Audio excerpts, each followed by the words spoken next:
Damn,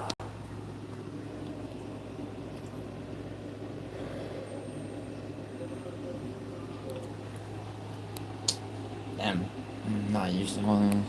Yo, what's up, Charles?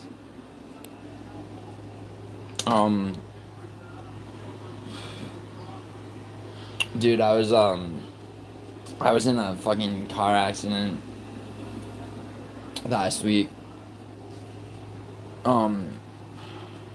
Totally fucked my shit up. And dude, I didn't do anything last week. I haven't been on YouTube in like probably 7 or 8 days. Which is, I mean, it's probably good.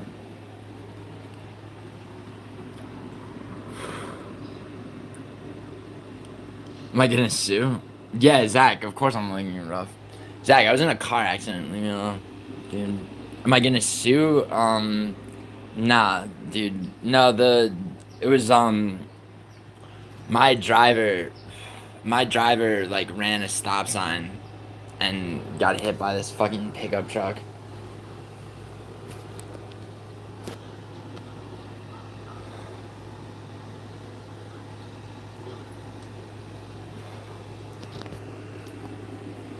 So, like, there's no, I mean, there's really, I mean, it's like I could sue Uber, I guess, but, like, I mean, you know, it's just, it's a fucking pain in the ass, dude.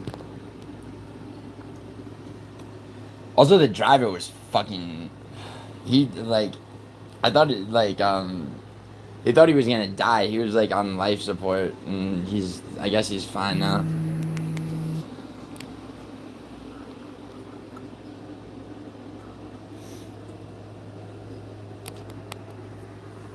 You get a lawyer begging for... Yeah, but... I mean, dude, yeah. I mean, for sure, but... I mean... At the end of the day, dude, it's like they're not really gonna get you anything. It's, you know, it's fucking, it's like, I mean, and also I would have to spend a bunch of money. It's not really worth it. What's up, Caravaggio? What is that? Why'd you time him out? Yeah, I went to the hospital, Chrissy. Chrissy, I couldn't not go to the hospital. I got hit by a fucking, like, a truck.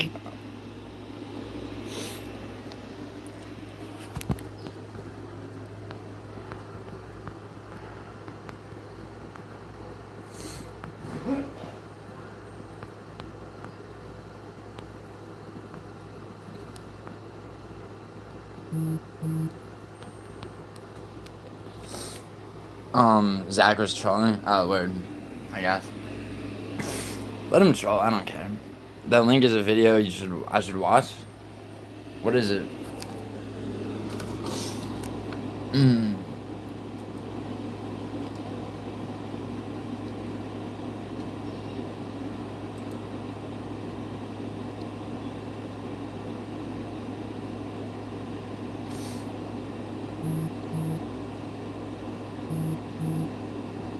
Oh, shit.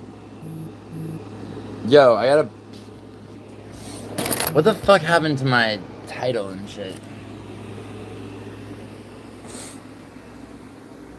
Yo, real quick, I'm gonna end this stream and go live again. Give me 1 second.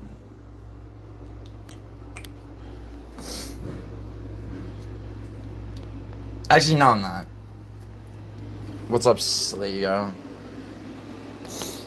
I gotta send something to myself. Sorry. How unprofessional. What's up, Keith?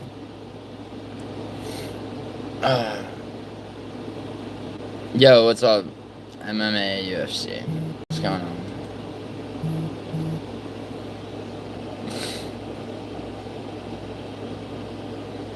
Oh, what's up, Hank? What am I mastering today? I don't know, dude. Yo, I heard from Ron that, people were saying that I died, or somebody died, or that I was arrested.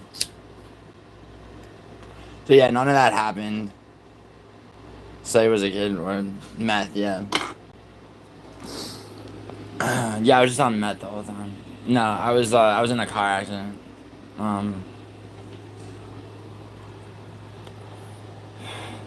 Yeah, kind of. No, dude, do you think, did I think I was gonna die? No. No, I didn't. Maybe for like a second, I don't know.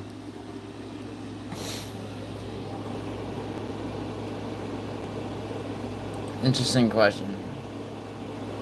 Did I think I was gonna die?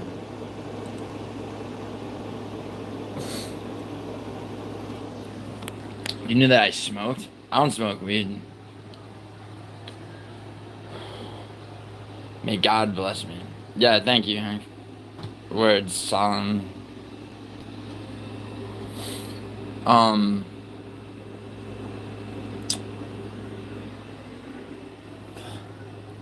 Dude, I fucking didn't. I was a suitcase that I never unpacked.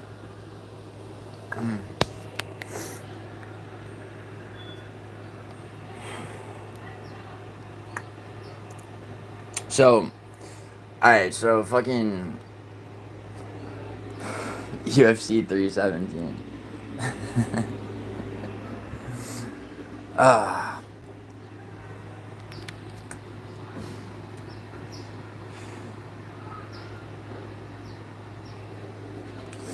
I gotta fucking,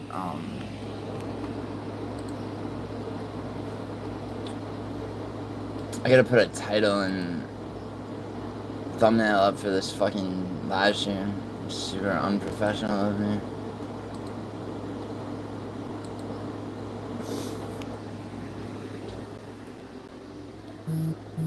Yeah, what's up, Anakin?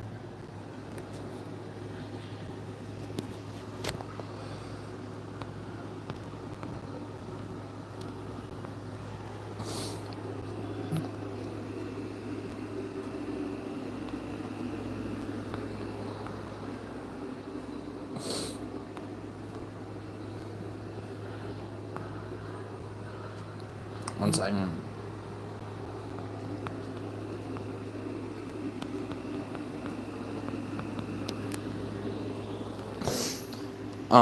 Yo, Anakin, what's good? Who's my lock? Probably Toia. No, Jacoby Smith, obviously. And dude, I gotta look at the card, man. I'm fucking. Am I still fucking out of it? One second. Let me edit this fucking stream first. Am I in any pain? Yeah, dude. Jack Hermanson's a lock? Really?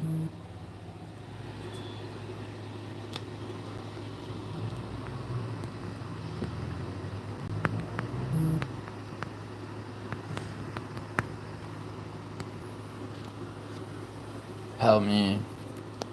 Oh, what's up, Kate? Yo, Kate, I was in a car accident. So, leave me alone. Am I in any pain at all? Oh, a little bit. My leg is kind of fucked up.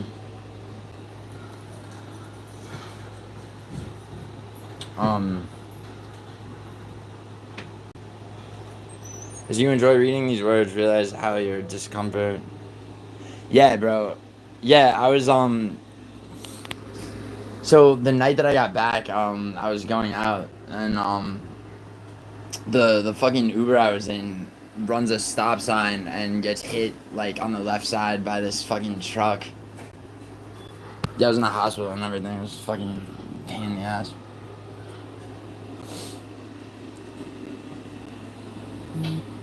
Yeah, dude. Yeah, I'm alive. Well, yeah, no, Kate, I was in a real car accident.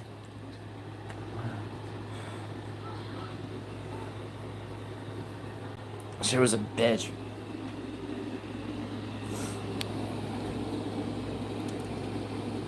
Oh yeah, what are you doing, dude? Yeah, bro, I know. Yeah, this dude seen me almost die. You should have ran like bones. What's up, Moose? Yo, MMA holes. Like and subscribe to him. How you doing, dude?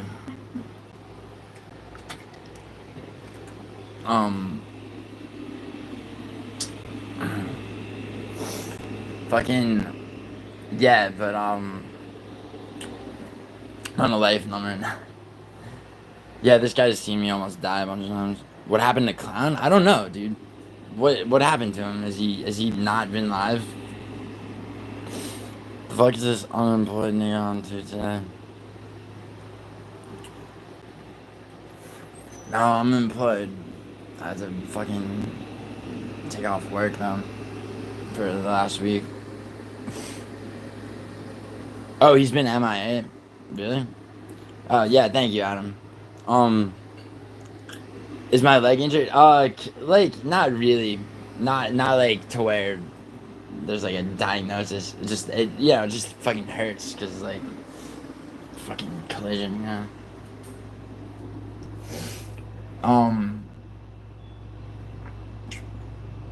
Cut my hair? Yeah, maybe. Maybe I'll do that, kid. Clown hasn't been live. I don't know, Anakin. I mean, I think maybe he was serious this time about his like.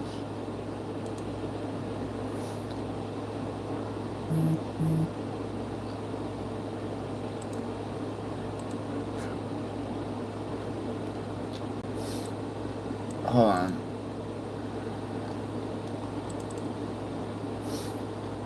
I need a fucking thumbnail for this stream. What was I saying? Fucking UFC317. Alright.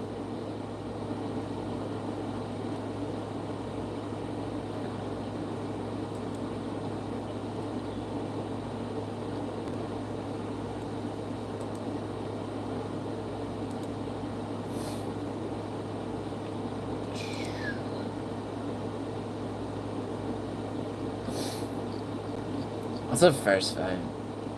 Oh, Denise is first now? Damn. Concho and Sirius not good. How's the LA weather? It's hot. It's really hot. I'm so mad. McVeigh might fight. Oh, word. Who's he gonna fight? Sorry, I'm like just like getting back into all this shit. What's up, man? What's up, dude? Have a good day, man. Yeah, you too. Frozen Chaz. Yeah, I know, dude. Yo, leave me alone, dude. I was in a car accident. I fucking enough time.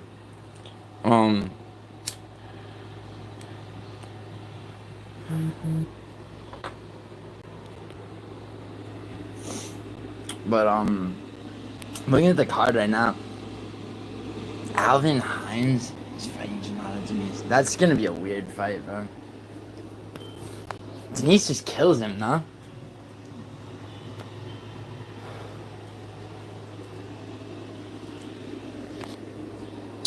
Alvin Hines is very good. Is he?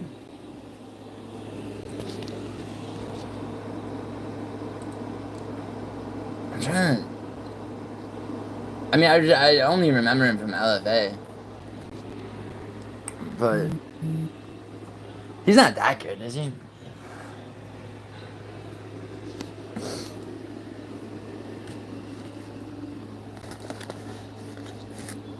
Dude, I'm starting to think if they do a, which they won't, but if they did do a rematch, or not a rematch, but like a fucking, like a gay trilogy with Tybura and Spivak, like after Spivak just fucked up his last fight, like Tybura would probably win.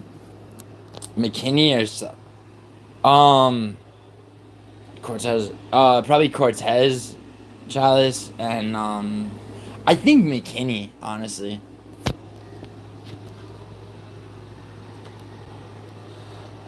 Yeah, I think I'm taking McKini. What's up, Andrew Nance? Emil or Delgado? Hyder Emil. Always go with Hyder Emil. Dude, Hyder Emil is like Vinicius Olivera at featherweight. He's like always gonna be. He's always gonna be the underdog going in, and he's always gonna win.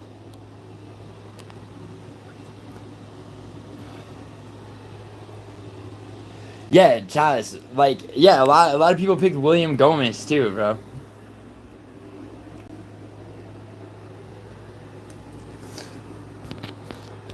Hyder Emil is not fucking. He's not getting taken by Delgado. Rigo also has Hyder Emil. Anakin, I don't care. What the fuck? Gomez did not get robbed. Shut up. He got outstruck. He got out-grappled. The fuck are you talking about? Robocop or Hermanson? I mean... That's... I mean, Terzi's taking Hermanson, bro, but I would say Robocop.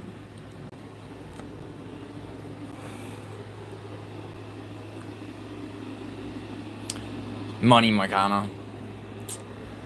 I hate calling him that, but Moicano. Oh yeah, Cheddarhead's gonna owe me some fucking money. A dirty fuck. Where's Cheddarhead? You think so, Terzi? Terzi, why? He's not. He's like, I mean, Hermanson has a way of like outthinking people, but I mean, RoboCop's he's a better grappler. He's a better striker. That's that's an ambitious one to lock. I'm trying to see it for Hermanson. I mean, it could happen for sure. Royval. Yeah, I don't think Hermanson wins. Adam, I don't know about Kai Kara France, honestly. It's hard for me to pick him, but he could win. It's just like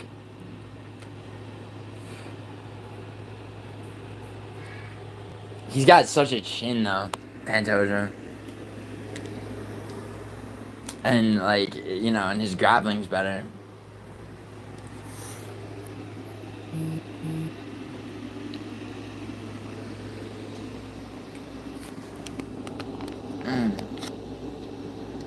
He will beat him mostly yeah. Yeah, I mean, that's, if he's gonna win, it's gonna be that way. Jersey. I think that,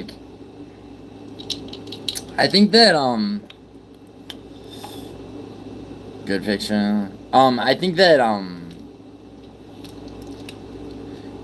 well, Hermanson's been, who did Hermanson lose to by decision? He lost to Strickland by decision. See, that's the thing, dude. It's like, it's like if it's gonna be that kind of fight, Terzi, like, you gotta imagine that, like, that RoboCop's gonna have more control time, no? Andrew. Vittori dropped him. Hope you're recovering well, mate. Hermanson eliminates that trade. Yeah. Will you? Paradox, will you though?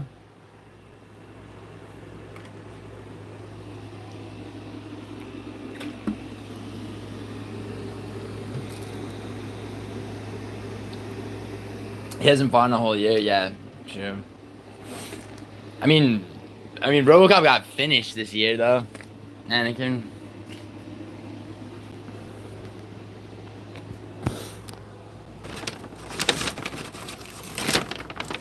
I mean, I feel like RoboCop's a guy that what's enough?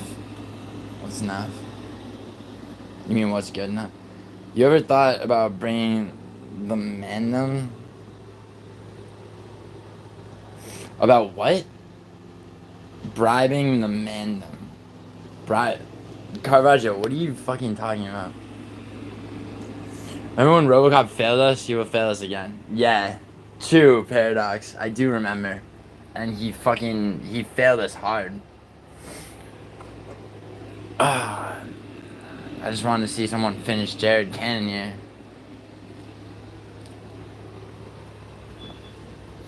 Dude, to be fair, Paradox, Cannonier said not today, and that was a great fight.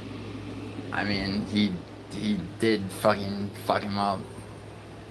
Who does Cannonier fight next? Actually. What's up, Gio? Did I just wake up? Yeah, Ulysses. I was in a car accident, bro, last week.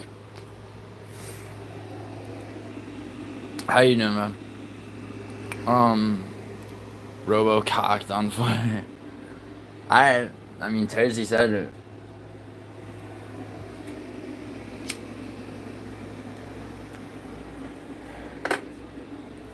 I actually don't have money out this week. It's like the only week. I think I have my picks, the predictions tracker, but yeah, I'm good. Ulysses.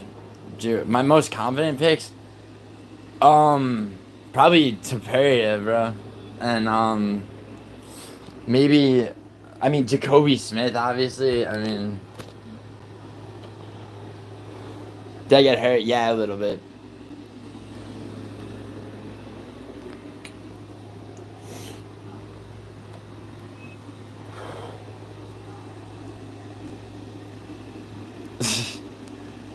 I mean, I got hurt a little bit, Ulysses, but I'm good. It was a crazy fucking car accident, though. Like,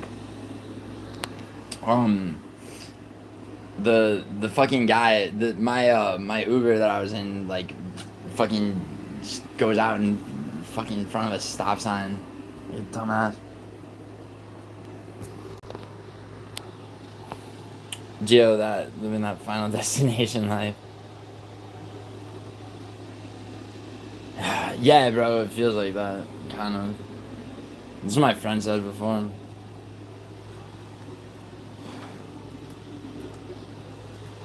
I've been killed more than 9 times.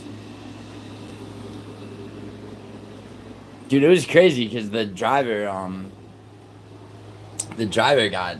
like, I thought the driver was dead. Like, he was on life support. But he got, like, the part of the car he's in got fucking hit directly. It's the stupidest thing, like, anyone could do, too.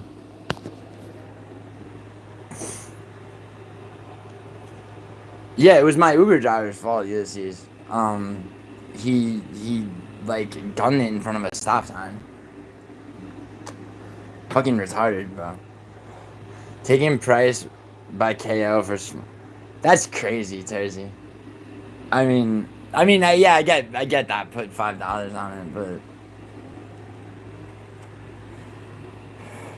Gio killed this Uber driver, yeah, bro. Yeah, I was in the back, like, run this fucking sign. Yelling at him. And the pressure got to him, bro. He just ran it.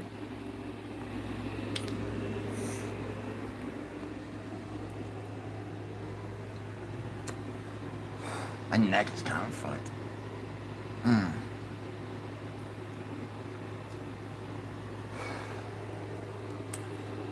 Lawsuit for sure. I mean, bro, it's a... I probably won't sue anybody, but...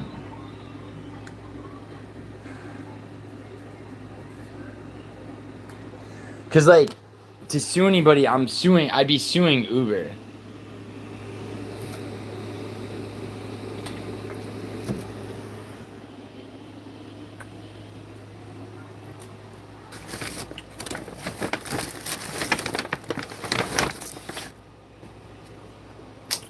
Damn, hopefully that's right. Yeah. Was the driver Indian? Nah. He wasn't Indian. No, he was Asian though.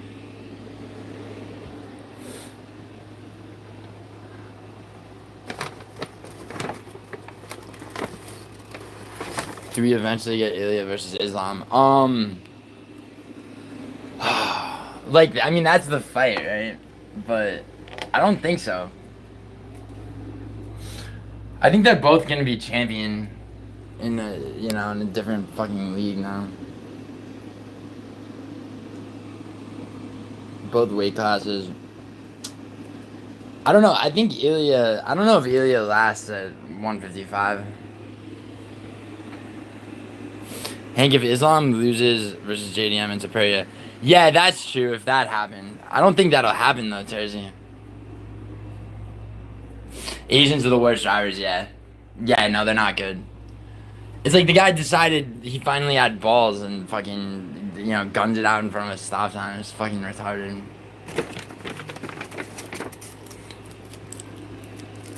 I really fucking, like, hate everybody involved, honestly. Dude, the worst thing is, like, realizing it's like, wow, it's like a week of my life, just like.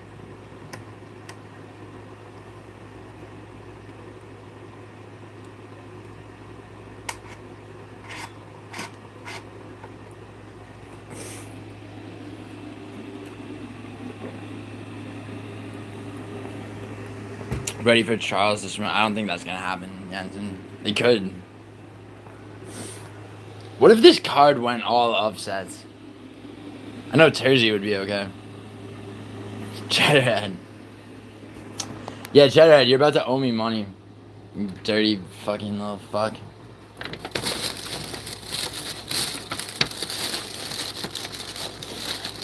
What do I think Ilya weighs? Well, USC's, didn't Bloody Elbow do that article where, it was like everybody's real weight at 298? I think he weighed like 160 something. 167, 168.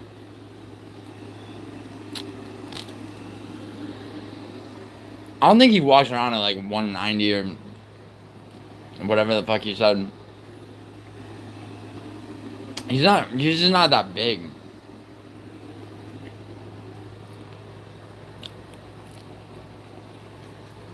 Oh no, Drake bet 200 grand on Charles. Why? Dude, Drake's retarded, bro.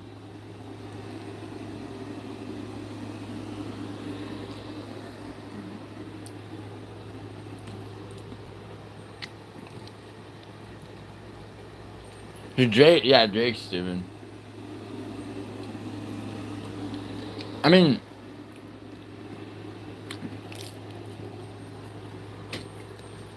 it's like he listened to all that shit about, I have Moicano, bro.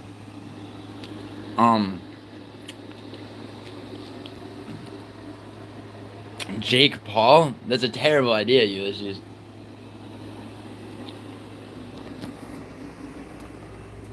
Yeah, don't do that. Don't do that.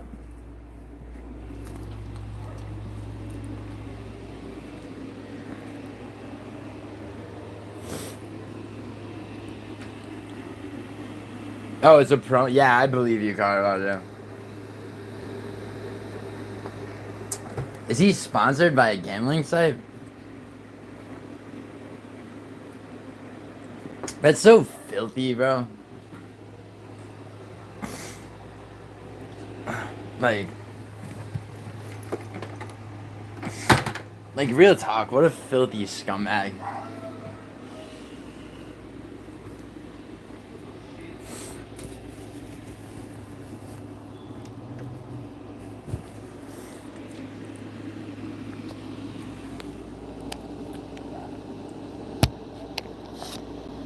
Nah, Darius is not winning.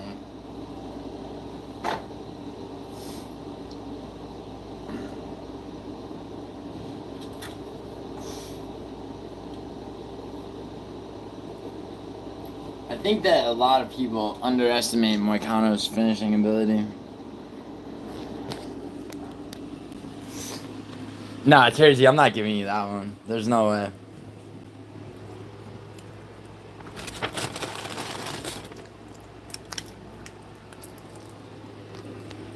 I'm not gonna lose a bet to Shatterhand.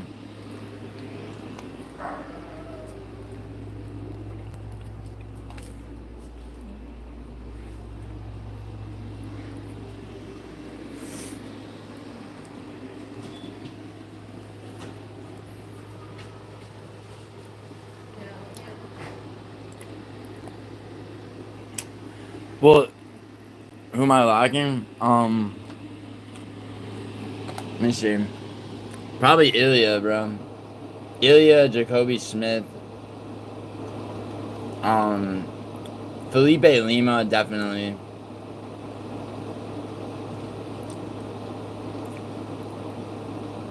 Honestly, maybe Royval. Yeah, Lima, for sure.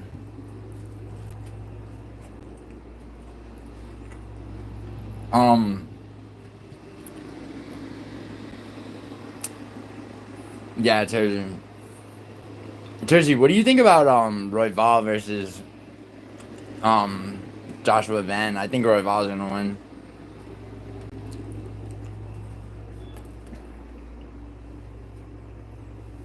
Mind you, the 2000s. What?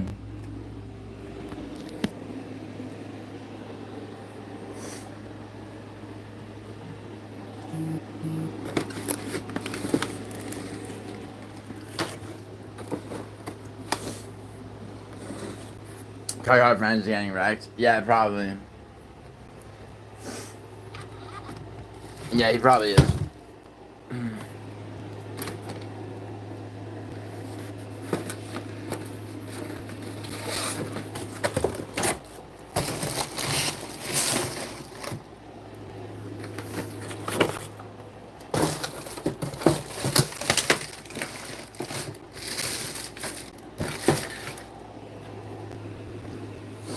Hey, John. Yeah, I'm putting all my money on Zafaria. You shouldn't put all your money on anybody, bro.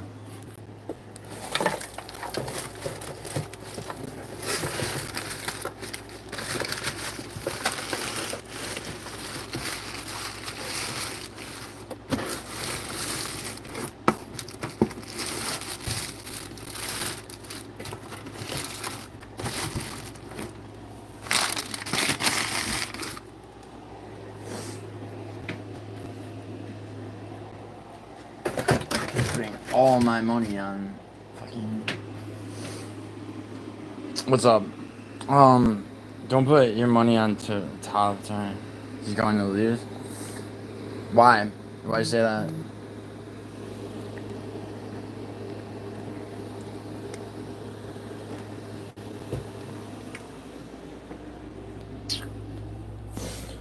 Yo, when is this fight happening? 45 minutes? Jesus. That's so long. I think I'll get cigarettes.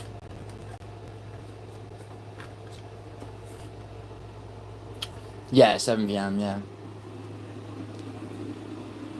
Northwest. That's good, bro.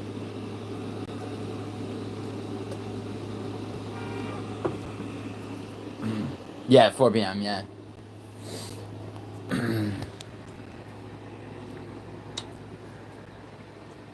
Dude, maybe I should sue Uber, right? Just fucking get gaslit by my fucking by my YouTube chat. Who you got on winning? On what, for what fight, Big Don? Toia, Pantoia. Terzi, what do you think about Royval versus Man?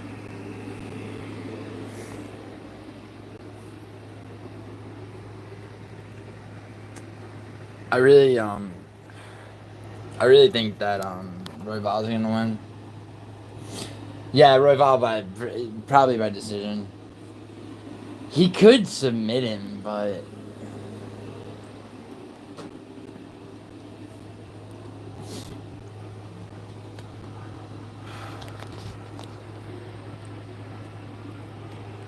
I mean, as far as upsets go, I think that's gonna be one of them. Who I had in the main event, Toia.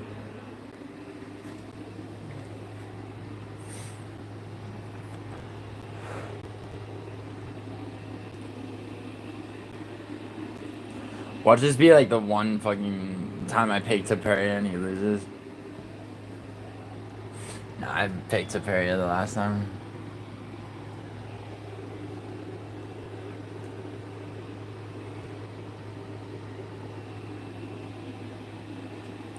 Toia by round 2.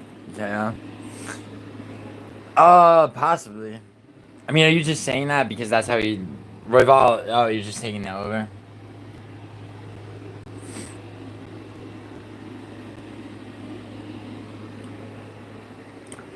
Yeah, that's... I mean... Yeah, I think round 2, yeah. Yeah, round 2, probably. I mean, that's the round that... He finished, I mean, he tends to finish people in the second round, no? I mean, well, Holloway was the third, but... Hey, Andrew, what's good? Am I confident this card? I mean, yeah. Yeah, sure. I mean... I think it's going to be a good card. I think there's going to be, like, some healthy upsets. Charles dictates this fight. What do you mean, Terzi?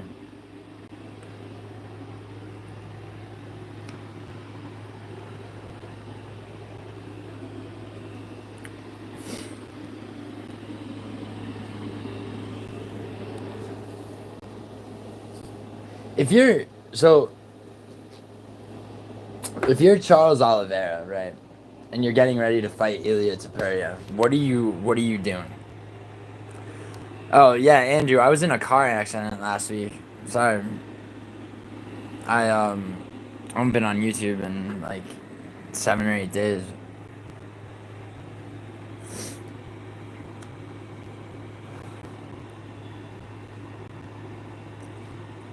But I appreciate that. 5'5" fighting. He's 5'7". Yeah. By the way, like that shit about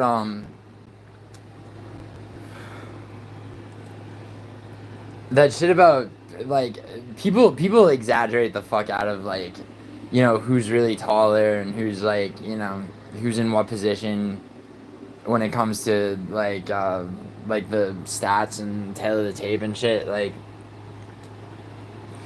it's actually pretty accurate.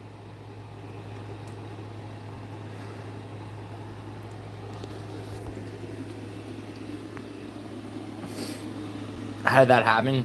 Andrew, the Uber driver that I had last week ran a stop sign and this truck hit the Uber I was in.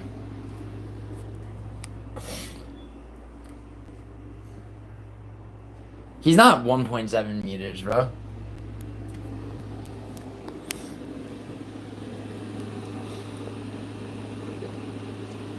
Dude, Jensen, the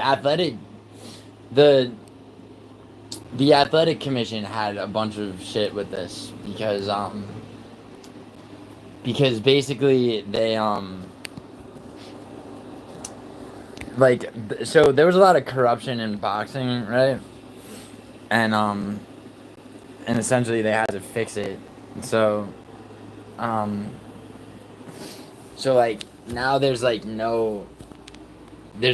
you don't get away with being billed a certain height and not being that height. It just like doesn't happen.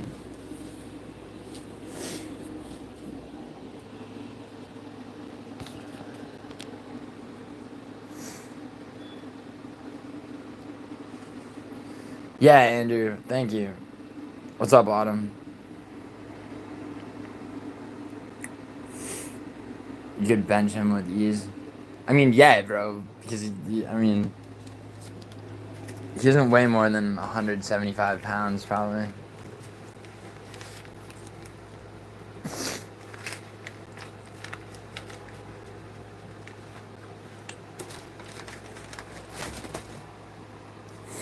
Favorite streamer? I'm your favorite streamer, huh?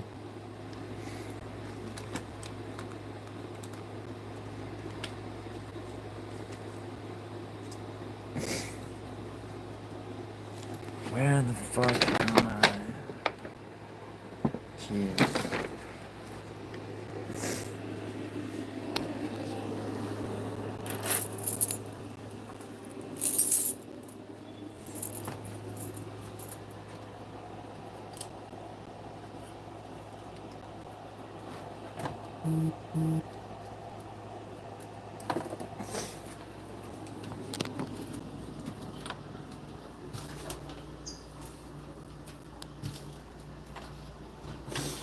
This is the African Uber driver crash. Is that what you're saying? No, he was Asian. That's space. He almost died.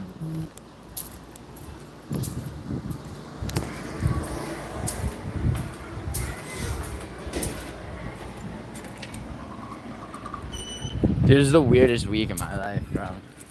I fucking, I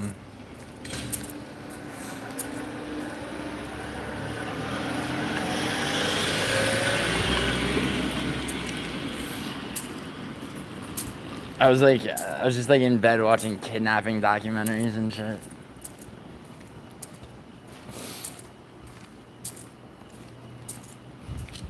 Oh, that's cool, Adam. I appreciate that.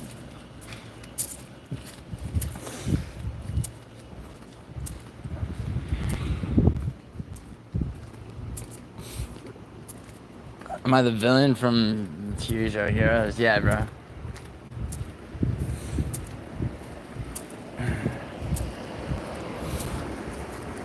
I've watched someone that I hate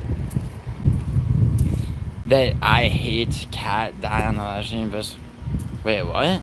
Jensen, you watched someone's cat die on a live stream? What the fuck's wrong with you? Heroes. Public freak out vids. Oh, yeah, word. Yeah, Ilya's gonna probably win.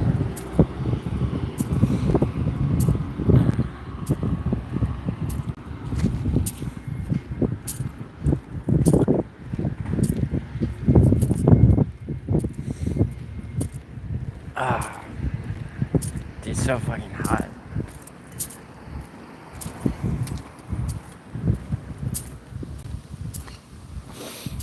She woke up after drinking a liter of vodka and her cat was dying. Oh, God. Bro, I like cats. I don't want to hear about that shit.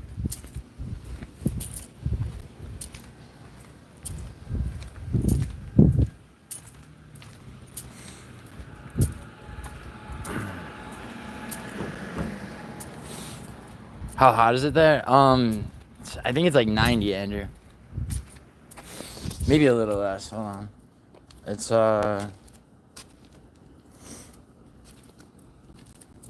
84.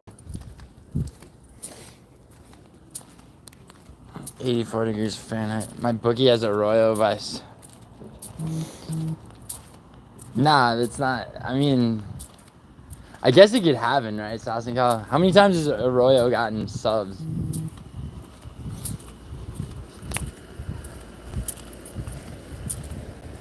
Arroyo's kind of trash, though.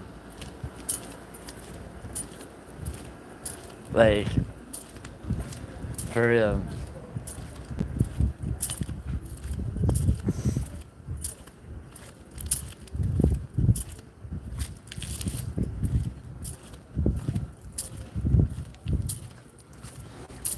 This guy has never been seen in public. He's like, who, Caravaggio? Me? I've been seen in public. I've been seen in public probably more than any other MMA streamer, bro. I was just on a road trip the week before last.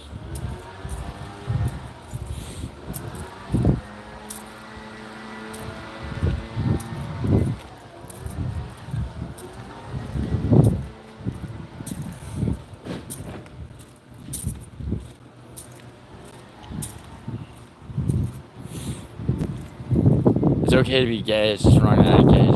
Oh, Jensen, yeah. It's okay to be gay, it's just wrong to act gay. Yeah, that's kind of true. It's like, yo, this nigga acting gay over here. I'm talking about Thomas, the American author, Thomas Pynchon. I don't like Thomas Pynchon that much.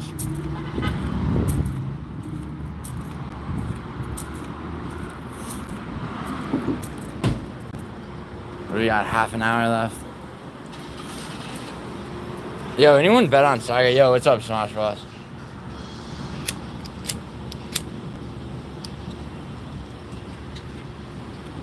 How you been, bro?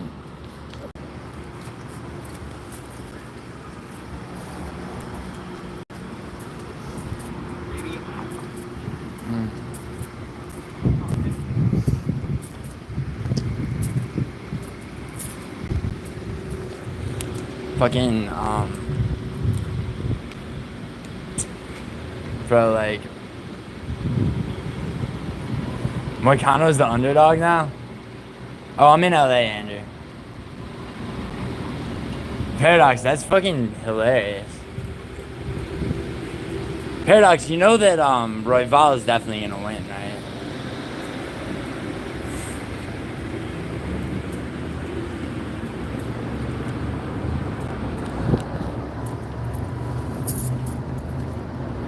Like, I looked at the odds right before, I looked at the odds a second ago before I walked out. Like, so, like, what the odds makers are doing with, what's up, Leandro? Hines versus who? Maria, I'm Maria. Van could win, Paradox, but, like, it's, I mean, nobody's, who's ever put, like, real grappling on Joshua Van? Yeah, Sassenkahl, maybe. I don't think he's gonna get a sub, but he's definitely gonna tie him up.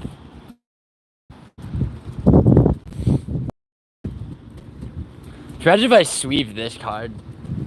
Like, after, I did it from my hospital bed, bro. No, I don't think he's going for a sub either. I think you're right, Paradox. I don't think he's going for a sub, but I think he will shoot takedowns, and I think he'll tie Van up, and I think he'll go for strikes in a clinch that Joshua Van isn't ready for. I think he's gonna put like, if you look at the Tetsuro Taira fight, bro, like, I mean, he managed to out-grapple Taira. I think Royval is underrated.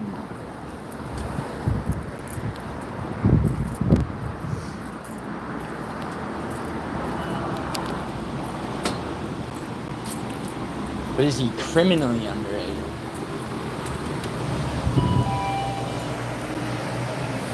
Okay, Andrew. Maria oh, what's up, Maria? Maria from Curacao. Oh, yeah.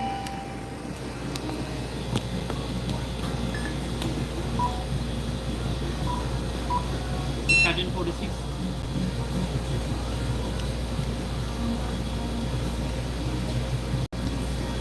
Fuck. Oh, that didn't know. Thanks, bro.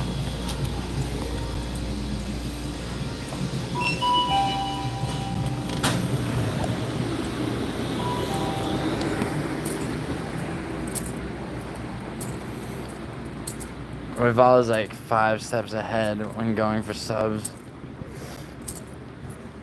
Yeah, but is he gonna shoot for a sub? He might. I don't think he will.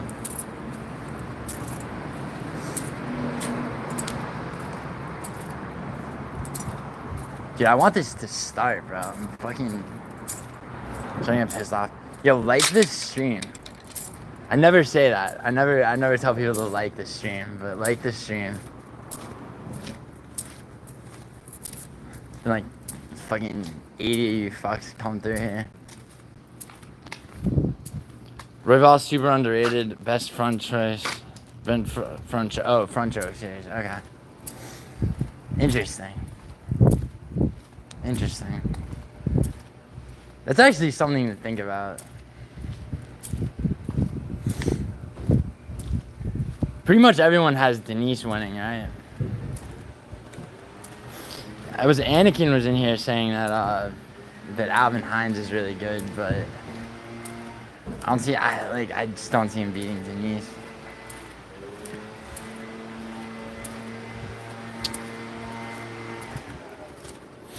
Yeah, Adam. Yeah, no, I know. Me too.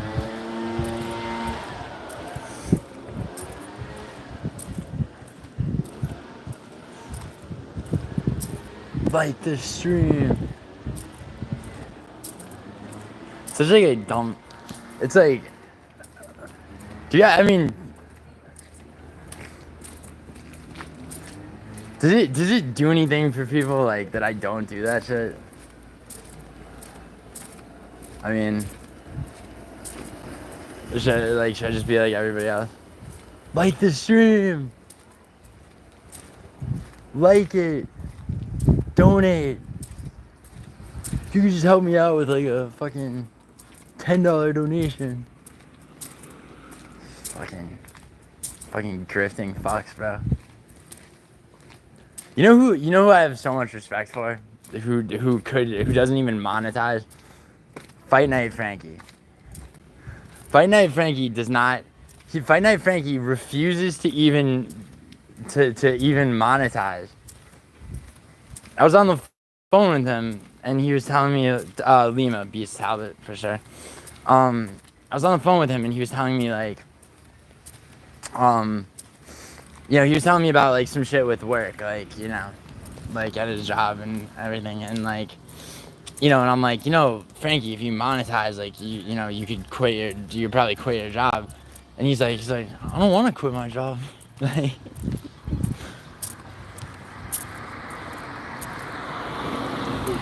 So I'm like, I'm watching the cars, bro.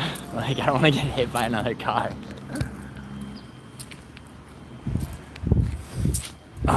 You look like the dude from Fairly Odd Parents who hunts fairies. Oh, yeah? I look like an animated character to you? Gabe?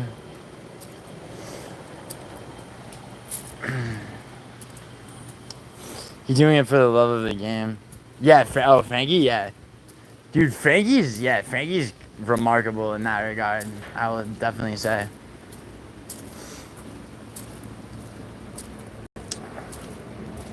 Like, he's, he also checked on me, you know, when I was in the hospital, which is, you know, nice of him, for sure.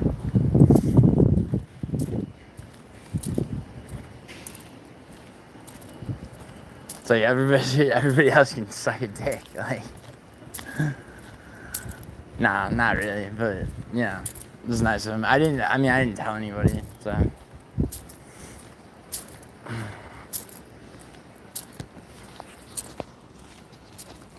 Jensen, you have watched the Adam Curtis. What's the Adam Curtis documentary?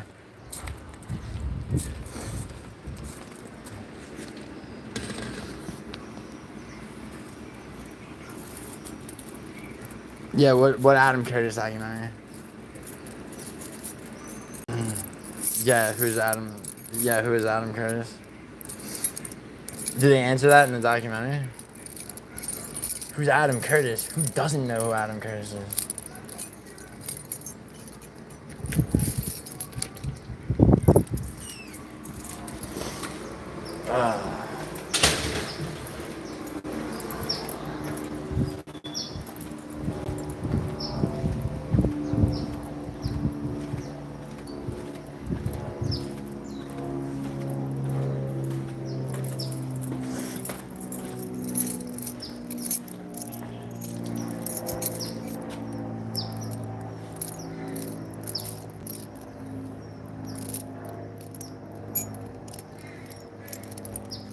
Check my mail.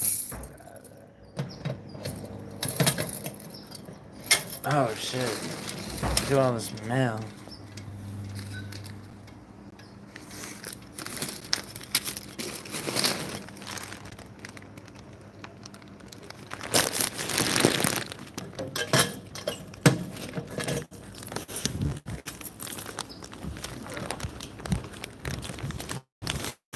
Oh shit, yo, is this what I think it is?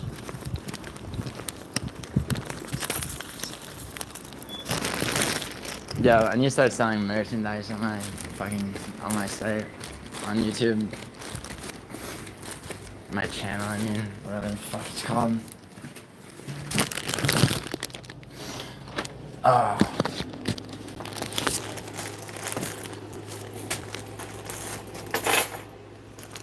Is this the shirt? Might be the shirt. Hold on.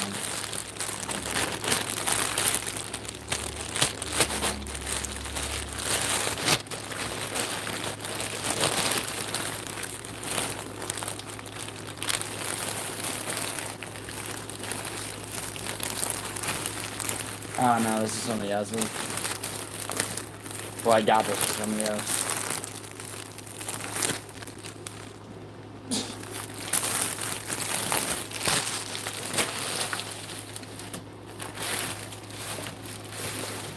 I thought this was my new Clockwork Orange shirt, but instead it was in Valentina Shevchenko. Fucking sports bra that I got somebody.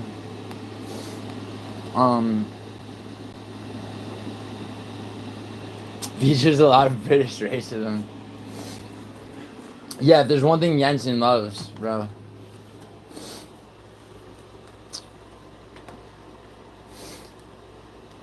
He probably invented half the racist words. I don't know about that, dude. A lot of them were there before their time. Oh, UFC317. I can't believe it's happening, bro. So, if you think about it, right? We're about to watch Ilia Topuria fight for the lightweight belt.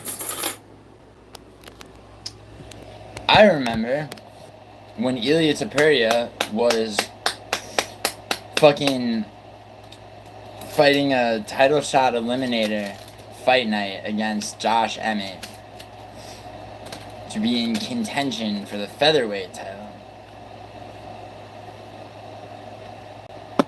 And now here he is.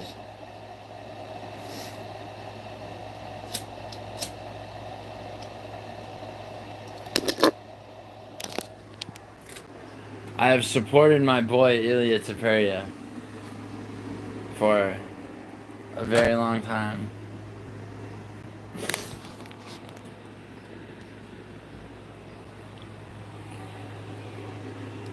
This is pre-internet racism. It's organic racism.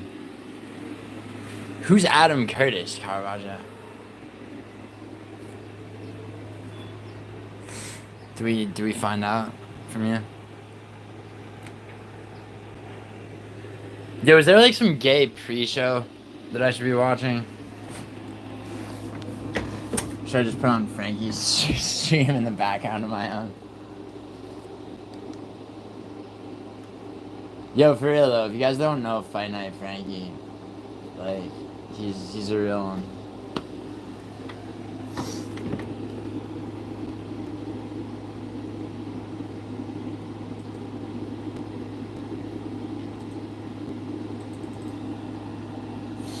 Makes amazing documentaries. So what is this documentary about, Caravaggio? It's just about British racism.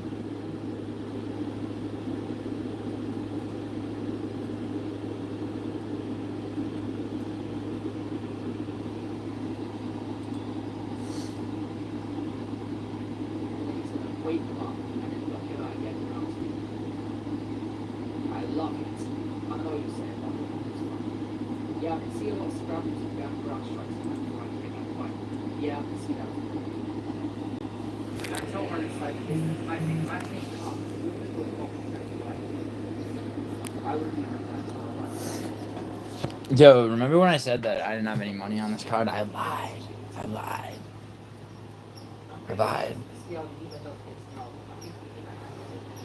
77th Brigade?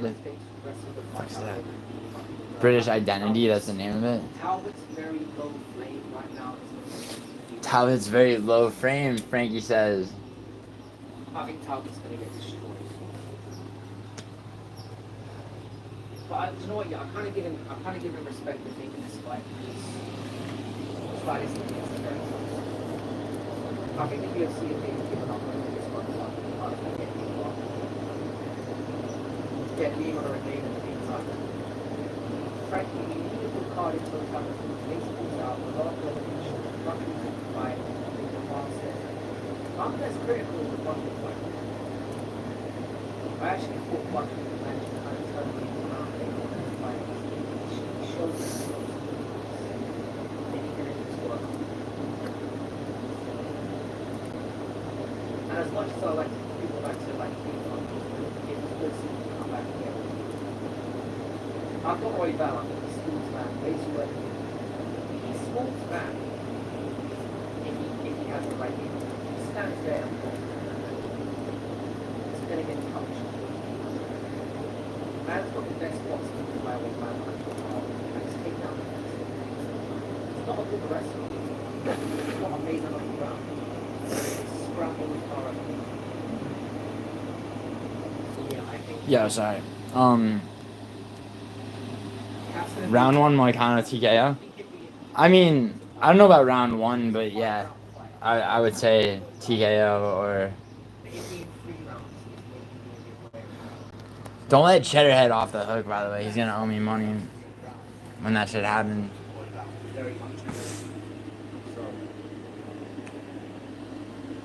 I see the two Brazilians are going to be counted out. Pantoia's definitely good. Talbot's going to spark him in the first round. No, that's not happening. Talbot's not sparking anyone in the first round.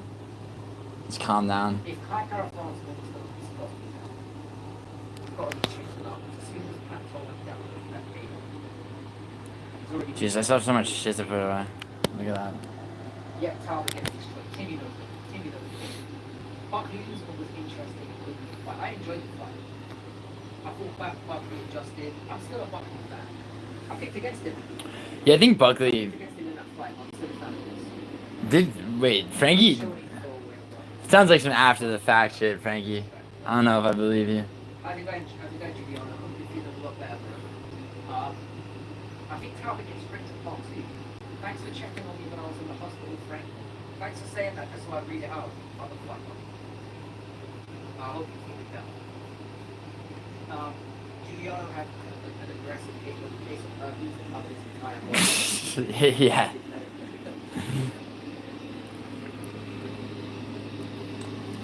Spread that narrative far and wide. Frankie. Frankie's funny, man. It's going to be a full dominance match. Could be. I don't mind if all Brazil What did he say? I had herpes? Boom, we have a right Yeah. time. Yo. Oh, yo, I didn't check predictions tracker. Did he... Now he's like doing prop shit? It's like no integrity, bro. No integrity of that. He's doing like... Yo, predictions tracker's doing this fucking shit.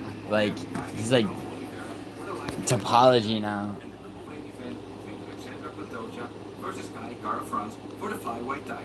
And in this video, we will go over all the picks that have been made for those two fights and the rest of the card, like YouTube prediction channels. And as you might have seen from the thumbnail, instead of just tracking the picks, I'm now also tracking. What am I doing, Autumn? I'm waiting for this fight to start in 15 minutes. Without further ado, let's get started with the early prelims. Opening UFC 317, we have a fight in the middleweight division between Jackson McVeigh and Christopher. So Jackson McVeigh versus Christopher, whatever the fuck. Is Christopher Ewer? Is that fight off? Yo, I've been in a coma for like a week, so. He's the big favorite in picks by the topology community with 78%. Half of them predict he will win via decision. And also the YouTube prediction channels disagree with the odds maker. 27 out of 40 picked McAfee to win for 67%. The best predictors over the last 12 months have picked both of them 2 out of 4 for 50%. So not a lot of picks from the best predictors, but that's because this fight was only added 1 day ago. The best favorite predictors is also 2 out of 4. Is that fight off? Yeah, it's off. Let's see which method of victories are predicted. He couldn't make weight. Yeah, okay. Out of 22 channels have predicted a KO, TKO for Christopher. No, and Eddie. only one for McPhee. 10 out of 22 channels pick McPhee to win via submission. Yeah, Hines is gonna lose, Each fighter bro. to win by a decision. I like Because Hines this is from the first LFA, week and I've but started to track method of victory predictions. There are no best method of victory predictors. Oh, When we have more God. data and results, we will add them in the future. And also, I will make it look more nice for the next event, because this week I simply didn't have enough time. But the most important thing, you have the data. The second fight is a heavyweight division between Jonathan Denise and Elvin Hines with minus 340. So it's what? It's 12 fights Is total? a big favorite, and Hines the underdog with plus 265. 85% of the apology are picking Denise to win, and most have predicted he will win via KO TKO. Let me see. Yeah, so early prelims is one. Dude, Jacoby Smith's gonna Out of 89, kill. for 89%. 7 out of Yo, Tersey, what do you have on? What do you have on Jacoby first round TKO against Nico Price? And the best predictors on underdogs have picked the underdog Elvin Hines 1 out of 8. Now let's look at method of Like you could put a couple of grand 48 on that 55 channels made a method and of safely prediction. take your avalanche money. KO TKO for 87%. And only one channel, Real Sports Bet. Tersey, do you know that style of betting, avalanching? We have 0 predictions for some. It's like And a total of 6 for a decision. With 4 for It's Denise not- and 2 for Hines.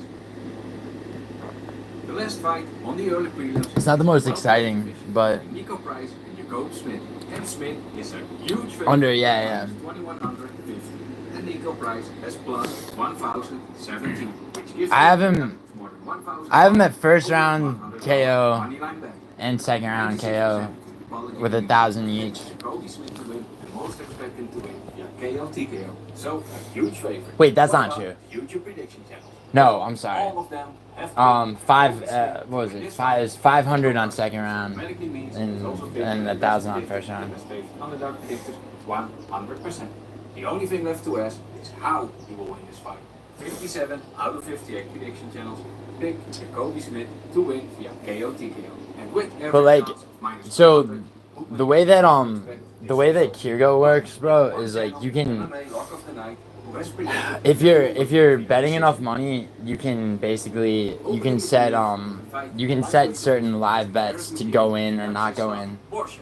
McKini is the favorite with minus 170. You never watched him fight, dude. You should watch The underdog.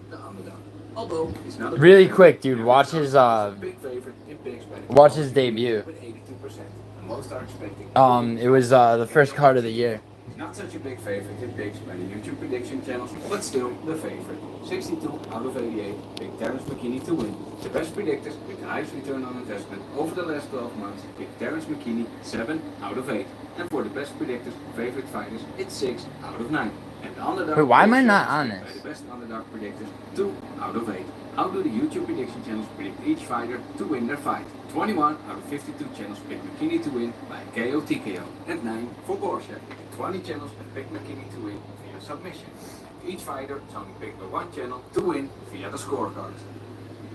If you enjoy the content, find it helpful or informative, then don't forget Why am I to not on Prediction Tracker's fucking video? so much. Up next, if a fighter. Who did he fight? Aruja and Tracy Cortez. 1 second. Cortez is a big I'm trying to see. favorite. Why am I not on Prediction Tracker's shit?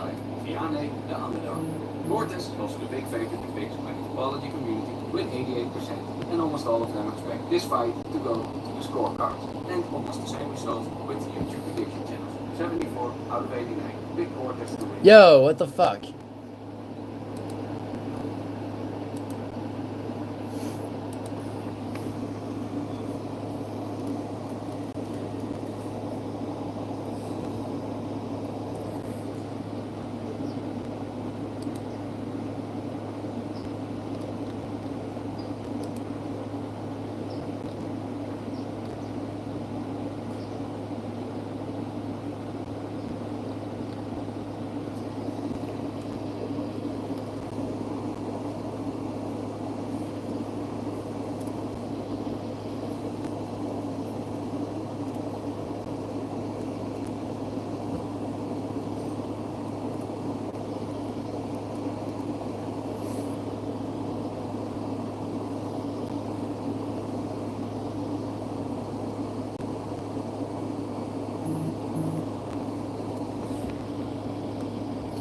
Yeah, I think my friend Brian's gonna come over.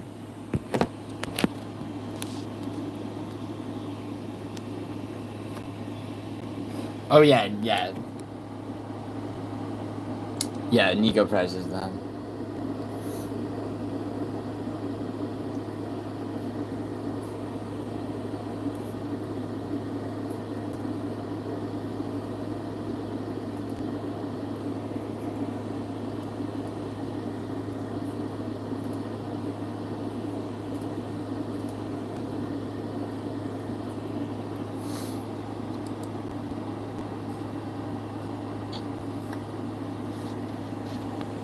It's like, Robin, what the fuck? I'm sending you my fucking things.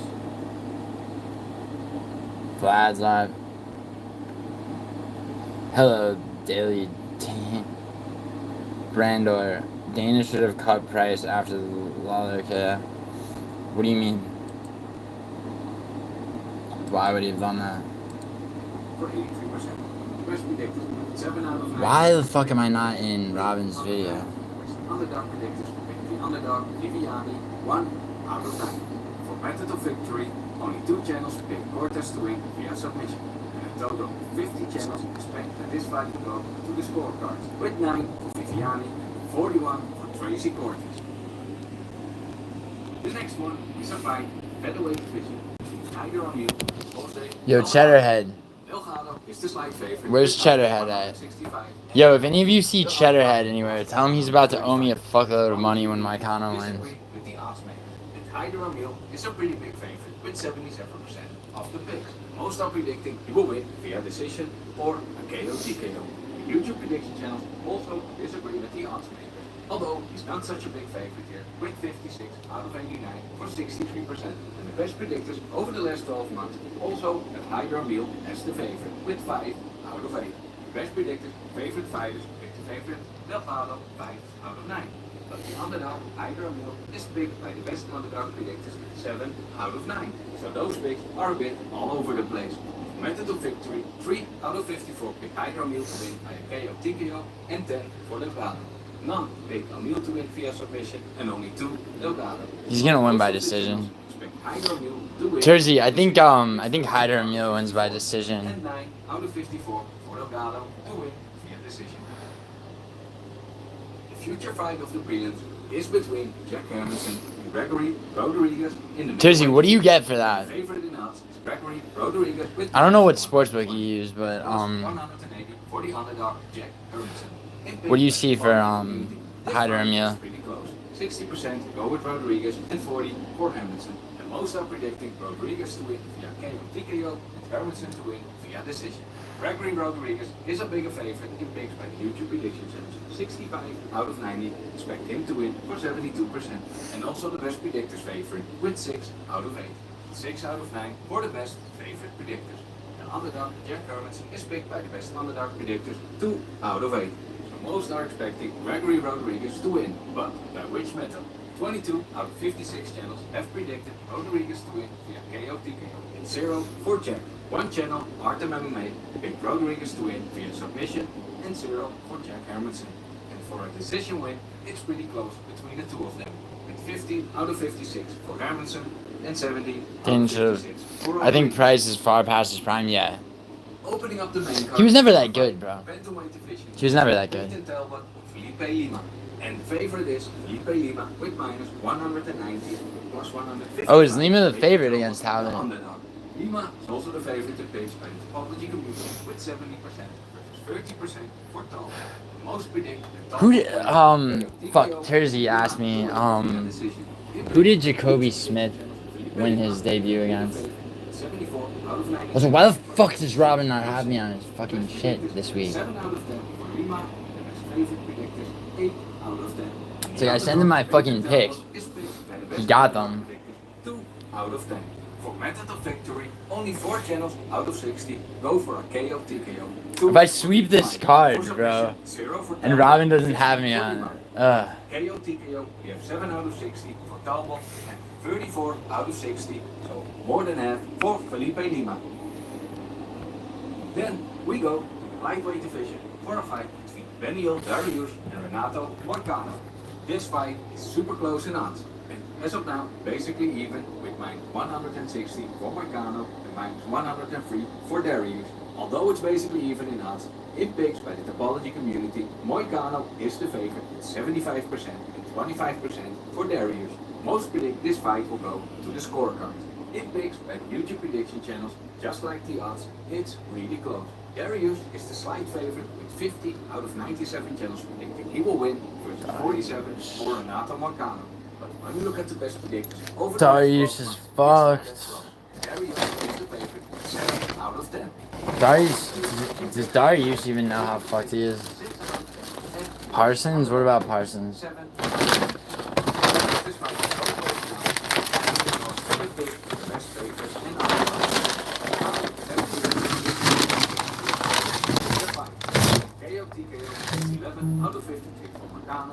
Orange cat's eye. 0 for Darius and only 1 for Moicano. So most of the channels have predicted that this fight will go to the scorecards. And 26 out of 53 have it for Darius and 12 out of 53 for Moicano.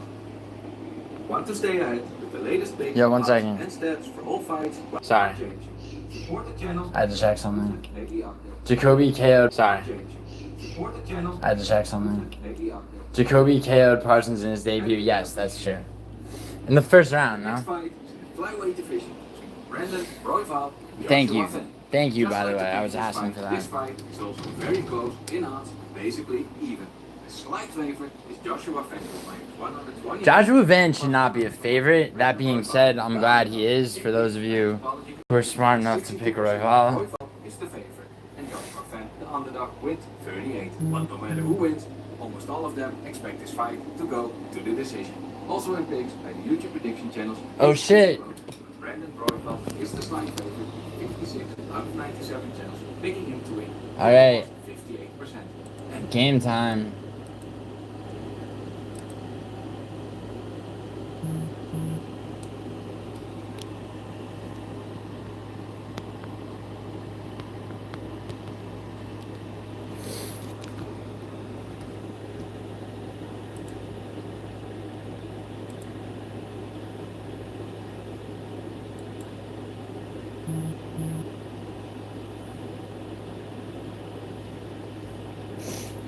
Your event is starting soon.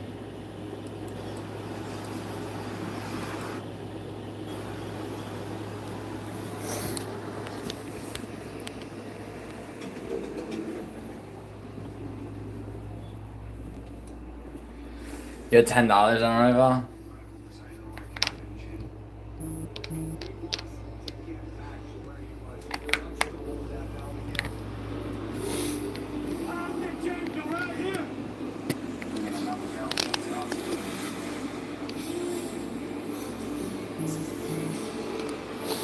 This is gonna be a sick fight.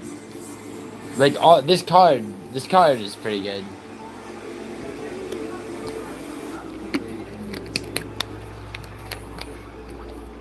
I like this opening with a heavyweight fight. And it's not like a shit heavyweight fight.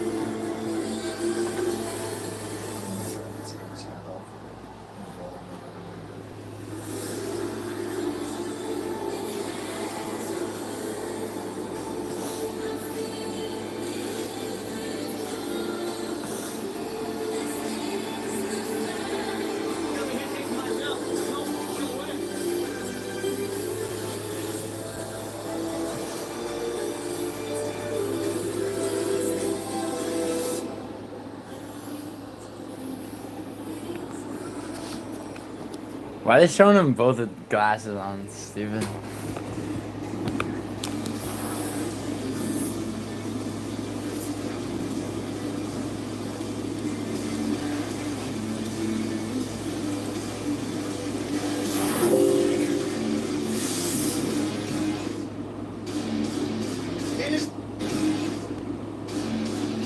It is the most wonderful time of the year. It's the most one.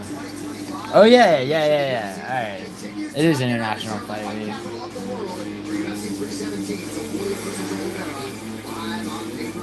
Of course, we're getting out just across 4 p.m. local time on ESPN Plus with the early UFC 317 previews. closed captioning is available for tonight's telecast, and if you would like to watch the show in Spanish, that option is available on ESPN Deportes. All right, thank you all for being here right off the top for our coverage of UFC 317. John M. alongside the legends Joe Rogan, Daniel Cormier. Alright. Yo, I have like an unpopular opinion. I think that Joe Rogan's commentary is actually pretty decent. Two world title fights tonight between two guys or two champions that I know that's an unpopular opinion because everybody on fucking MMA YouTube is on Guru's dick about that. Everything that surrounds it, right? The Hall of Fame, UFC and even the press conference. The weigh-ins yesterday were so intense. I loved every moment of it. It's gonna be good. Ilya said, Ilya goes, I'm going in blind. I didn't see the fucking weigh-ins. I didn't see shit it was awesome. this All week. It was awesome. Lot to get into, not the least of which maybe Ilya Topuria's celebration last night. It did feel like, I'm talking about how crazy that is. Celebrating like you already won. Standing on top of the score. all right, so your main event tonight will be for the undisputed lightweight title. Of course, Ilya Topuria has left a couple of legends in his wake. Alexander Volkanovski, Max Holloway, and then making the decision to relinquish that title, move up to 155 pounds, and Joe, he will compete in the championship setting time against Charles Dubois. Well, he was absolutely spectacular at featherweight. Maybe one of the greatest, if not the greatest of all time. Even though he only defended his title once, you look at the performances, look at the KO of Max Holloway, look at the KO of Alexander Volkanovski, you look at his precision, the technique. Only one to do it. In everything he does, and his grappling and his takedowns, his conditioning, everything is perfect. Ilya is a special fighter, but he has a huge task in front of him, fighting Charles Olivera. And that, of course, DC is the man on the other side, only the most decorated fight stopper in UFC history, and the man who, by the way, has been the man in this very weight class. Yeah, Charles Olivera is it at this weight class. He was the world champion. We always knew we were in for like super exciting fights. He puts himself into the fire. He may get hurt. Payne got a shot tonight. He has a shot, but not really. I don't think so, bro. I really don't think so. That hook against Michael Chandler. Beautiful. Him breaking out that Superior with knees through the first round, submit him in the second round. Beautiful. If there is a guy that can beat Ilya Topuria and put him in situations he's not comfortable, it's Charles Dubois Olivera. All right, co-main event tonight for the men's flyweight championship. Now, Demetrius Johnson successfully defended this belt 11 times, right? So Pantoia does not have that front of mind, but for the Cannibal, already his fourth title defense DC tonight against. It is Pantoja's fourth title defense. Yes. Kyle Sakura has never fought in the UFC before, and everybody's wondering, can Pantoja do it? He dog walks his dude. It wasn't close. He dominated him and showed why he's the champion. He is such a fantastic grappler, and his ability to punch and trade with guys is like no other in the division. He can fight him in any different way. He can go in a brawl, as we saw against Moreno, and take down against Sakura, and submit this guy is the real deal. I feel that Kai Tower France offers a unique danger, and that is the one-shot knockout power that he possesses. He also was uniquely intense in his training camp up for this fight. He knows that this is an immense opportunity. He knows he has the tools to get the job done. He is so fired up. He is so dangerous. And after coming off of that knockout of Usyk, which was huge, Usyk who had a very close decision loss to Pantoja, and he put him away in round one. He comes in this fight with high confidence. Yeah, certainly we could feel that in the fighter meeting, and they will lock the door behind them in a matter of hours. It's a big night across the board for the men's flyweight division. We also have a featured bout, and really a true title eliminator between the number one contender, Brandon Royval, and the emerging Joshua Van. And with more on that, we say hello to a... Dude, I like that they're doing that.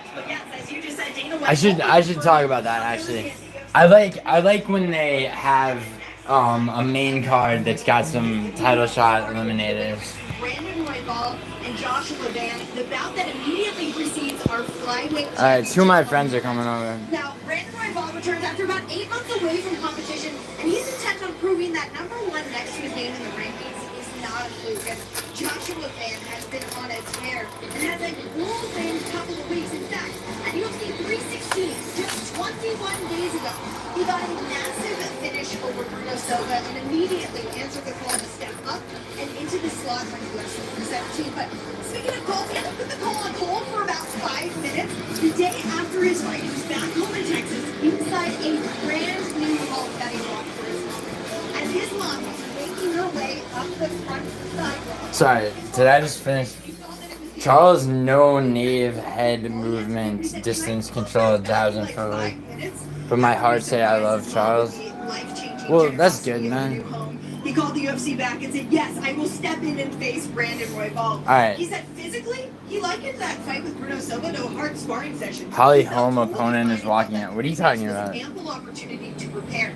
And mentally, when we asked Holly him about the Holmes' pressure, opponent. he laughed and he said, there is no pressure at all.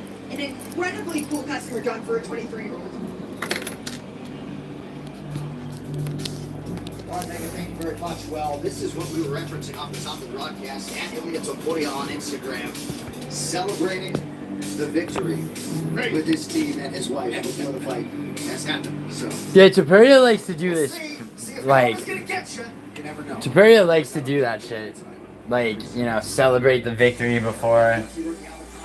Alright. Here we go. Alvin Hines versus Renata Denise. I have Denise. Let's see this shit.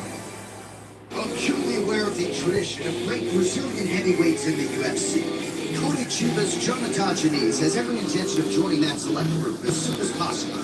Tonight, the Dana White's Contender Series graduate and former world-class kickboxer seeks his third UFC win. He draws unbeaten newcomer Alvin Hines. 7-0 as a pro and with a nice mix of knockouts and submissions. Minnesota's Hines has ended his last 4 wins before the final four. And if he can do so here against Denise, that'll serve as a statement to the entire division. Yeah, well. What is Renata Denise's rank? No?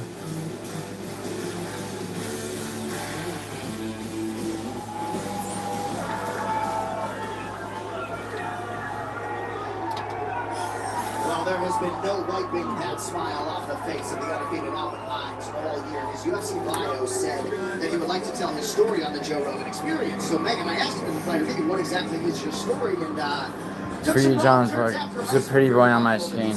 My name is GiulianoArgenti. Free John Pork. Absolutely, and he only started training 4 years ago. Oh wow. They get down to 4 live years. Shit. And then he realized he was pretty good at it. He was entering some What am I tournaments, doing wrong? And his coach said, why don't you start punching people? I mean, that was an idea he could definitely get behind. Oh, this shit. is a guy that is just so 8. happy to have changed his life and be Can you imagine if I just watched that? in Minnesota. He feels like Where the are entire my town has his viewers? back. And when we spoke to him in fighter meeting, Nah, it's all good. Everyone in their filthy uncle is doing a fucking fight companion for this shit. It's fine. Alright, Denise. Denise. Hopefully get to tell a story there, Joe. This dude was smiling the whole time. This young man said that. I asked him, I said, was there a moment when you got arrested? I don't know why I wasn't on Robin's predictions tracker thing. And he said, I was on the news and all that. He goes, I do 14 years. I just emailed him. He fucking better put me on there. He has my picks. This guy got sentenced to 14 years to life for doing something. Changed his life on that day, and now he finds himself in this position. Those are the types of stories that you kind of can be proud of. Whenever you can correct things when you start so bad. Yeah, and here he is, undefeated, 7-0 big wins for UFC. Plus, where he would be if he could win tonight.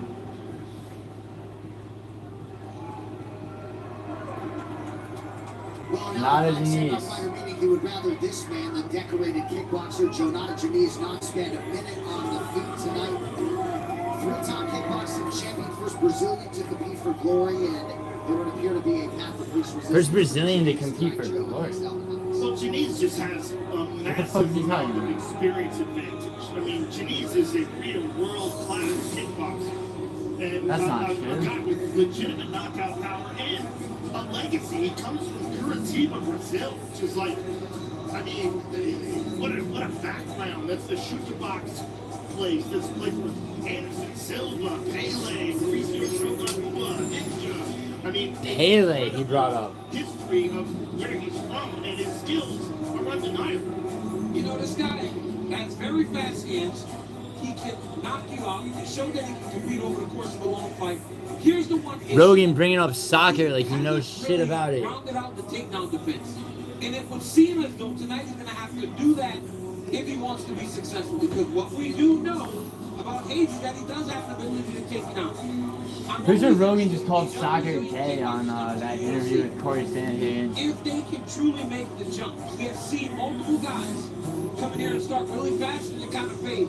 Denise seems to have the ability or the willingness to learn to go to the next level now. He waited for a fight with Derek Lewis last year that didn't happen. I know that was a disappointment for Denise, so we'll see the extent to which he gets fast-tracked, if in fact he is able to hand out Hines the first loss of his pro career.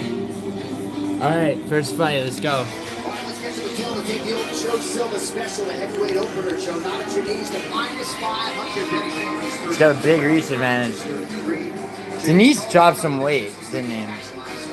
5.5-inch edge. All right, now for the intros. Here's Bruce Butler. Ladies and gentlemen, we are the T-Mobile Arena in Las Vegas for UFC 317, Toia versus Olivera. And now, this fight is 3 rounds in the UFC heavyweight division. Introducing first, fighting out of the blue corner, an undefeated mixed martial artist, holding a professional record, 7 wins, $30 for what? He stands 62 inches tall, weighing in at 259.5 pounds. Fighting out of Grand Rapids, Minnesota, Alvin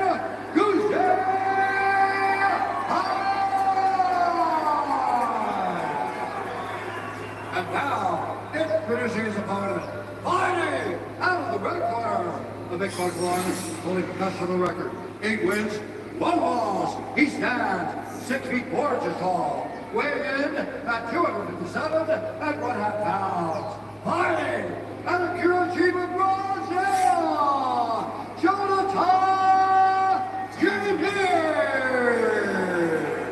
Alright. The action begins. A referee in charge, Herb D. A DM back. Yo, I'm sorry, Chrissy. I had so many DMs. I was in a car accident. I was in the hospital. I thought I did DM you back. I'm sorry, Chrissy. Yeah, I'm good now. I was in the hospital.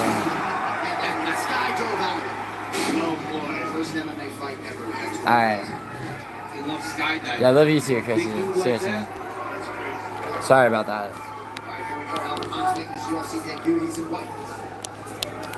Alright. Nice and straight behind. Yeah, Hines looks good. He looks good already.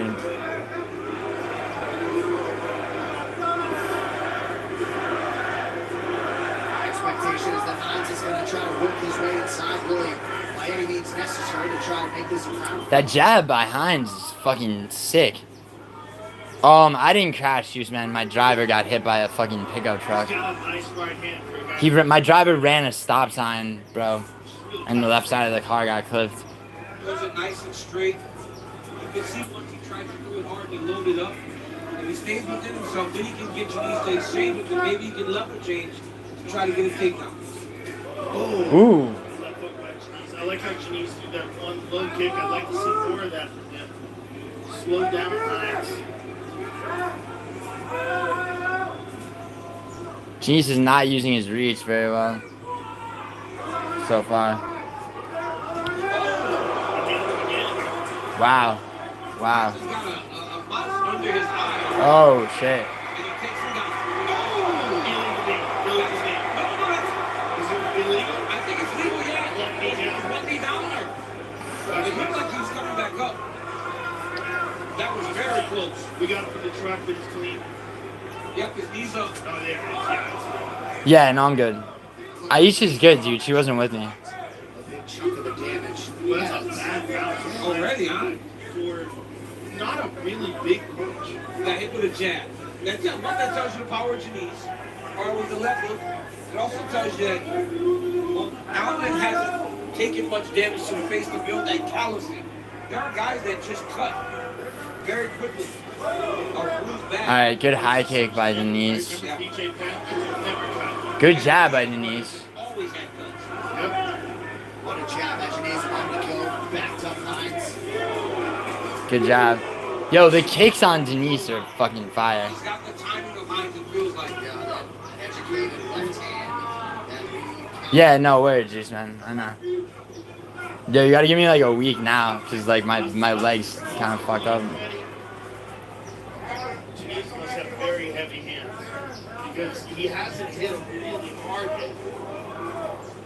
Oh, that's nice stuff. Appreciate it though. He's got to stop loading up. If you're Hines, you Oh, gotta stop shit. loading up whenever you want to try to make one count. You gotta let it come. Nice double leg shot. Good shot. Nice takedown defense. What's up, bro? Well, from the camera's perspective, now check out UFC on the line on UFC Fight Pass. The team gives you all the best bets for tonight's card. You can check it out now only on UFC. Bro, I can't believe I still didn't fucking unpack. I can't believe I still didn't unpack this. And only from a few shots by Denise. Did I didn't tell you I was in a car accident? No, but you asked me that question, Paul. That's crazy, bro.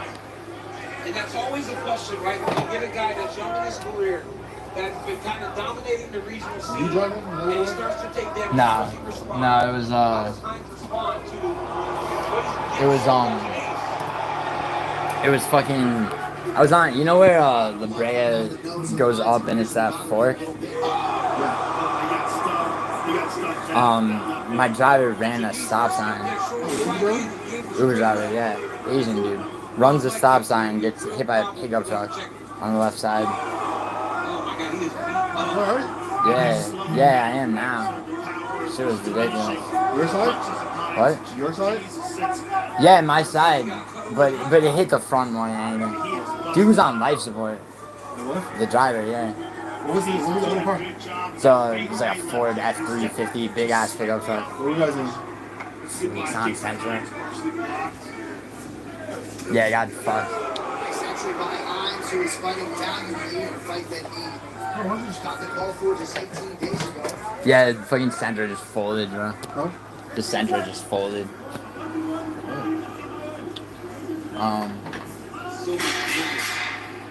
That's a crazy move. Oh, yo, Denise. All right, Denise took this round back, I think. Oh yeah, for sure. Damn. Good first round. Yeah, Hines putting his arms up. I don't think he won it though.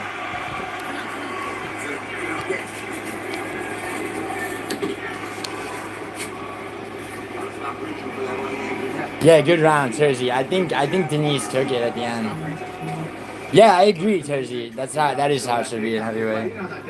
Cause you got two guys with cardio, dude. You know it's not just gonna be like over after a round. Hines is good, dude. Have you ever seen Hines fight before? He's a LFA fighter. Undefeated coming out of LFA.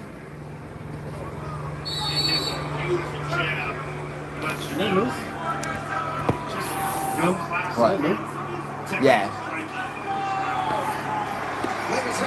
Oh yeah.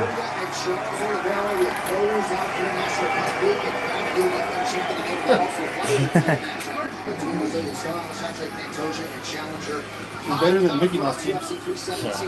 Remember the Mickey? Yeah. By the way, if I ever miss anything you say is because I'm probably not. Yeah, no, I got you, Terzi. Yeah, no doubt.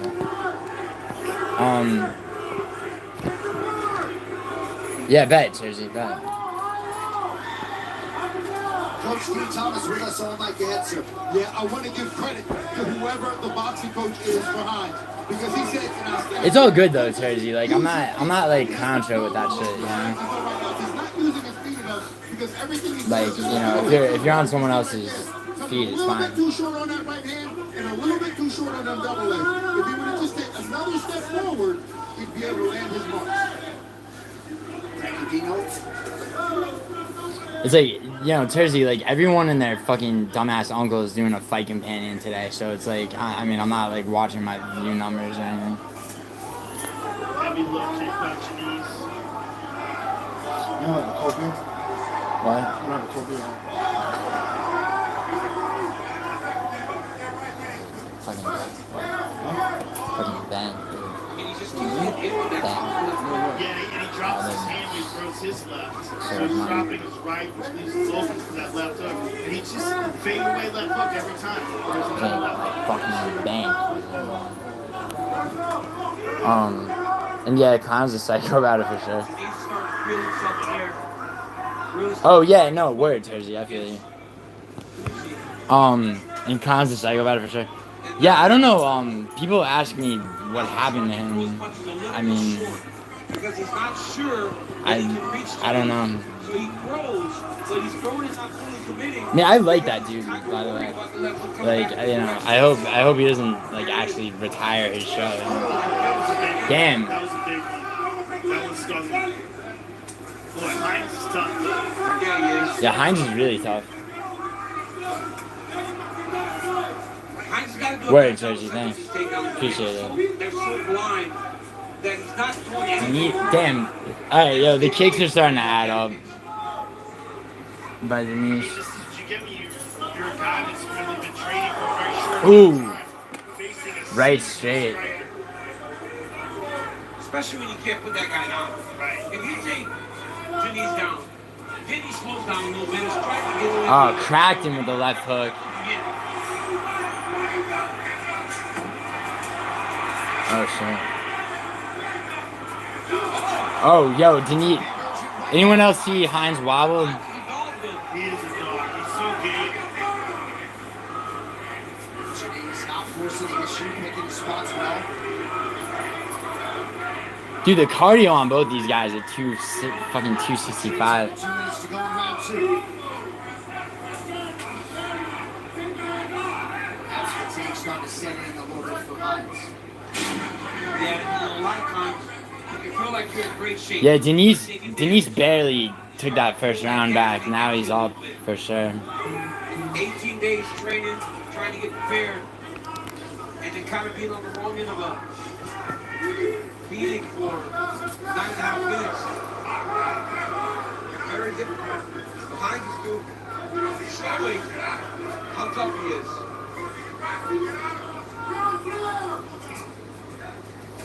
Oh. They both landed left Yes, hooks they there. did. I mean, Hines' pressure is impressive. Yeah, Hines is pressuring a lot. Considering the amount of damage he's doing. Yes. Yeah, Tersey, I agree. This is a good heavyweight Because fight. he's got Denise going back there so much. When Denise was starting to really find himself, he was Dude, I forget how fucking fucks it is at heavyweight. Denise is already ranked. I mean, not that he's not good enough, but it's like this quickly. Energy to throw a spinning back fist. Ooh. Good left for Denise.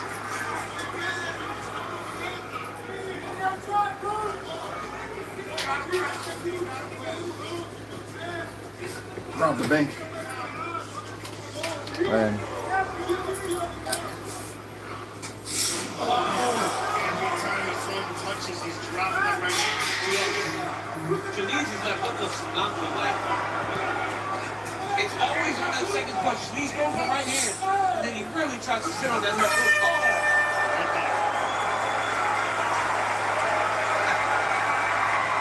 Dude, why? Dude, Hines. You're gonna do it every round. Denise is not- Yeah. You're gonna do it every round. Yeah, dude, Hines putting his arms up every fucking round.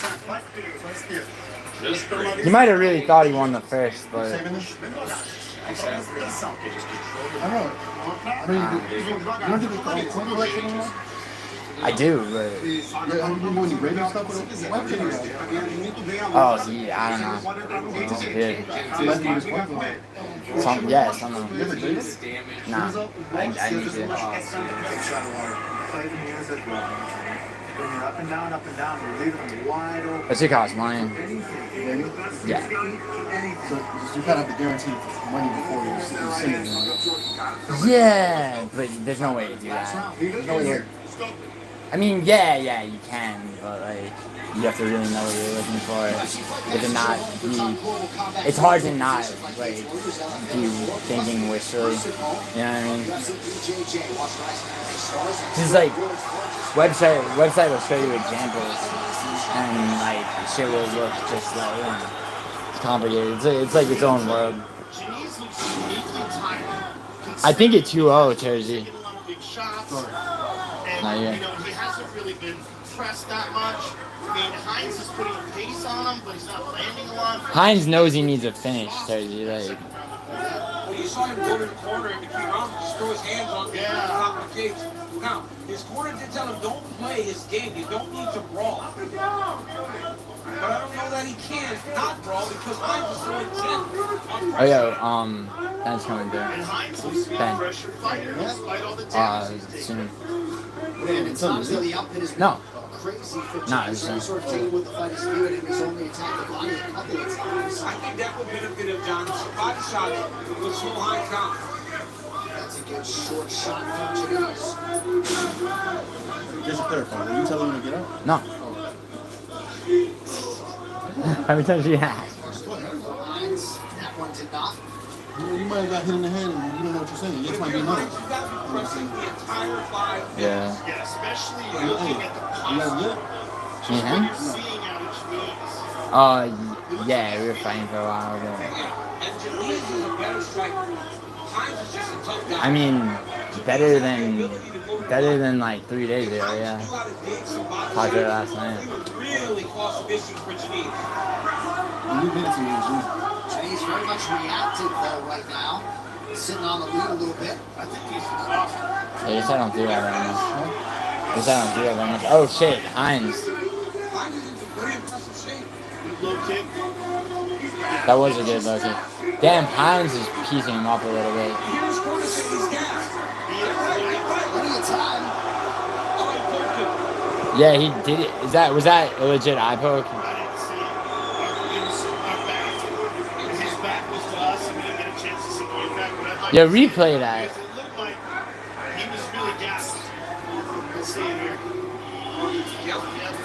Oh yeah, that's an eye poke. And for Denise, this is going to be great. Yeah. If I'm Denise, I'm taking as much time as I need to catch my breath. Because he was really fading. He was gassing, yeah. No, it's not a fake eye. No, that's a real eye poke, dude. They showed them replay? Yeah, they just showed it. Looks like they are going to call the doctor in to take a look at that eye of Giuliano. Really though?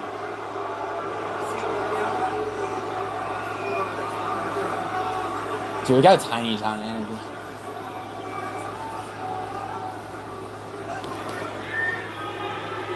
It is a lot redder than the other.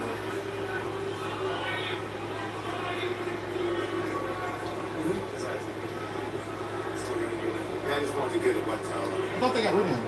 Doctor seems to think the eye checked Herb out. Dean? Looked like maybe it was the key of Alvin Hines. No, he's like the #1 ref. Denise has 5 minutes to recover. Dude, reffing's a hard job, man. Right when Hines was coming on strong. Yeah, no, I know it's too. It was a legit eye poke though. It's like, what do you do? Right. Right. Yeah, Hines has got to press. His corner's telling him the exact right thing. Denise is going to feel better for a little bit. But a minute in, he'll start feeling that fatigue again if Hines presses.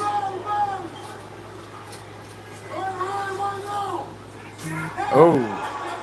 Damn. Useful right hand for Alvin Hines.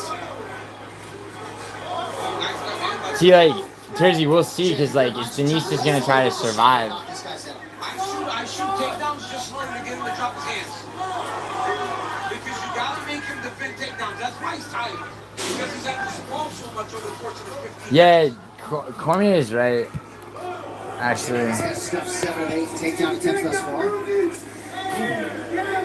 Nice kick by Ooh.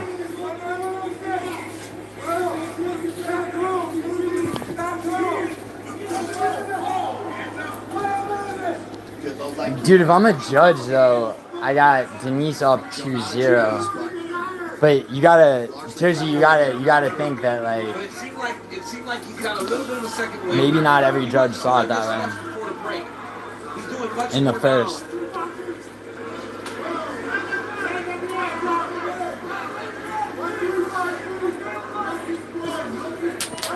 Jab gets through for Hines. A lot of these shots are labored. Good job by Denise to raise the guard. 90 seconds now to decide. You want another person? Yeah. You think so, Tersey? Oh shit, Hines cracked him. Kind of cuffed him with that, right? Oh, yo, Denise coming out of it though. Oh my god, dude, the left. Dude, any one of these could put him on the ground, bro.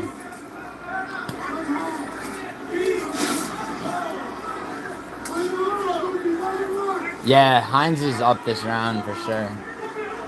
Numbers suggest a pretty big third round for the underdog Hines. So it comes down to the first, what? I'm sorry. Can you hit someone in the back of the head? What? Can you hit someone in the back of the head? So it varies. You can't do elbows to the back of the head. But If they're doing like a spinning back fist, but you strike them before they yeah, it depends where and how it lands. Some of the rules are stupid as fuck. And he barely got to fight 18 days ago.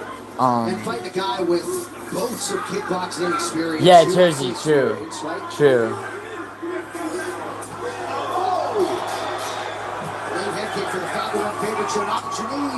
Denise is ending the round kind of strong, but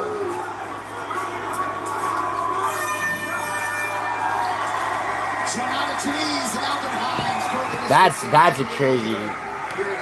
So it comes down to how they scored the first. I think Denise won the first back after he was losing it. Earlier in the fight, the story was the left hand of Jonathan Denise. So many straight left hooks, really hurt Hines. It had Hines behind the 8 ball. But as the fight Dude, Hines' cardio is insane. Success. He started to slow down a little bit. Yeah, I think so too, Tozi. I think I see it 29-28.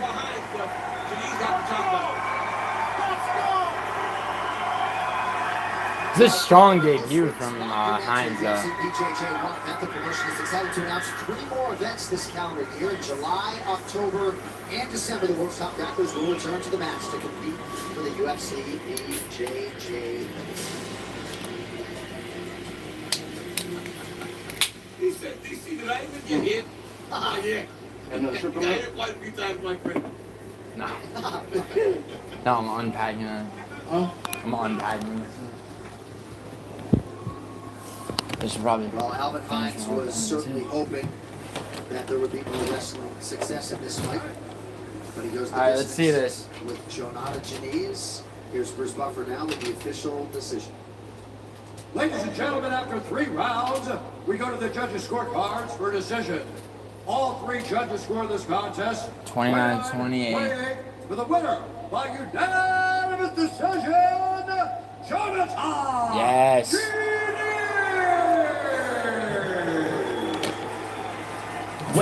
Way closer fight than I thought. 3-1 in the UFC, and we will see if he draws top 15 opposition movement forward. A valiant effort in defeat from the UFC. Yo, they should rebook that Derek Lewis fight. Well, see your name in the octagon with UFC Collectibles. You can put your name on the canvas at upcoming pay-per-view events. Watch it live, then own the real thing, your piece of fight-used canvas, hand-cut and framed to keep. Be there, be a part of it, and UFCcollectibles.com to secure your spot. All right, coming up next, caution, flammable, eco prices, and certified. All 3. Yeah, I thought so too. I mean, cause like all the experience, perhaps he has never fought a prospect. a lot of dude. I mean. Oh, this next fight's gonna be. Next fight's gonna be awful. By that I mean great. Told you that he didn't hit hard. Jacoby's. Oh yeah. Yeah. Nah, but. Get in on the action tonight here now. Yanni the Greek with his best bet for UFC. Oh my god, this fucking scumbag Yanni. Hyder Emil has outperformed. Yeah, he has. Shut the fuck up. Don't you dare. Don't you dare steal my underdog pick, you fucking scumbag. With Jose Delgado only a -170 favorite. Should be a lot closer to -250. No, it shouldn't. No, it shouldn't. All of those by finish. All of those by finish, and he's never faced competition like Hyder Emil. Here, path to victory in the grappling and in the stand-up, I think is evident. Lay the -170, Jose Delgado. Oh, he's saying go for Delgado. Alright, bitch. Alright, you're on, fucking Gianni the Greek. Timing to get back inside that. Yeah, exactly.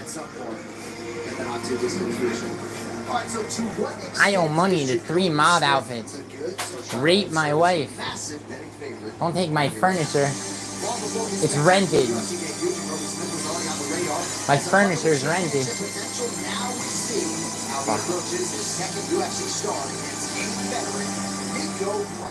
Expectations were already high. Yeah, it's rough, Jersey.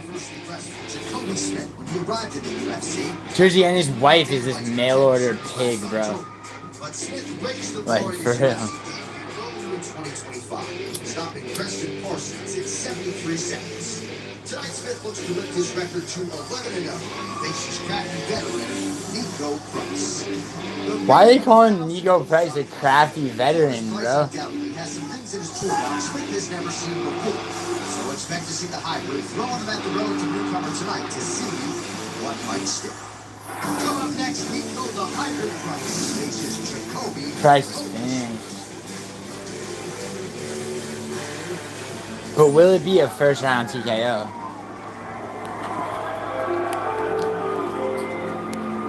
Jacoby Smith not wasting any time, making the jump to the octagon for a second time, training under the line the General States Cortez MMA in Dallas, Texas. DC, you know this man all too well. Got him excited for Jacoby's fight tonight. Yeah, absolutely. Very excited about calling Jacoby's fight. Dude, Jacoby's like, he's got to be the best welterweight prospect. And like, it's a stacked division, too. We got him into A-Can initially, but we got him into he was just a fighter. Now wrestlers, Joe, are willing to go into the fire, especially when they're young and inexperienced. That's not something that Jacoby Smith struggled with. You know who he reminds me of? Oh, okay, yeah, I mean, I guess that makes sense. It's so retarded, Terzi, that pays better than cause I got a round 1 TKO by Jacoby Smith at fucking plus 115. And just so talented as a wrestler and as a striker. I mean, the way he won the knockout in his UFC debut against Preston Parsons. By any fighter, yeah. The speed and power, the suddenness of the impact of his strikes comes from very high. He's got such that Preston Parsons fight, yeah. He's got such good finishing in his thing too.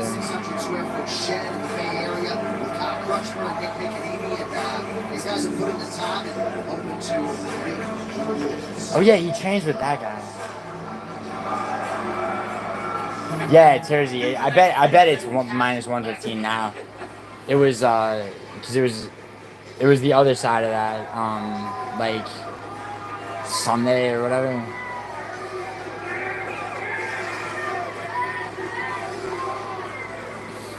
For his 19th UFC appearance here is yeah. the likable Nico. Yes, indeed. Price, 13 of his 18 UFC fights have failed to go the distance. Yeah, I thought about it, but I mean, shit, right? So. We were just told that Smith is the biggest favorite in UFC history. Yeah, it's Jersey. I'll do that. Like, I'll do it in sessions of betting usually.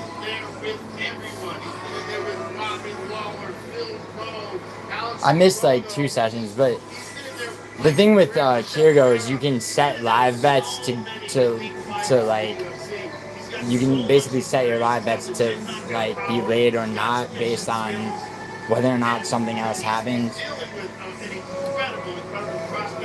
Which is like, it's like the only site that lets you do that. And the man loves to get him off.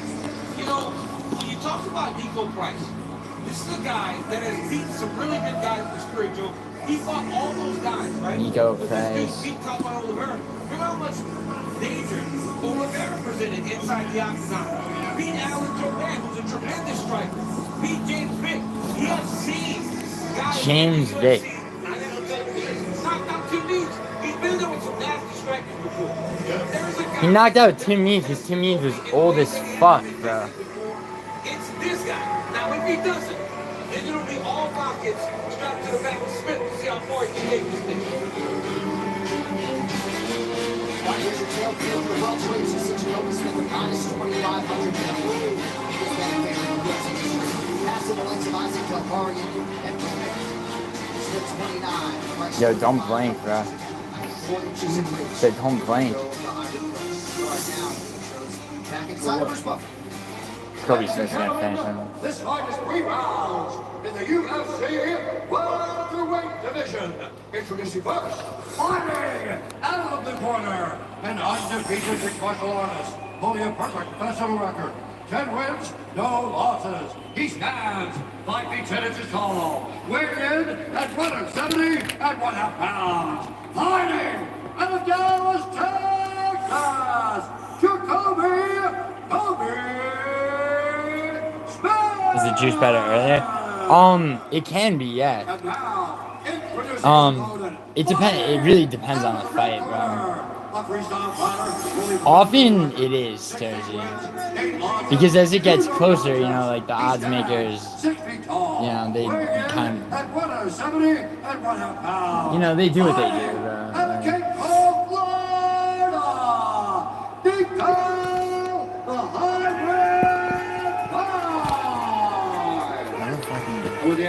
Take a look. Thought I had a Classic veteran Mark Smith is our referee. Oh. Thank you to Chrissy Blair getting us started. Nico Price has cashed 5 times as an underdog. Well, yeah, actually. He has never been a plus 1,200 underdog. Nah. Now, the one thing that Jacoby can use to his advantage is that a lot of the team from Cortez fought Nico Price. So they could have built stuff off of those games for him. Is that right? Yeah. Oh, shit. Yo. Who didn't know this was gonna happen? He's getting busted up quick. Armbar set up here by Price. Price is doing a good job of minimizing damage so far. But if I'm Smith, I'm letting him up. Yeah. The speed is such a big advantage for him. And Nico can submit guys. And he can submit guys off his back. And if he can hold Jacoby, keep him in this position and minimize damage, control posture. Yeah, he's fast as fuck. Somebody's cut very bad.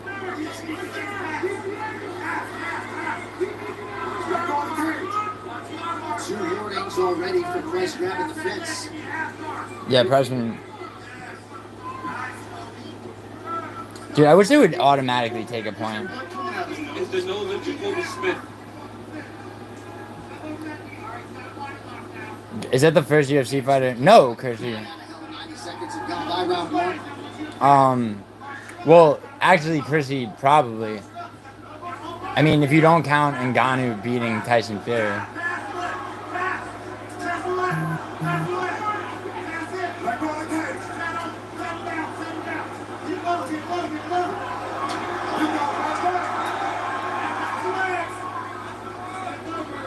Price has realized success striking and splitting off. What's up, Kate? Good job right on that right arm. He's got a good grip on that right arm, at least preventing it from slamming down. He's got to be careful of the arm bar. Yeah, it's out.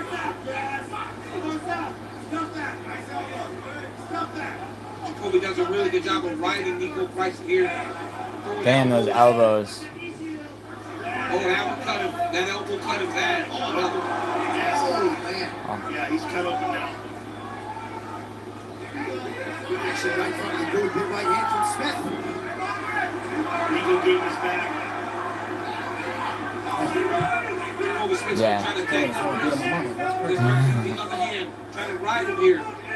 Keep Yeah. that pressure forward, start punching. You thought Fury won? I mean, irrelevant fight in the scheme of things because He's got the hook in.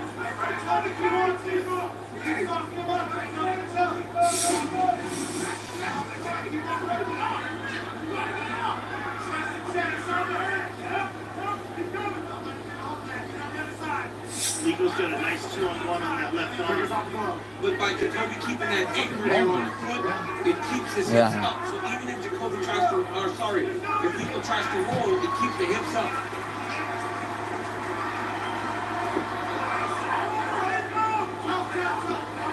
Eagle gets back up to his back on the feet. Very interesting.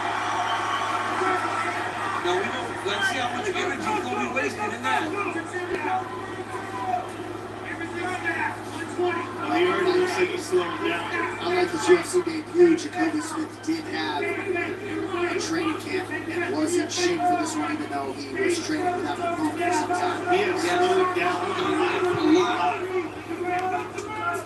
Nice inside low kick by Nico.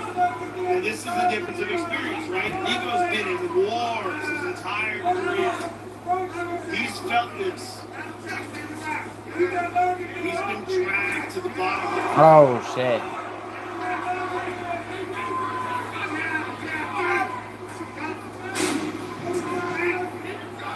Nico looks pretty exhausted himself. Final minute of round one. But Nico's fought exhausted so many times. Like he knows this position, he knows this feeling. And for Jacoby, is there like this expectation that he's going to get him out real quick? But he didn't. Is there a letdown now? An adrenaline dump too? It's a very high-profile fight for him.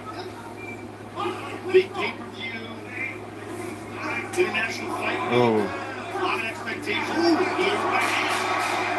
Damn, Nico Price coming back. Oh shit. Oh! Oh.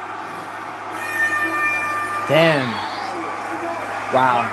We got him bad. We got him really bad here.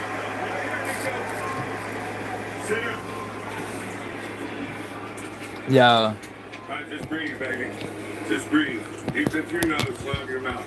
Alright. Just nice. Second round finish. Deep into your nose, slow Almost in your certainly. mouth. Nice and relax. Just relax.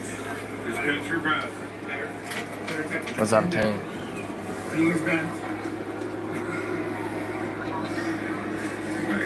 What is his corner possibly saying to him? What is Price's corner possibly saying to him? The distance he covers with that left hook. And here's the slam. Beautiful Also, he technique. grabbed the cage twice. Elbow, What? punches. And here's the end of the round.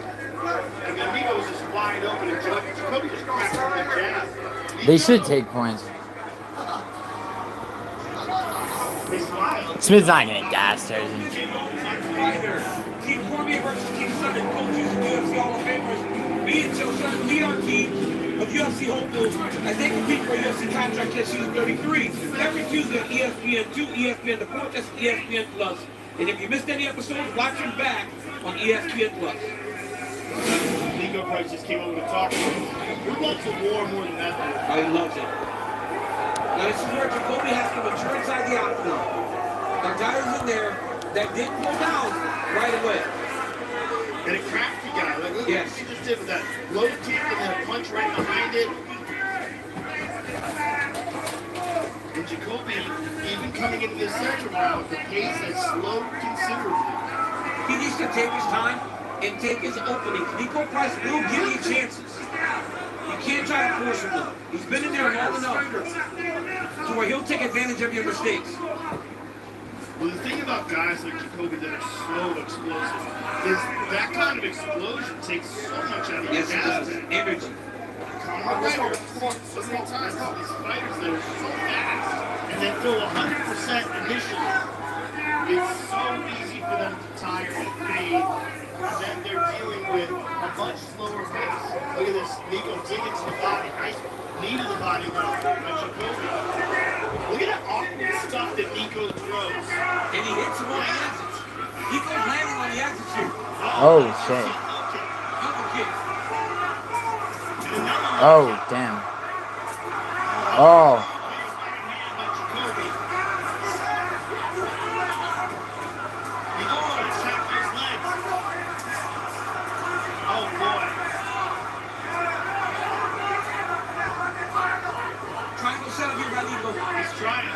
Jacoby's doing a good job. Jacoby fighting his pace. Breaking get a press now. Landing some beautiful hammer fists in there. But Nico Price is not just laying. He's trying to attack the arm of Jacoby. He's trying to use an Americana grip to set up an armbar. He's got to get that left leg free, though. His left leg is pinned underneath. He's got it free. Now he doesn't have the arm anymore either. They're both exhausted. Damn, bro. Ooh, good elbows from the bottom by Nico. This is crazy. Yeah, assassin call, I know.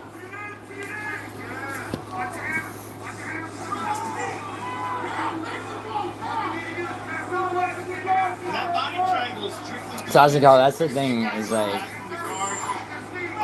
You know, about hunting underdogs. Although Price is doing better than I would have thought, but... But Nico can't just lay here.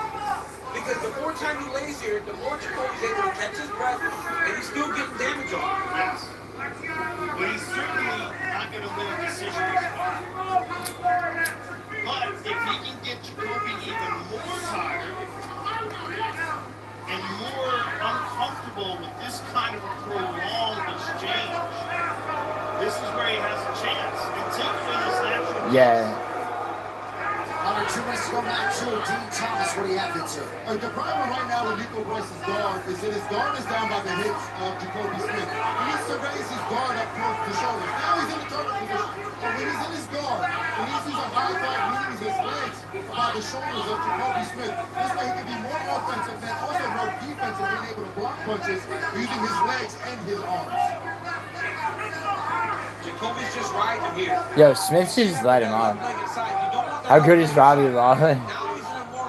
He's good, bro. Nico Price down.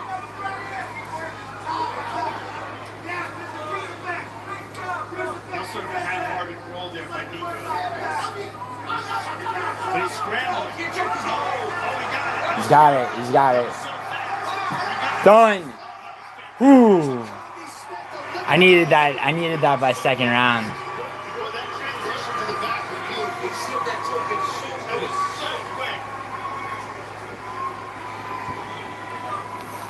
Some valuable experience accrued within that fight, but Jacoby Smith gets his first career win by submission.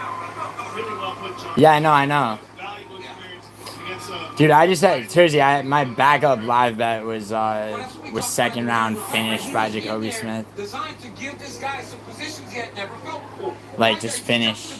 Yeah. Because he's shown grappling. He just doesn't have any subs. Look at that butt drive. Take the back. Stick the legs in. But even if the legs are going in, the choke is already in. Dude, like, what makes him a good prospect is that he, like, you know, is that he adds things like that to his training. Going into fights he might not necessarily need it for, and then, you know, and then he sees a fucking situation like that. You know, we talked to Jacoby Smith, who's sharing a moment here with DC, about his timeline. He's gonna be improving with every fight. So he told us, DC, in the fighter meeting, throw me in with the top 7 right now. Yeah. And, you know, maybe ready for the bottom half of the top 15, but a lot of tests to pass before we get DC's thoughts here. This Bruce Buffer making official. Ladies and gentlemen, referee Mark Smith has called a stop in this contest at 4 minutes, 3 seconds of round number 2. Declaring the winner by submission due to a rear naked choke and still undefeated, Jacoby Smith. Congratulations, sir. Jacoby, you came into this fight with the highest betting favorite in UFC history. Did you know that? You were 2,500 to 1. Yeah. I took him. I had him on. I have him on money line for a bunch of parlays, bro. But yeah, I feel you. I was just talking to Saif Saud about that. This is the kind of fight that you needed against a guy who's a real tough bet. You don't round robin Tersey, like, so, you know, it's a different, you know, crazy ass betting lines like that. Fucking. Jacoby Smith, let's take a look at the finish because you really capitalized on this. It was beautiful. The way you spun to the back and took that choke, it was so fast. We're seeing it here in slow motion, but that scramble was elite. Oh, man. I was thinking to myself, usually before all my matches, I tell my teammates how I think I'm going to get them. And it usually happened. I didn't do that this time. I kept it to myself, but that's exactly how it happened. You thought it was going to be rear naked choke. Joe Rogan! Jacoby, you're one of the most talented prospects that's on the up. So I'm looking forward to seeing you inside. Yo, he's trying to be Joaquin both of you on the mic. Thank you, God. Thank you, family. Thank you, everybody here. Thanks for the follow. My pleasure. Woo! Hey, y'all enjoy the night, baby. Let's go! Jacoby Smith, ladies and gentlemen. He's got a great energy about him, champ. Right from the minute he walked into the fighter meeting, Jacoby Smith looks like the real deal, and we'll see how they spin it forward for him. Yeah, absolutely. No, I get what you're saying, Tersey. I mean, I watched some clips of Joe Rogan kicking, bro. yeah. Yeah, bro. Yeah, Taekwondo and kickboxing, yeah. Great start. Let's wait to get into those big He was he was an amateur, but he was headed for the Olympics. His story is that like he knocked someone out with a wheel kick and he's like, oh, that could be me, and quit. So he knocked somebody out with a wheel kick, like a spin, you know, and he started getting like, it's like, oh shit, there's guys that are better than me. What if I got hit with that? Like, I'm making no money. Yeah, because he did that to somebody, and so he's like, what if that happens to me? You heard the guy really bad? Yeah, the guy didn't get up. Inside the UFC octagon. We saw it. Yeah, dude, wheel kicks are no joke. Right? We're just experienced. And we know that Gregory Rodriguez gets moments against Santa Claus time. In a main event. These are two. Oh shit, yeah, wait. These are two guys that deserve the spotlight. Oh, Hermanson. Tersey, you really have Hermanson, huh? For the first time since his first headlining spot against the aforementioned Jared Cannonier earlier this year, Jack Hermanson. Tersey, I didn't bet any props on this. I just have Rodriguez on parlays. I don't have any straight bets on this either. And then pay-per-view beckons 10 games. We will see you in a moment at the prelims. Live for Five? Tried what? Yeah, it's fine.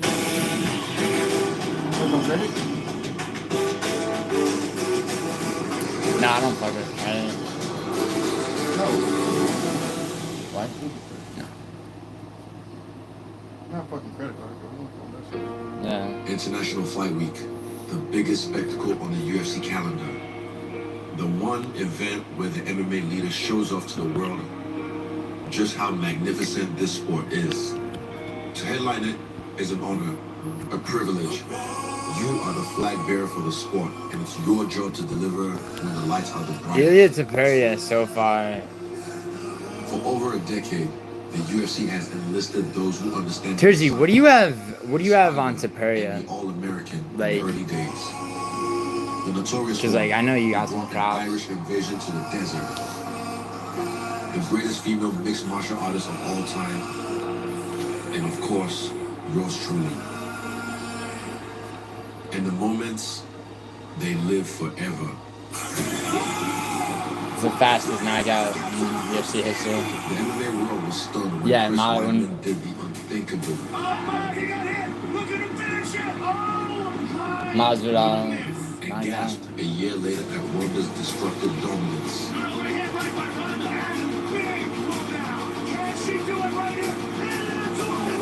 When the McGregor hype train was dangerously losing control, Very bad position for Conor.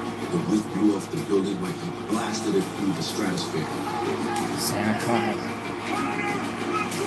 The legendary stare down of two courageous warriors is forever burned in our brains. Wow! How good is this? As is the jubilation of a double champion grabbing hold of icon status. History!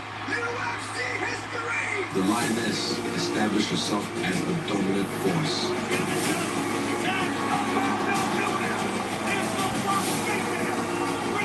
Dude, what makes Jacoby Smith a great prospect is his finishing instinct. I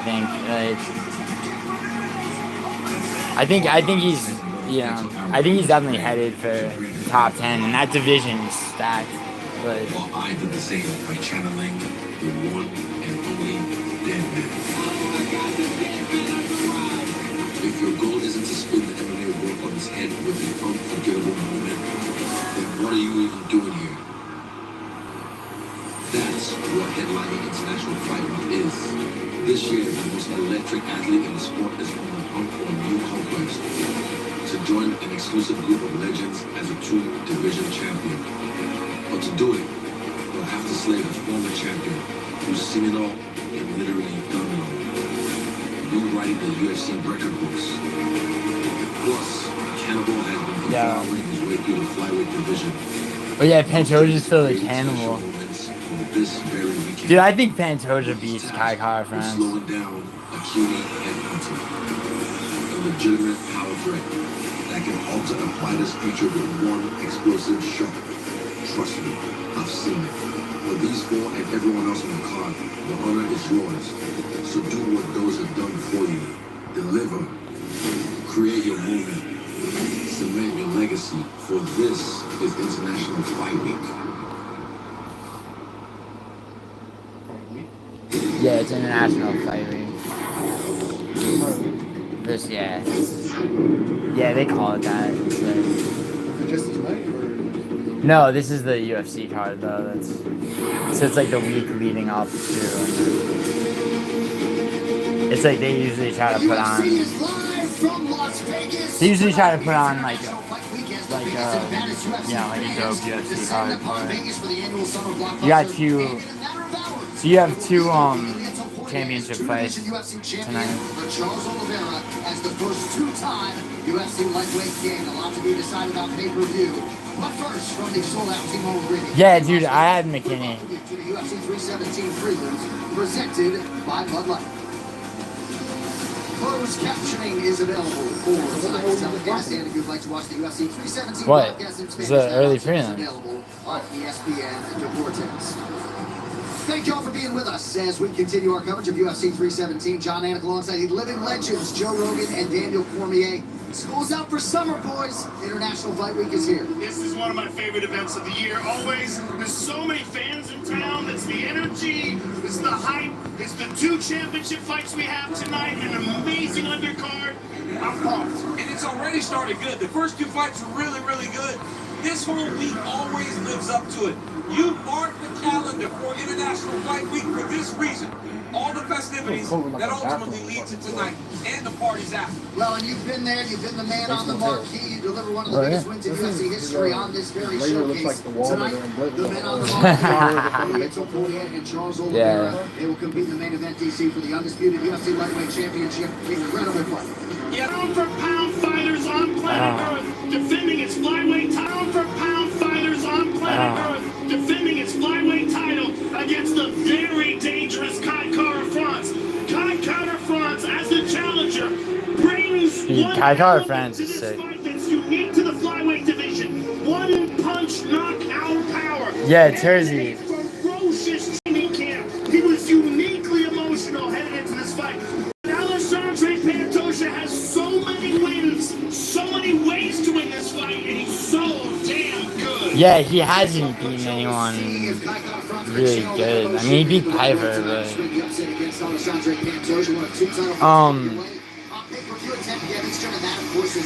Strickland beat him by. So Tersey, the thing is, like, the argument for Hermanson that I see is like, you know, is like a decision, but you know, it's like you look at the Strickland fight, right? And Strickland pieced them up over 3 rounds. I mean, Hermanson's not the easiest to finish, but he can be finished. I mean, I think Rodriguez is gonna throw him around.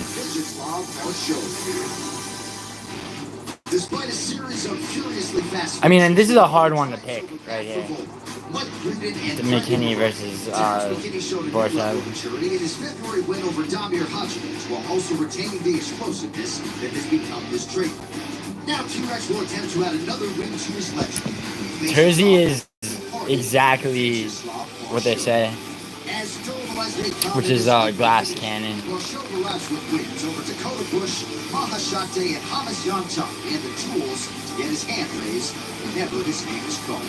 I was haunting horizons. I was in a hospital. I don't have any this week.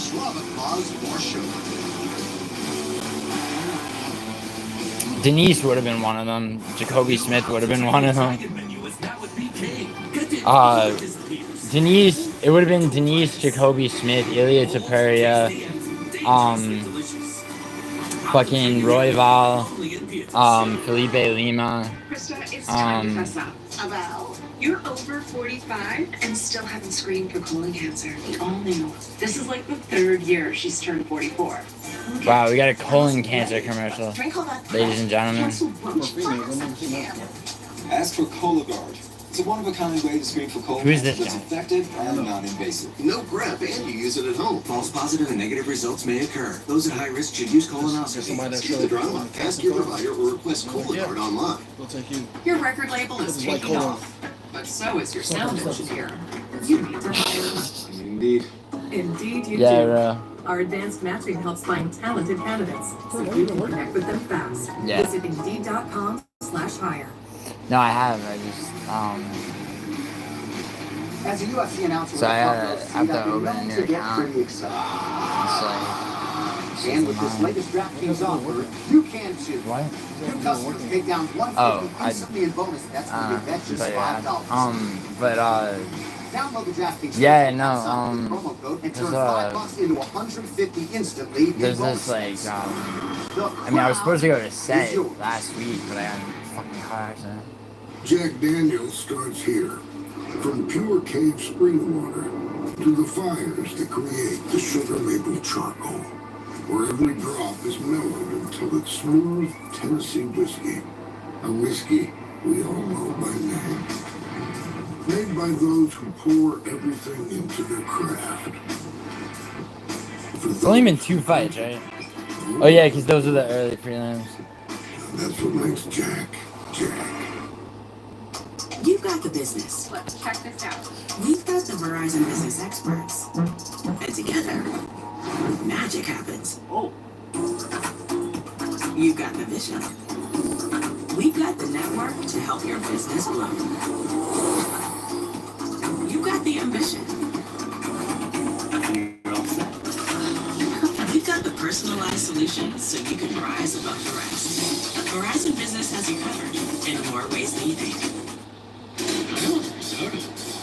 VIP. I want it purple. I love eating risotto here with you. You do? When was the last time you go to risotto in a restaurant and it was good? You love eating risotto with me here? Do you? What?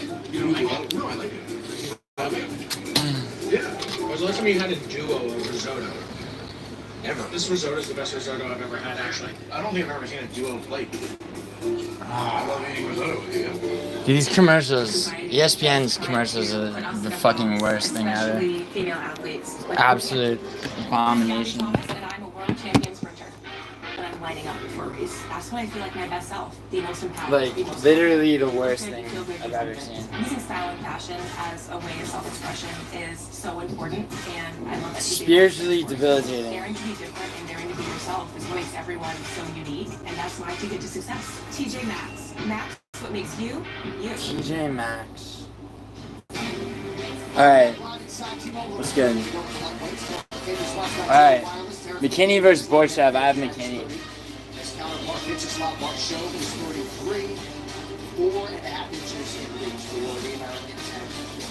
Well, now for the introductions back inside to the race. Ladies and gentlemen, we are on! From the team of Olivera in Las Vegas for UFC 317, Toia versus Olivera. And now, this fight is 3 rounds in the UFC lightweight division.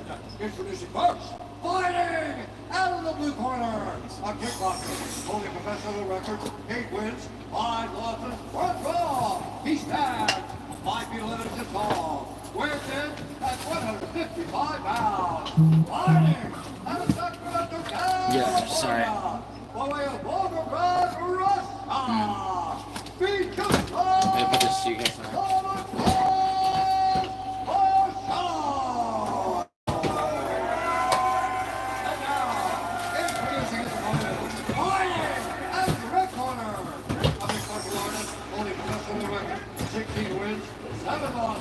He's down 5 feet 10 inches tall, weighing in at 156 pounds. Fighting out of Spokane, Washington. Yeah.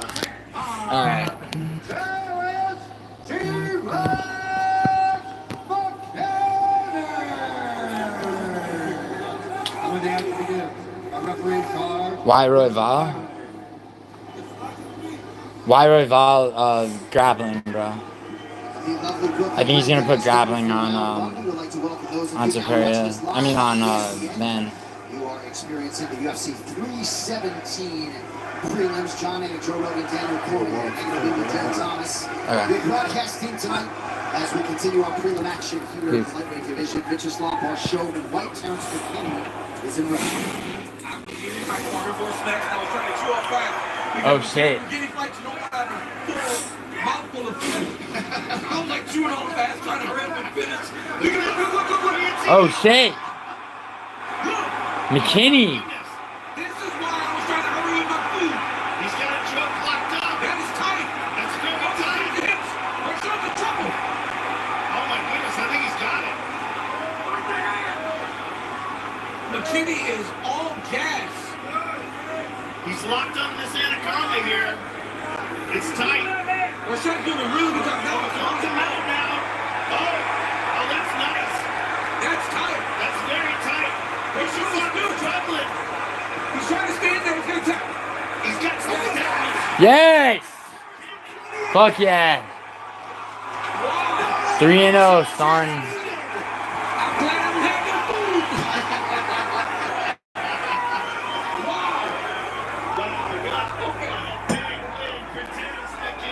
Okay, maybe it is good. Maybe it is good, because right now, he's that was good tonight. Everybody's good tonight. Yeah, right? That shows the hard work that he's put in with the grappling. We were talking about that as up to the lead-in. Yep. He's won so many fights by knockout. He's so dynamic and so fast. And now tonight, he shows some other elements of his game with a beautiful Double leg. That double leg was nice. Barshov throws a kick, and he caught the kick, but it was the right hand that went high deep in the crotch that allowed for him to run through Vyacheslav Barshov, and then he had that choke in there, kicks to the mouth. Barshov was kicking his feet, trying to find a way out as McKinney's over here talking to Joe. Yeah, right? This dude is explosive. And he's Dude, that's why. Cook County, Chicago, Illinois zone, Terrence McKini. Dude, he's on kind of a streak, too. Vyacheslav Barshov trying desperately to get out. How long was the fight? That was a very quick fight. Certainly under. That was a very quick sub. 16th round 1 finish for Terrence McKini. Back in 30 seconds after this word. DraftKings Sports. No, it's DraftKings. Bet, Chalice. Before this guy taps out. Bet on submission props, spread, same game parlays. You can also bet live. Alright, that was the first difficult fight that I've won, but I'm 3-0 on this card. Instantly in bonus bets. DraftKings, the best place to bet UFC. Double chance victories, takedowns landed, knockout drops, so many bets. Dude, I'm gonna be so pissed if Robin from Predictions Tracker doesn't put my shit up. Because he has my fucking picks. Prelims are presented by Bud Light, who reminds you to drink responsibly. What a moment for Terrence McKini. It's a very official. back inside the octagon of Bruce Buffer. Ladies and gentlemen, referee Chris Coyote is going to stop on this contest at 55 seconds of the very first round. Declaring the winner by submission due to a guillotine choke. Yeah, he's actually coming over, Travis.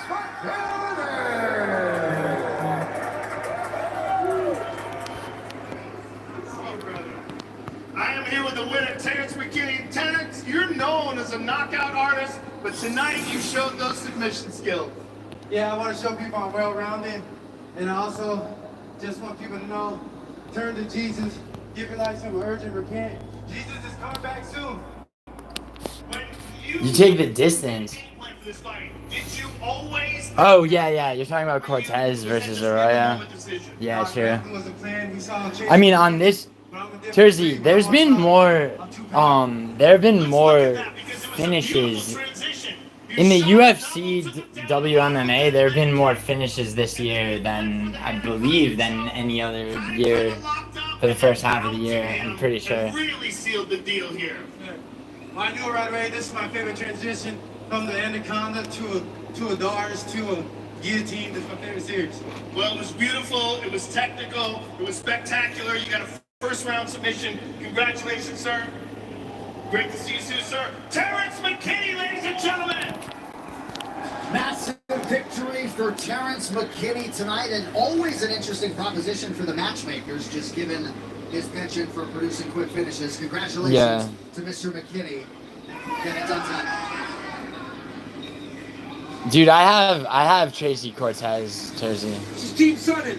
As Chael and I, two UFC Hall of Famers, lead our team of UFC hopefuls as they try and earn a UFC contract. Catch Season 33 every Tuesday on ESPN2, ESPN The Cortez, ESPN Plus.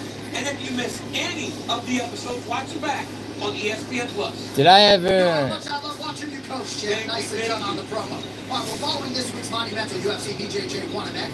Promotion is excited to announce 3 more events this calendar year in July, October, and December. Oh, yo, Matua,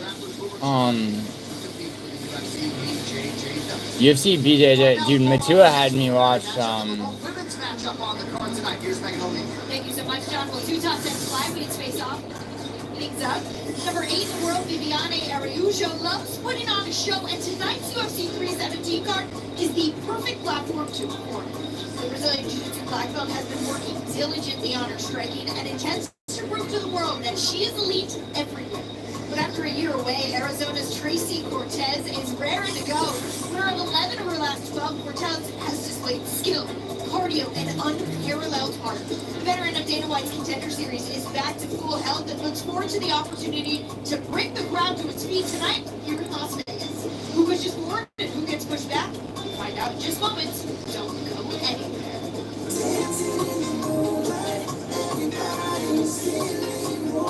Oh, fuck, I didn't make picks on pathology. I definitely did, though, with fucking... Cancer isn't me. It's something I treat. And the less time I spend treating my cancer, the better.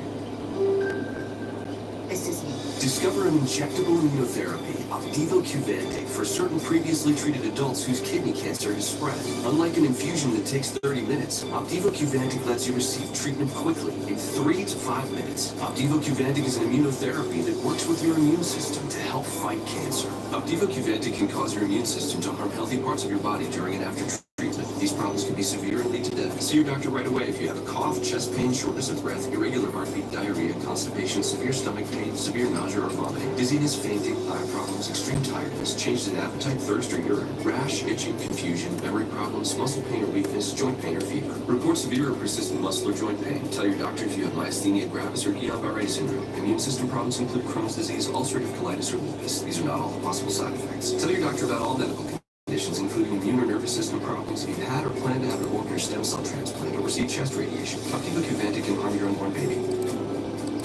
A chance to live longer. Treatment that's faster.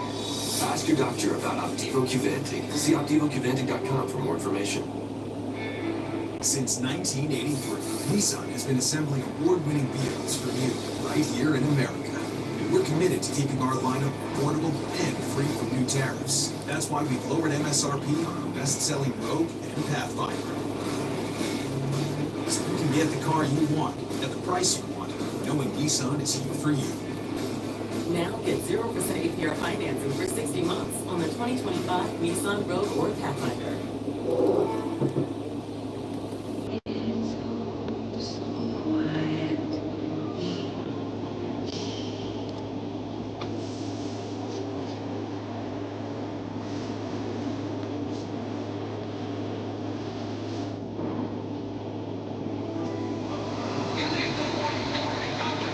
Dude, if Robin, please tell me you're gonna fucking. The fact that he's taking. Why, Terzi? He doesn't get the book. There's no script, bro. The thing is, man, like. I used to play this game with my friends, right? Where we used to watch the Contender Series, and I used to tail that scumbag's bets. I didn't pick him by sub, but I picked him by finish in the first round. People forget that he can grapple, Cat King. Yeah, Terzi. Yeah, often. Oh, you picked him by sub? No shit. Good job, Chad. Yeah. I picked him by first round finish. But I was in a car crash, dude. Oh, you picked second round, dude. Yeah, I mean, the only reason that's dumb is because when does McKini? I mean, McKini rarely goes to a second round, right?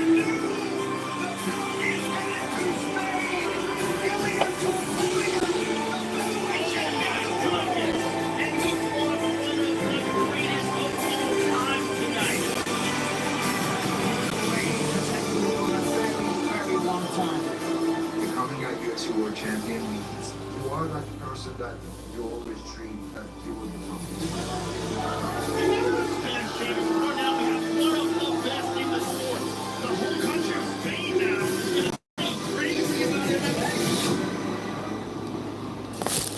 The newly crowned champion's first title defense to come against another legend of the division.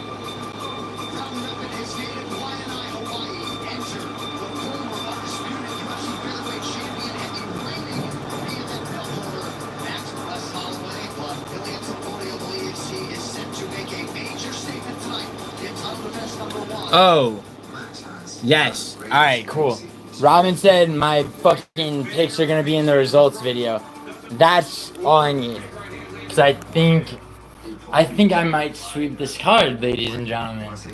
I think I might just sweep this fucking card. When I was watching his fights, I was talking to my team, and I'm like, what an opportunity! Because I know that I'm gonna knock him off. I know that it's gonna happen.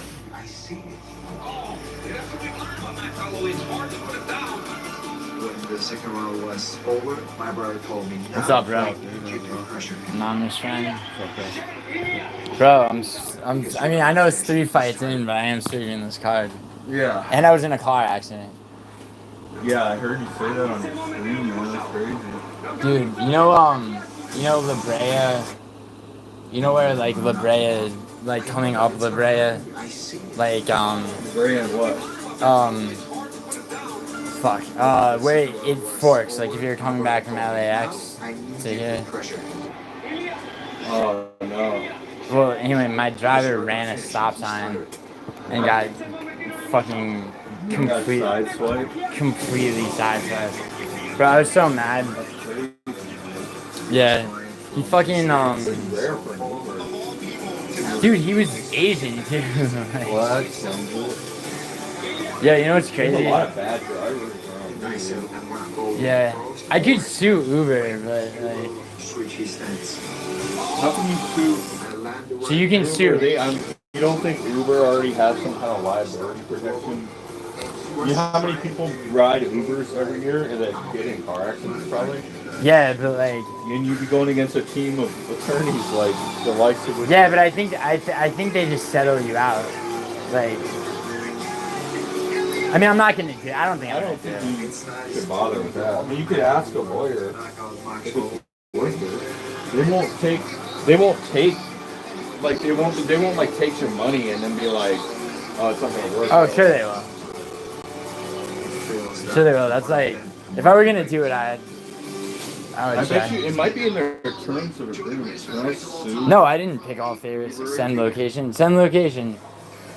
I don't know if McKini was a favorite. No, I have Royval. I have Royval. I have I don't know if Lima's a favorite.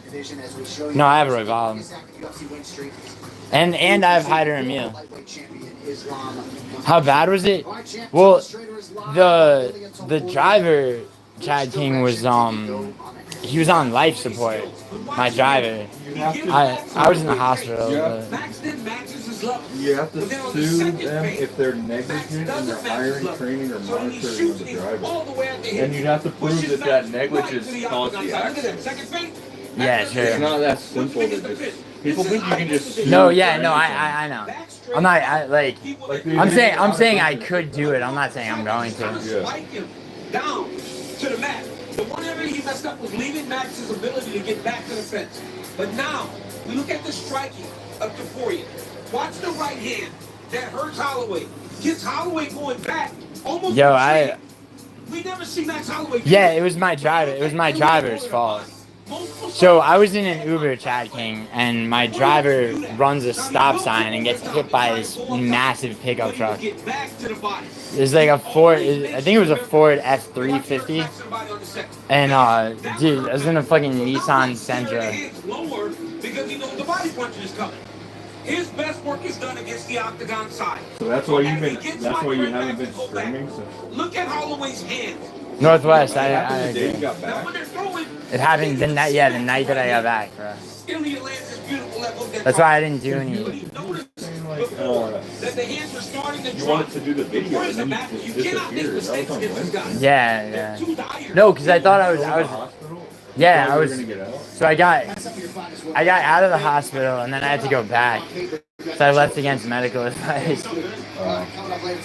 Well, you still had a headache?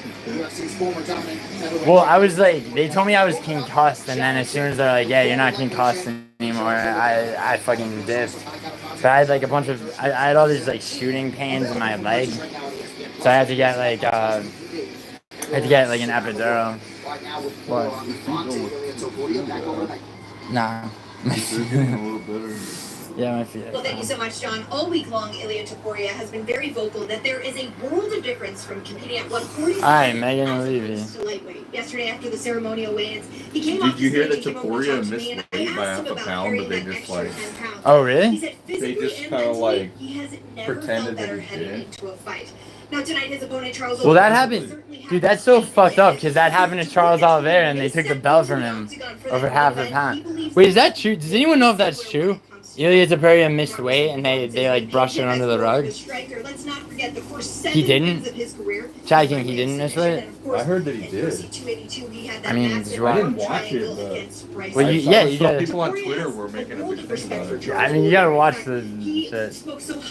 Like the guy said 155.5. And then they were like, wait a second. It's supposed to be 155. And then he was like, oh, okay, 155. Did you saw footage and In fact, yesterday he was laughing. He said it's hard to talk bad about Charles Oliveira because I respect him so much, but that is the fight game. Tonight, Topuria has the opportunity to achieve a dream. He has 17-0 since day one in the sport. That's to get a belt in a second division. He put it perfectly in our fighter meetings. He said practice is where you earn the belts and the accolades. The fight is just where you collect them. Guys, a true champion's mindset. Yeah, there's no doubt about it. The way he walks into a fighter meeting with all the aura and all the thoughtfulness is pretty incredible. He's such a budget McGregor. Cortez appearance. I don't think so. UFC career. Here's her first start of 2025. I think I don't like the move up to lightweight, but it's like I would if it were. Phoenix, Arizona native Tracy Cortez. Since earning her UFC contract on season 3 of Dana White's Contender Series. Oh, MMA Joey. Dude, fuck MMA Joey. Dude, MMA Joey's never on the scoop, bro. You can't reject it just because it's MMA Joey. Yeah, Chad King. I mean, I kind of can, Dude, MMA Joey's come out with some of the most bullshit takes, and he virtue signals like a fucking. That can't believe you don't hate that dude. I mean, I don't watch his content, but people were sharing that on Twitter. Yeah, I don't know. I definitely doubt it. Because think about, dude, because Charles Oliveira missed by half a pound and they took the belt off him. Here, this is somebody else, not MMA Junior. Since 1983, Nissan has been assembling award-winning vehicles for you, right here in America. And we're committed to keeping our lineup affordable and free from new tariffs. That's why we've lowered MSRP on our See, they called him 155 and a half. So you can get the car you want, at the price you want, knowing Nissan is here for you. Oh, and they just gave it? That's funny. Wait, they adjusted to 155. 2025 Nissan Rogue or Pathfinder. My generalized myasthenia gravis was unpredictable and limited what I could do. But Ultimare's continuous symptom control with improvement in activities of daily living. Oh, he had a big ass chain on? Yeah, but Chad King. How much do you think that chain weighs? Half a pound? Oh, easily, yeah. So he would have made it. Yeah. You can't watch this. I can count on. Dude, yeah. I mean, if you're wearing. Who gives a fuck anyway? Half a pound. Yeah, no, I know that, but like, I mean, they made a big deal out of it when they took the belt from Charles Oliveira. That's what I'm saying. Like, Before you start, if treatment is urgent and you're not vaccinated, you should receive antibiotics with your vaccines. Don't start if you Watch have Olivera pull off an upset infusion today. reactions may include You think back, so? belly, limb, or chest pain, muscle spasms, blood pressure I don't think so. changes, I mean, tiredness, shakiness, unless Taperia's Changing just. my- I'm not Taperi- changing my pick. I'm just saying, like, I Ultimaris have a weird is feeling that continuous symptom. The upset's gonna be Royval, I think. That's not an upset. Sure it Your is. shipping manager left to find them. Sure it is. He's not. It's a pick and fight. It's not really. No, it's not. He's an underdog. Indeed, you do. Sponsored jobs on Indeed are 2.5 times faster. I wouldn't say that's an underdog. I mean, what do you mean you wouldn't say he's an underdog? He's not an underdog. When I saw the odds, he was minus 120. And, No, Royval's. And Van was plus 100. No, Royval's. Yo, is Royval an underdog? There's more to imagine when you listen. Yeah, no, Chad King, I agree. Intermission, basically, yeah. Royval's still an underdog, right?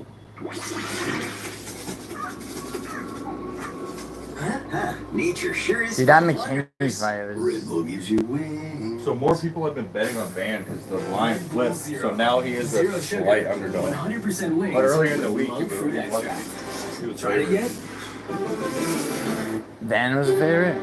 Roy Val was slight favorite, but the line flipped. So you're right, technically now he is an underdog. Yeah. Whenever you put your bet in, he was probably an underdog. Did you put your bet in? Yeah, but not. Did you send your picks into that guy? Yeah. Get live expert assistance to maximize your tax savings. I can help with that. Dude, he's doing topology shit now. Like, you grow your business all in one predictions place. tracker. He's taking like, Your way to money. he's taking your action on like, Oh, we're finally stating the you know, on like, you know, on props. Your deck will have all-weather On protection. what? Props. Oh, he does props. Now he's doing props. I'm not like I don't want to do that.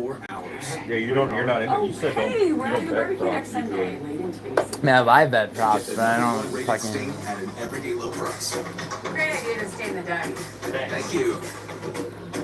Only at the Home Depot. Sure, the sunlight. So who did you pick between Hermanson and Rodriguez? Rodriguez. Terzi has Hermanson. What about Hyder, Emil, or Delgado? Hyder and Emil. And you picked Tracy Cortez? Yeah. Ladies and gentlemen, this fight is 3 rounds in the UFC flyweight division. Introducing first, Stinker of the fight right here. a mixed martial artist holding the belt. What was the last finish Tracy Cortez got? She stands 5 feet 5 inches tall, weighing in at 126 pounds, fighting out of Phoenix, Arizona. Presenting the number 10 ranked UFC flyweight contender in the world. She's kind of a man. Mid. Like, I bet you. I mean, if you Arroyo's saw not. her working out at the gym in like little booty shorts, you'd think she was really hot. Nah. Oh, you're talking about how attractive she is? Yeah, or you saw her going for a jog down the road, you'd be like, whoa, what is that? But Probably not, dude. Probably not either of them. no, this bitch has man shoulders. She's on hormones. Presenting the number 8 ranked UFC flyweight contender in the world. Yeah. Brazil has the tiniest fucking. So the main underdogs that I have are Hyder and Mule and I think just Aruja might win based on how much years she's going. yeah, but I would love for Arroyo not to win. So I'm 3-0 so far. Does not look like a natural athlete. But look at her delts, dude. That's not physically possible for a female to get like that. Yeah, you say that, but like, so many of them look like that. No. It's like a dead giveaway on steroids. There are so many Brazilian women in this weight class. Your shoulders have a lot of androgen receptors on them. Like if you start taking steroids as a man, even the first thing shit, that Chase, nice. Get to the double, she's got to climb the body here. Hyder's going to win here, Cortez. Oh, nice. She got her back. She's going to take her back. Nice job by Aruja. Just continue to move. Uh-oh, she's going to end up on the bottom, dude. Left hip to the ground. Now she's going to turn back into Cortez. Beautiful job. She got his grappling there. She really used that wizard well. Oh shit, Arroyo takes the back. She's more physically dominant than She's just way stronger, dude. You can tell just by looking at her she's going to win. You can throw their records right out the window. When it comes to these women, there's just not that many of them that are really good enough skill-wise to make up for a difference in physicality like this. We'll see. Like that girl Natalia Silva is. Dude, she's good. Yeah. She's It's a bad spot for Tracy to be in this early in the fight. Yeah. She got reversed. They're not soaking sweat yet, not slippery. Look at Cortez trying to put that hand over her head. There she goes. Now she's starting to turn back in. No, the other girl's grip strength is too much. Now Vivi's still a little high here. Yep. Cortez now can release the arm and try to get her right on the through. There it is. Now she gets rushing back into her. Nice. Nice reversal. That boy, Big Angel, so you rolling that through with you. Oh, yeah, Angel's a lot of wrestling.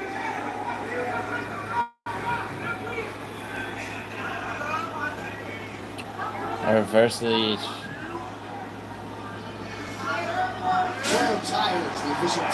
Such a weak punch. That was a big shot. The last one. Yeah. It's a tremendous confidence booster for Cortez, too. To have her back taken like that, to turn around, line him on top, land the ground and pound. Aruja's did a good job with that left under. Cortez needs to pummel back inside to try to get her under it. Every time you let somebody get that far side under it, they start building back into you. You hear Coach telling her to flatten her out. The way to do that is get that right on through, digging under it. Some big spirited strikes from Cortez and on the go under 2 minutes here, round one. Drake took Josh Van by sub. That's retarded. Yeah, it's so stupid. There it is. Yeah, he's not gonna sub. Imagine if Drake cleans up on this card. Didn't he also bet Olivera? Yeah. Dude, that could happen. it's promos from whatever gambling sites. Yeah, my take is that Drake gets paid from Oh shit. with his own money. I mean, Aruja did a great job of that underhook. It's just stopping Cortez from advancing. Cortez did a great job though with her top control. Landing damage every chance she gets an opportunity. Final minute of round one.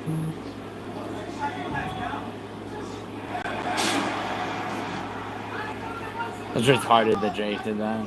Cortez really taking control of the round after a good start. Like I said, Aruja. Good damage by Cortez as well. There's another good right hand. Boom. Good hand. Oh shit. Yeah. Oh shit. It's high elbow here.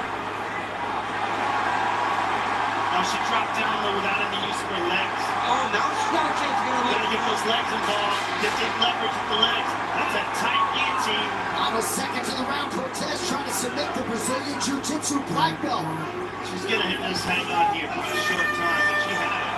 Round two coming up. Damn, Cortez. Fucking around, Your record label is Alright, round one. so is your sound engineer. You need to hire. Indeed. Indeed you do. Our advanced matching helps find talented candidates so you can connect with them fast. Visit Indeed.com/hire. Since 1983, Nissan has been assembling award-winning vehicles for you right here in America. And we're committed to keeping our lineup affordable and free from new tariffs. That's why we've lowered MSRP on our best-selling Rogue and Pathfinder. So you can get the car you want at the price you want, knowing Nissan is here for you. Now get 0% APR financing for 60 months on the 2025 Nissan Rogue or Pathfinder. You cracked the case.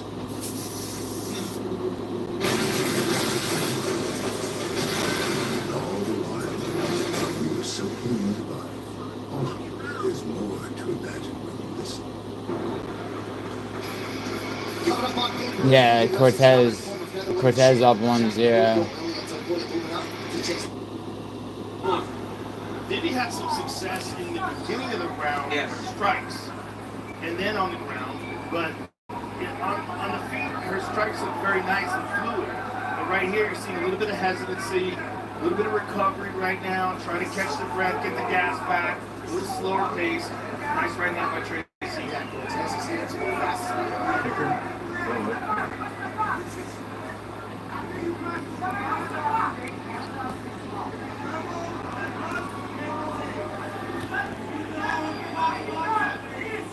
First appearance for Cortez since the main event against Lima last July.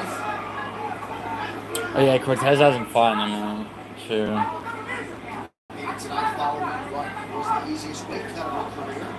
Aruja matches forward, partially went to right hand. Did Cortez used to fight strawweight or not? The reason Viviani can't go extended combinations is because she knows that the moment she starts to let her hands go, there's going to be a shot attempt coming in her direction. Yeah, she is. Nice. Nice spinning back elbow. Yeah, Cortez is landing more. Her hands do look very fast, fluid. You can see her confidence is raising. I don't know about no damage.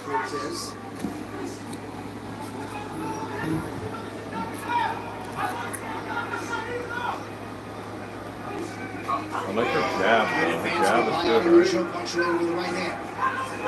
She's got Cortez on the side of the fence now.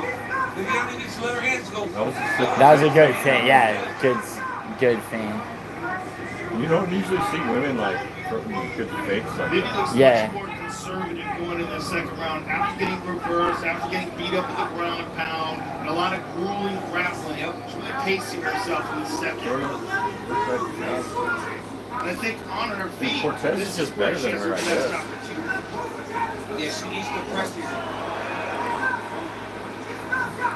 Good defensive vision there by Cortez. Good defensive vision there by Cortez. Good kick to the body as well. Yeah, I'm not. Am I not? Yeah. Oh, nice. Kick for Cortez, nice counter from Aruja with the right hand. Daniel Evangelista, Serrano MMA, chief in the corner of Aruja tonight.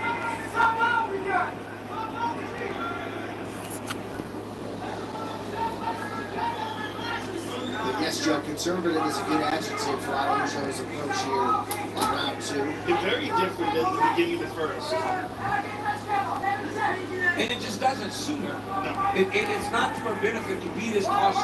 Because they're a minute and a half left of this round. And because she hasn't done enough, Cortez is probably already going up 2 rounds to 0 in this fight. It didn't have to use that much energy in round 2.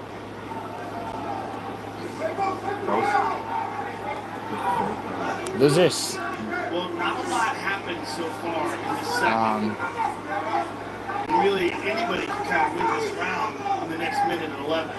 But if she gets taken down, yeah, that's round it. over. Yeah. It's just nothing has happened.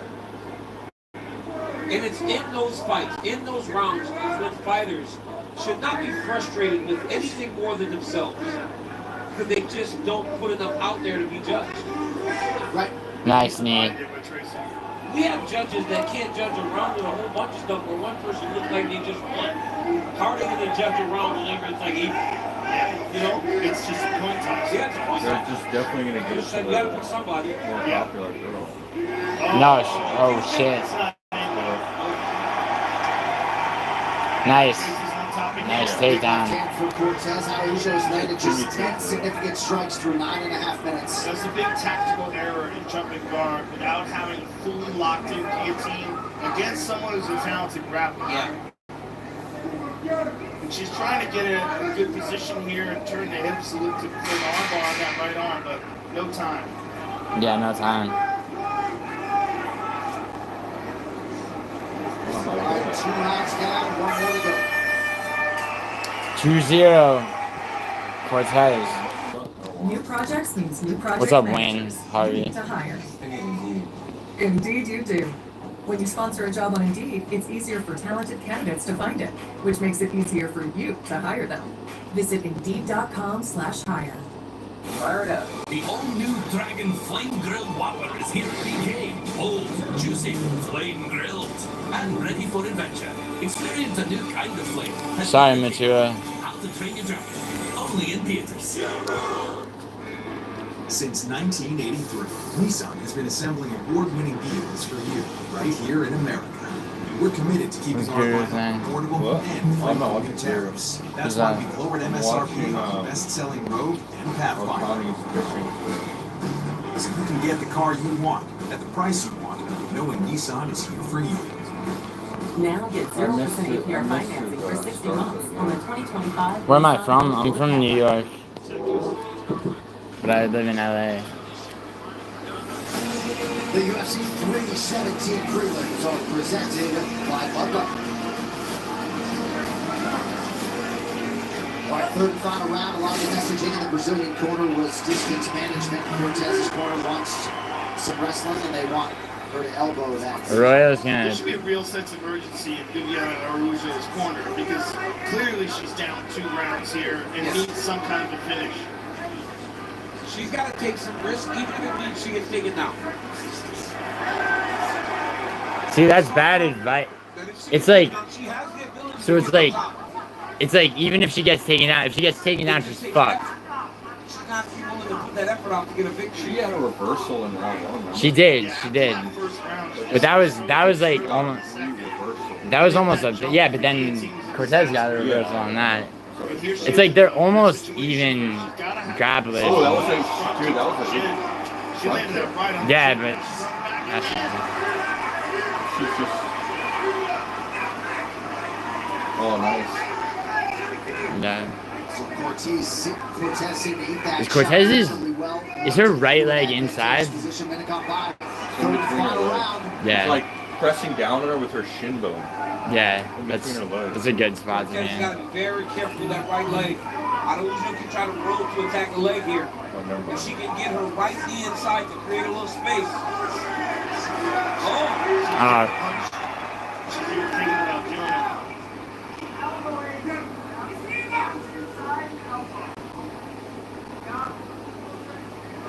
Viviani with her mouth wide open. Take a look at Tracy's covering her mouth. Tracy's recognizing that she's having a hard time breathing, so she's covering her mouth. That's fucking. That's like his neck. I think if you're on top of somebody, you should always cover their mouth. What is she saying there? You're on your back, man. They don't deserve to breathe. I always try to cover. Wow, is that what Tracy said? She's like, you're on your back, you don't deserve to breathe. That's fucking... That's dope. But Aruja, as we mentioned, came in 11 straight decisions. She's had a lot of offensive takedowns across her UFC career. Only 2 fights in which she didn't secure one, hasn't even attempted one tonight. Well, Tracy did a really good job of making her defensive in that part of the fight right away. You're going to be the one trying to defend the takedowns in this fight.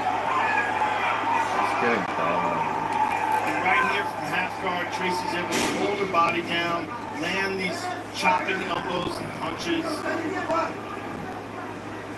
Tracy's done a good job of taking her chances to land damage when they present themselves. There's never been a spot in this fight where she wasn't at least trying to get some ground and pound on. That's why the referee hasn't been able to really impart himself in the fight. I'm being told that Aruja was complaining in her Brazilian Portuguese about oil or some sort of agent of some kind in the glove area. Really, bro? Cortez. Wow. Oh, there's water? Yeah. Do you have any water? I don't even understand. Nah. Why would you put it in the glove? It doesn't do anything. If I'm cheap, it's on my leg. Ooh. Bro. Look at this.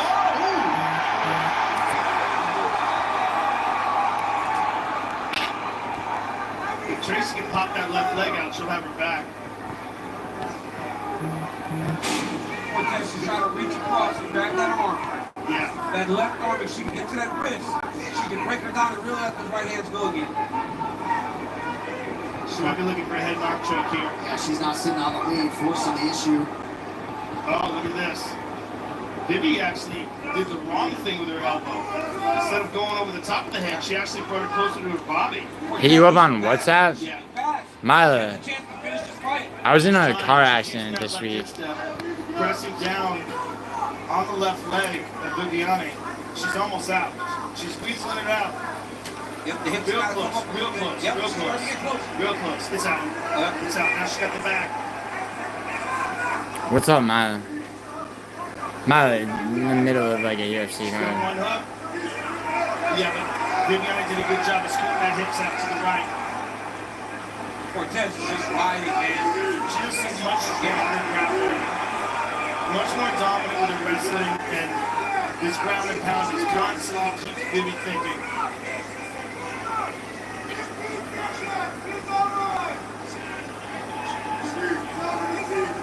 Tremendous offensive pressure from Cortez throughout the final stages of the fight. Is that what happened? Yeah, I was in a car accident. Number 8 next week. Why, were you trying to hit me up? Here, message me on WhatsApp. Go ahead. And a little shot from Cortez after the back with the measure. Cortez at 317. Official decision.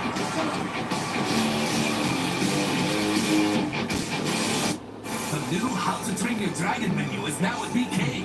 Sorry. Bold, tasty, and dangerously delicious. How to Train Your Dragon. Oh yeah, I forgot, Mila. You're in Italy. Nice. Since 1983, Nissan has been assembling award-winning vehicles for you, right here in America. And we're committed to keeping our lineup affordable and free from new tariffs. That's why we've lowered MSRP on our best-selling Rogue and Pathfinder. So you can get the car you want, at the price you want, knowing Nissan is here for you. Now get 0% APR financing for 60 months on the 2025 Nissan Rogue or Pathfinder. Your record label is taking off, but so is your sound engineer. You need to hire. Indeed. Indeed you do. Our advanced matching helps find talented candidates, so you can connect with them fast. Visit Indeed.com/hire. FX's Emmy Award-winning series, The Bear, has returned for a new season. Okay, Mila. For sure. What's up, Ian? How you doing? Also to take The Bear to the next level. FX's The Bear, all episodes now streaming. Gio's up 4-0. All right, now time for the official decision. It's brought to you by Bud Light, official beer sponsor of the UFC. And here's Bruce Miller. Ladies and gentlemen, after 3 rounds, we go to the judges' scorecards for decision. All 3 judges score this contest 30-27 for the winner by unanimous decision, Cortez,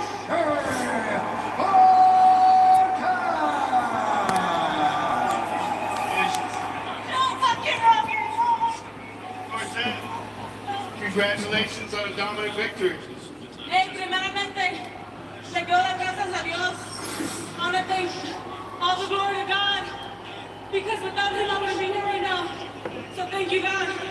Tracy, welcome back to the winner's column. I mean, your career has been kind of frustrating because you're so talented, but because of injuries and setbacks, you've only been able to fight like once a year. But you got the victory tonight in a dominant fashion. You have to be happy. I'm a little, not the way I wanted to win, you know, my big back, but I'll do better next time. What were you looking to do in this fight? I knew that she got us out within 7 minutes, so I was trying to get the finish, but she was strong. She was a strong girl. Well, you pushed a tremendous pace, fantastic ground and pound control from the top, and you show that you're one of the top women in this division. Yeah. I'm 4-0. Wait, what is hers? Yeah, that's crazy, Terzi. Jake did that. Yeah, I'm 4-0.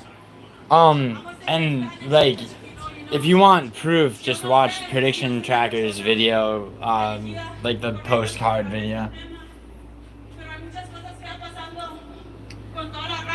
I didn't get my picks to him early enough to be in the like pre. Deport this bitch. Deport. He's complaining about ice right now. Imagine they come grab her off the they just grab her off the mic. I want to say if there were for my mother, may she rest in peace of sacrifices. Okay, Mila, if you want, message me on WhatsApp and I'll hit you after the card, okay? I wouldn't be here right now. You guys wouldn't be supporting me. So thank you. Yeah, I have Hyder. And secondly, I want to thank everybody in here because you showed me so much love and support time after time. I don't even remember who he's fighting, So bro. thank you very much again for that. Thank you. Who's Hyder Emil fighting? Congratulations. Tracy Cortez, ladies and gentlemen. Tracy Cortez 6-1 in the octagon. We'll see how they match her up moving forward, but an outstanding performance as she responds. Well, you can see her name in the octagon with UFC Collectibles. You can put your name on the canvas at upcoming pay-per-view events. Watch it live and on the real thing, your piece of Fight News canvas, hand cut and framed to keep. Be there, be part of it. Head to UFCcollectibles.com to secure your spot. All right, coming up next from Vegas, we get our second look at featherweight hopeful Jose Miguel Delgado, trains out of John Crouch's famed MMA lab in Arizona. His Mexican roots run deep in I think Hyder Emil wins, bro. Jose Delgado. Who did he debut against? Pregnant Good? Yeah, Chad King. Didn't Delgado debut against Vince Morales and not look spectacular? Like, I mean, he beat Vince Morales. Dude, I think Hyder Emil's my Vinicius Olivera ahead of featherweight. If you know what I'm saying. Thank you, Mila. Yeah, Gianni.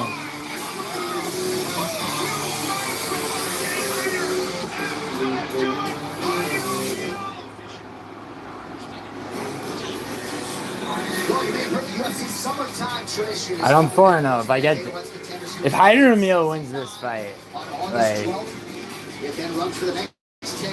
I'm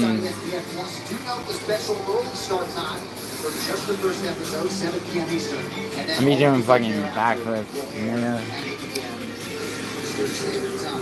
Here's the lineup for the season 9 opener. Yuri Pantoia. Oh yeah, Contender Series. When does it start? August? It doesn't start till August? Yeah. I need Hyder.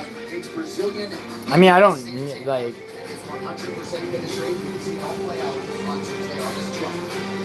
Tonight, though, it is all about UFC 317 Toia versus Olivera. I mean, I would love Hyder Emil. Dude, Jersey, if I get Hyder Emil, I'm on the road to whole card parlays, I think. Oh, he's got it. He's got it. That's it. He's going to go out. He's out. He's out. And still. I switched up last minute and went with This is the level, UFC level. Pantoia. You think it's some Japanese coming here take my belt? No. I'm ready to go to Japan and defend and do whatever you want. But awesome kid, very tough warrior. Everybody see the highlights, crazy highlights. But it doesn't matter. When the octagon is locked, this is my town, this is my city. I feel freedom when I'm fighting here. Well, Alexandre Pantoia certainly holding it down on the turf against Hines last year. Tonight, the challenger for his fourth defense is Kai Kara-France. You see some of the propositions to watch. If you can correctly breaking method of victory, it's plus money across the board. Will the fight go the distance? Pretty close to a pick in there. We'll see how it plays out later tonight. The flyweight championship. And that, of course, will lead in. Can't pick against Hyder, man. I can't do it. Toia and Charles Olivera will close out International Fight Week. And then, of course, we will also have the Pantoia Kara-France fight and so much more on pay-per-view. Yo, Delgado, am I wrong? Delgado debuted against Vince Morales, right? All right, not a lot of margin for error for divisional hopefuls at featherweight. First things first, though, for these recent risers at 145. Aruja and Jose Miguel Delgado will receive nothing but positive notice thus far in the UFC. This matchup, not surprisingly, well received by the fan base. Now we see on this night who will have the upper hand. Making his first UFC appearance outside of the Apex, Hyder Emil has been delivering the kind of thrills he believes will translate well to a packed-up T-Mobile arena. And he figures to have a willing trade partner tonight in Jose Miguel Delgado. 4-0, not trying to be 4-1. Delgado kept his 100% finishing rate intact in February when he stopped Connor Matthews in the first round. Now it's off to the races. What game is that? This meeting with the Hurricane, another proven finisher who's made a couple of previous UFC pros a hero. Coming up next, Hyder the Hurricane Emil takes on Jose Miguel Delgado. Yeah, I mean, Chad King, you're saying because he's actually young. I mean, since 1983, Nissan has been assembling award-winning vehicles for you right here in America. And we saw Bruno Silva lose to Joshua Van, but I think it's a different story. So you can get the car you want at the price you want, knowing Nissan is here for you. Now get 0% APR financing for 60 months on the 2025 Nissan Rogue or Pathfinder. Your record label is taking off, but so is your sound engineer. You need to hire. Indeed. Indeed you do. Our advanced matching helps find talented candidates, so you can connect with them fast. Why would you rather the younger guy win? /hire. If somebody's, dude, Hyder Emil is like, This is how old is he? This is a not flash. Yo, if he wins this fight, I'm gonna interview him. Hormone-free treatment approved for moderate to severe vasomotor symptoms due to menopause. With hormone-free Mioza, you can have fewer hot flashes and more not flashes. Mioza reduces He's 35. the severity of hot flashes day Dude, and it's night. not, dude. Mioza can cause serious side effects, I don't know. including liver problems. Your doctor will do blood tests before and during. At featherweight, I think Emil could still be a prospect. He wins this fight, he gets a ranked opponent, bro. And he beat, how old was Gomez, dude?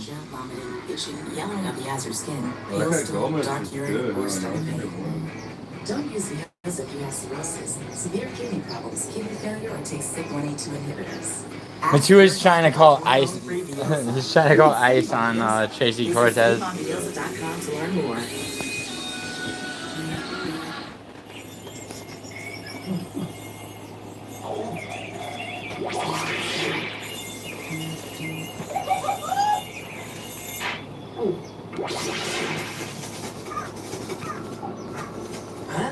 Nature sure is full of wonders. Red Bull gives you wings.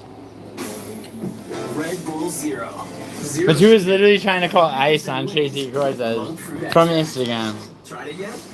35 before facing. How to train your dragon menu is now with BK. Get it before it disappears. Thing is, I think she's an anchor baby. Like her parents were illegal. Dangerously delicious. I think she's probably legal. Yeah, I'm sure it wouldn't work, but Matua's got that dog in him, dude. He wants her deported. It's gonna happen, or he's gonna die trying. Well, usually have to show up and motivate people. Not us. You did all the research. Bear has #1 rated products. Yeah, it was a no-brainer. Everybody should use Bear. It really transforms. Born in Phoenix, Arizona. It's Bear Adirondack. Oh, she was born in here. She's an anchor baby. That's what it's called. No. What, if you're born here? Yeah, her parents were illegal. They came over the border, had her. Yeah, if you're born, yeah, you're a citizen. You know what? America is one of the only countries that has birthright. I don't think they'll take that here. Discover. Like if you're born in Italy, that doesn't make They ended it in Italy. Georgia Maloney. Stuck in the past, baby. They don't have it in most places. 13 kinds of parachute Yeah, pants. they did in Italy for a while. They only added that in America after the Civil War because they didn't know what to do about the slaves. Hopefully, Discover is accepted in 99% of places nationwide. It wasn't like that when they made the country. There should be a path to naturalization. It's just like, I don't necessarily disagree with if you're born here. Alright. Well, it's a problem though because it wouldn't be a problem if so many people weren't coming over. Yeah, there are. So it is a problem. 4 inches in reach for Delgado. All right, now for the intros. Back inside the box. Ladies and gentlemen, this fight is 3 rounds in the UFC featherweight division. Yo, Delgado, he's only beat Vince Morales, right? By decision. A mixed martial artist, holding professional record.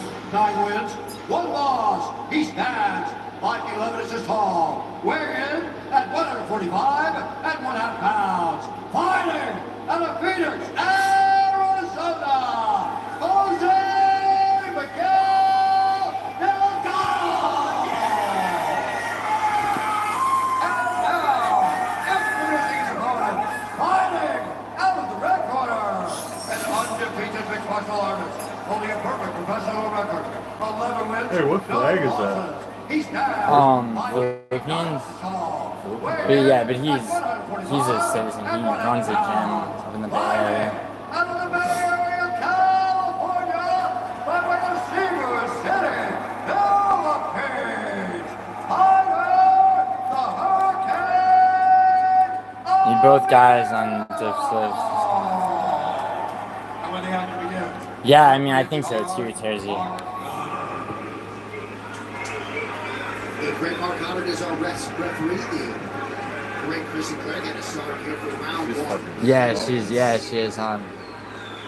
Jose Miguel Delgado and Hyder Amir. Nice. Right out of the box. Always. Yo, Hyder with a damn. And he just makes you fight at this pace. The Hurricane is a perfect nickname. Look at Delgado looking to take that. Oh, nice. Oh, nice combo. Nice combo. Oh. Oh my God. Wow. Smoked. Fucking, there goes your O, dude. There goes my O. Well, there goes Hyder's O. Wow. I talk too much shit. There's your first upset, man. No, that wasn't an upset. You think Warriors know this is O? No. Damn. Oh. Yeah, wow, right. Oh. He's protesting it now, but he just doesn't understand when he sees it again. He was certainly out. He bounced back quickly because he's in tremendous shape, but he would have taken a lot more punishment right there. Let's take a look at it real quick. Oh, you got beat. It is tonight's blazing knockout. Was that an early stoppage? Buffalo Wild Wings. Watch this beautiful knee up the middle Oh, cracked him on the by temple. Jose Miguel Delgado. Boom! Oh, he Right up the middle. bashed him in the jaw. Big shots. His arms went limp. Look at Damn. him again. He falls. He's in deep, deep trouble. I mean, he's not there. Oh well, 4-1. Right Right there, right there. And Mark Goddard, one of the best in the I don't business. know if that was early. Made the correct call. Beautiful knee up He was the middle out. by He Jose was out on that Miguel knee actually for Delgado. a second. No, it was those elbows. I mean, Joe, when he hit it with the knee, his leg Damn. stepped right away. Yeah, it sucks. This guy, Delgado, is the Man, what a real deal. problem. And he's big and long for the weight class, too. It's a man as well. The UFC 317 prelims are presented by Bud Light, who reminds you to drink responsibly. And in part by Cuervo, official tequila of UFC. Please drink responsibly. Well, good for Delgado. All right, well, I won't be interviewing Hyder and Emil. Brought by DAV, Disabled American You're Veterans, trying to get him on the promise channel? to American Yeah, I was gonna interview him. If he won this fight. Why? Have you messaged him or something? Jersey, I don't think so because it's less than an hour until the main card. Declare the winner by knockout, Jose Miguel Delgado. Congratulations, sir. I'm here with the winner, Jose Miguel Delgado, with a fantastic KO. What a beautiful knee, straight up the middle. You timed it perfectly. How happy are you right now? Oh, there's only one fight left on the prelims? Really? Joe Rogan, for 17 years I've been dreaming of this moment. I don't know, Jersey. To have this crowd, to have all these people cheering for me. I've envisioned this since I was a 10-year-old boy. You made my dream come true. I dedicate my life to this craft. You guys pay your hard-earned money to that. I'm forever grateful.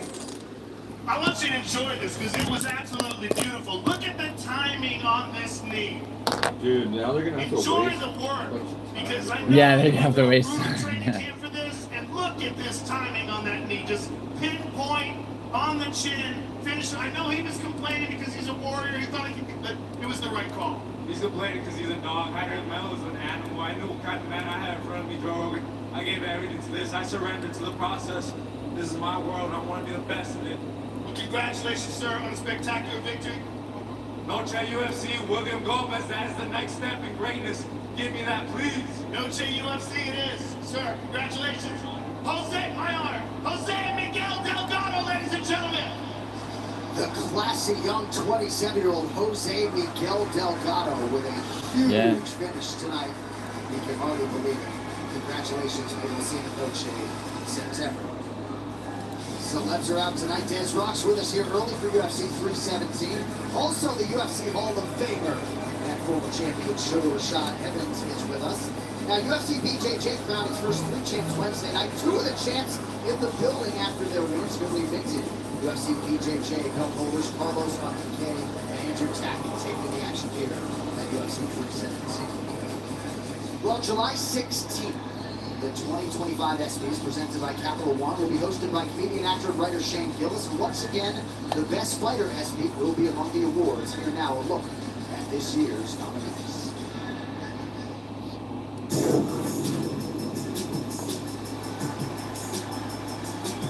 Marab nominated What is this, like Fighter of the Year or something? Chalice. Did you tell me? Yeah, it's for Fighter of the Year. Yeah, Chalice, maybe. Maybe you did. Whatever, I'm 4-1, Chalice. Leave me alone. Islam doesn't deserve it. Yeah, maybe. If he beats, JDM, he does. yeah, yeah. Kayla Harrison, no. That's fucking BDI. Marab, yeah. Dude, Marab deserves it. Defended against Umar, sub against O'Malley. Yeah. I don't think Drake Is is. this for last year? Or this No, year? this. I Why think. would they do it already at July? I don't know. When you did It might not be the calendar year. It might be. Didn't 2+C beat Adesanya last year? Yeah. Is that what they just showed? Yeah. Oh, it could be. It could be. It could be not the calendar year. Like a year before July. Yeah. Kind of changes who you pick. What's up, Ian? On Disney Plus, Hulu, and ESPN Plus. So one more look at your 2025 Fighter of the Year ESPY nominees. The great middleweight champion out of South Africa, Rodriguez through the left. Those are crazy good odds for Olivera. The bantamweight machine Muratov Australia out of Georgia, the American Kayla Harrison, moving into UFC champion, and of course Islam Makhachev, who later this year will challenge Shaq Della Maddalena for the welterweight title. All right, coming up next, feature prelim at middleweight.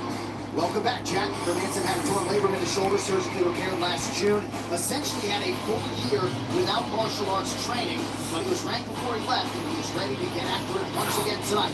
How fast is that knockout? Gregory Robocop Rodriguez. His first UFC main event earlier this year produced a fight of the night, but not necessarily the desired outcome. And you can be sure Robocop will be stalking his Swedish prey early enough. 26 seconds then. Straight ahead from Vegas as we continue live.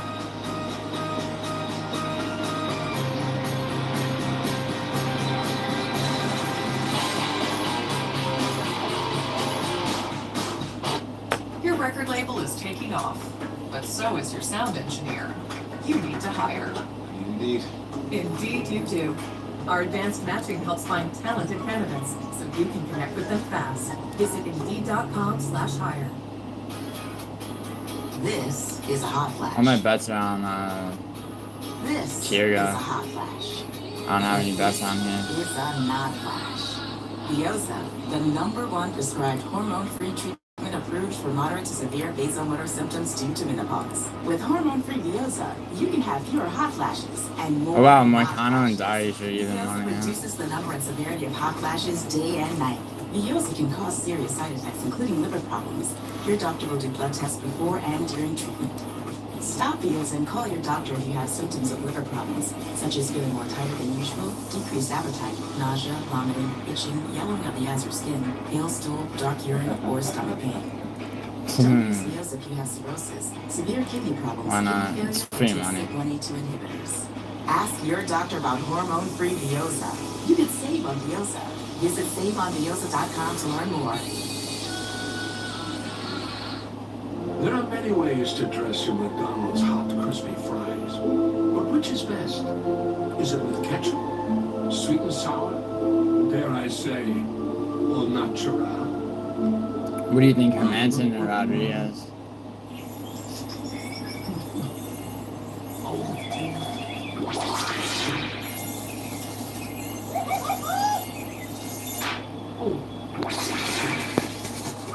What's up, boy?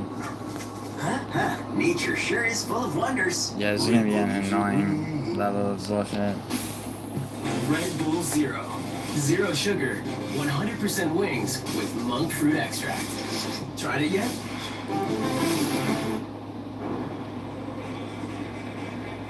Back live in Las Vegas, Oh, Nevada, the as we lightning bets. continue with our preliminary coverage here on Huh? Oh, that's on my actual lightning bets are on Kyrga. You can throw some lightning bets up or not? No, yeah, they're on Kyrga.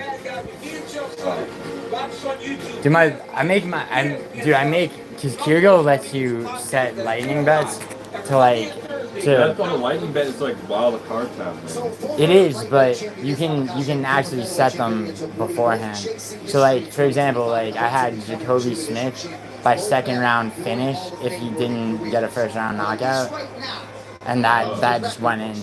Like You program it like that? yeah, Kyrga lets you do that. You have to be spending a certain amount, but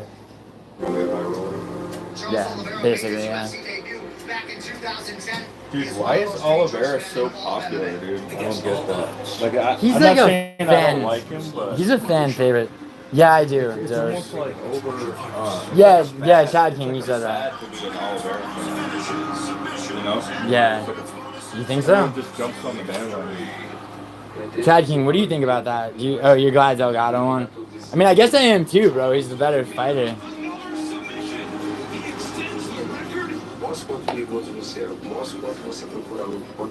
I mean, I thought Emil could have defended a little bit better, but He's kind of lucky to even be in this fight. Chad King, he wasn't that exciting. Delgado in the Vince Morales fight, though. Who's lucky to be getting this fight? Hermanson? No, Olivera. Bro,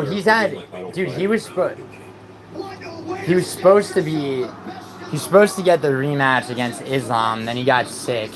Yeah, he bitched out. He didn't want. He didn't bitch out, dude. He got injured. Yeah, he got got legitimately a cut on his injured. eye, like the day he's supposed to fly over there. Yeah, which is, I mean, yeah, that's a smart reason to pull out. But why was he? They were saying, like, first of all, he shouldn't have been sparring like that. That close to the fight. And second of all, they were saying he could have Yeah. sewed it up secretly and done it anyway. He was really confident. Dude, who just did that? Chiesa just did that and barely won. Chiesa had a black eye at the weigh-ins. Do you remember that? Yeah. In the Bucky Shamar fight? I remember that he won. He beat some no-name guy. Who? Some, like, old veteran guy that's terrible, right? Court McGee? Yeah. No, Court McGee's not terrible, bro. Iron Michael Chandler taking on Yeah, Chad King kind of. Shane the Dustin, yeah. Chad King, who do you have for this fight? Rodriguez versus Hermanson. Because people are acting like the longer this fight goes, the more it's like Hermanson's, but Sean Strickland pieced him up over 3 rounds. These guys are not on Strickland's level, dude. No, they're not. Gregory Rodriguez is nowhere nearly as good. No, he's not, but at the same time, I mean, you know. I think Strickland has, like, I mean, Rodriguez cardio. has. Like, you can still have good cardio on. So Hermanson does not have Jared Cannonier power, and that's how Cannonier won that fight. You don't think it was also because Rodriguez got tired? And he quit? No, yeah, I mean he didn't. Because he was being battered? He didn't quit. He was being battered, bro. And Cannonier was taking a beating, and then just turned it completely. Yeah, and I don't think beating Joe Piper makes you that. You don't need to be that great to beat Joe Piper. No, dude, fucking I'm really disappointed in Piper. Man, I'm not disappointed in him Seems like for not finishing. Blessed with so much natural, like, I think his ability, and he just doesn't. Yeah. Get any technique to go with it. Yeah, his lateral movement is still shit. Lateral movement is shit. His striking technique is shit. No, I mean his striking technique's fine, but he's no, it's not. No, it's not. You're right. It's not because he doesn't even. He doesn't set up the right hand. Yeah, he at all. spams his over. No, it's a right straight, dude. Whatever, it's that one same punch he throws. And that's how Hermanson beat him. He just could see it coming and he would block it every time. And then Piper started. Well, it would rot. It's so powerful though. But it's like you're right that Piper depends on that one. Yeah. And it's like what you know. And he's been that same way for like the last 3 or 4 fights with no improvement. It's fun. Yeah. I'm excited for Kopylov to get Yeah, that's a big fight. But he does this. When he gets close, I think he'll beat drives that damn to the body. This is why. Dude, I've been waiting for Paulo Costa to get served up to prospects so many times for so when long. they came together with these knees. I hope then it Costa allowed doesn't him get cut though. to win the fight. And he's always gonna pressure you. He's an interesting guy. I think they need to keep him around. I don't think he'll get cut. I don't even think he's not that good, dude. But he's like. I don't think he'll get cut. Like I mean, his last good fight though is. I mean, his last win was Luke Rockhold. Yeah. So he has nothing on the current fighter. And dude, and Kopylov's one of those guys. Like anyone who gets better with every fight. Especially your right hand. He Who? blasts with that left hook, and he can put you down. Yeah, Chandler's fucked. He really is. Panto goes down tonight. Charles Olivera chasing history. The same can be said for his counterpart, Ilia Topuria, as they decide the UFC lightweight title. You also got Kai Kara France challenging Alashante. You think Topuria would knock him out? Team available for purchase right now. I think probably second round. I think Olivera might put some grappling on him with a size advantage. And you should try to clinch. Thank you very much, John. Oh, Great there? to be with Yeah. you all inside a That T-Mobile height Arena advantage. alongside Yeah, but then knees up the middle from Smith Toia, bro. and the former two-time bantamweight champion, future Hall of Famer Dominic Cruz. We are What's his celebrating reach all the advantage? pros It's not right crazy. now. He enters the title fight tonight as a big underdog. He's got to do something. That's what really he's never matters. done, and that's beat Ilia Topuria, but we have seen Dude, Charles they don't Oliveira do things that no other No, they man do. has done before. Dude, the gaming commission got so much shit. I was saying this before on the stream that boxing, the corruption in boxing, like people try to talk about how like fighters' heights and all this shit They is. say on Tapology it says 74. 74 for all of, yeah, and what, Topuria is like, 69. yeah, so it's a 5-inch. Not that big of a deal. What's Holloway? Holloway is what? No. 71, I thought. Yeah, check Holloway. Even just as Ilia Topuria has, I think we see those snapshots of it.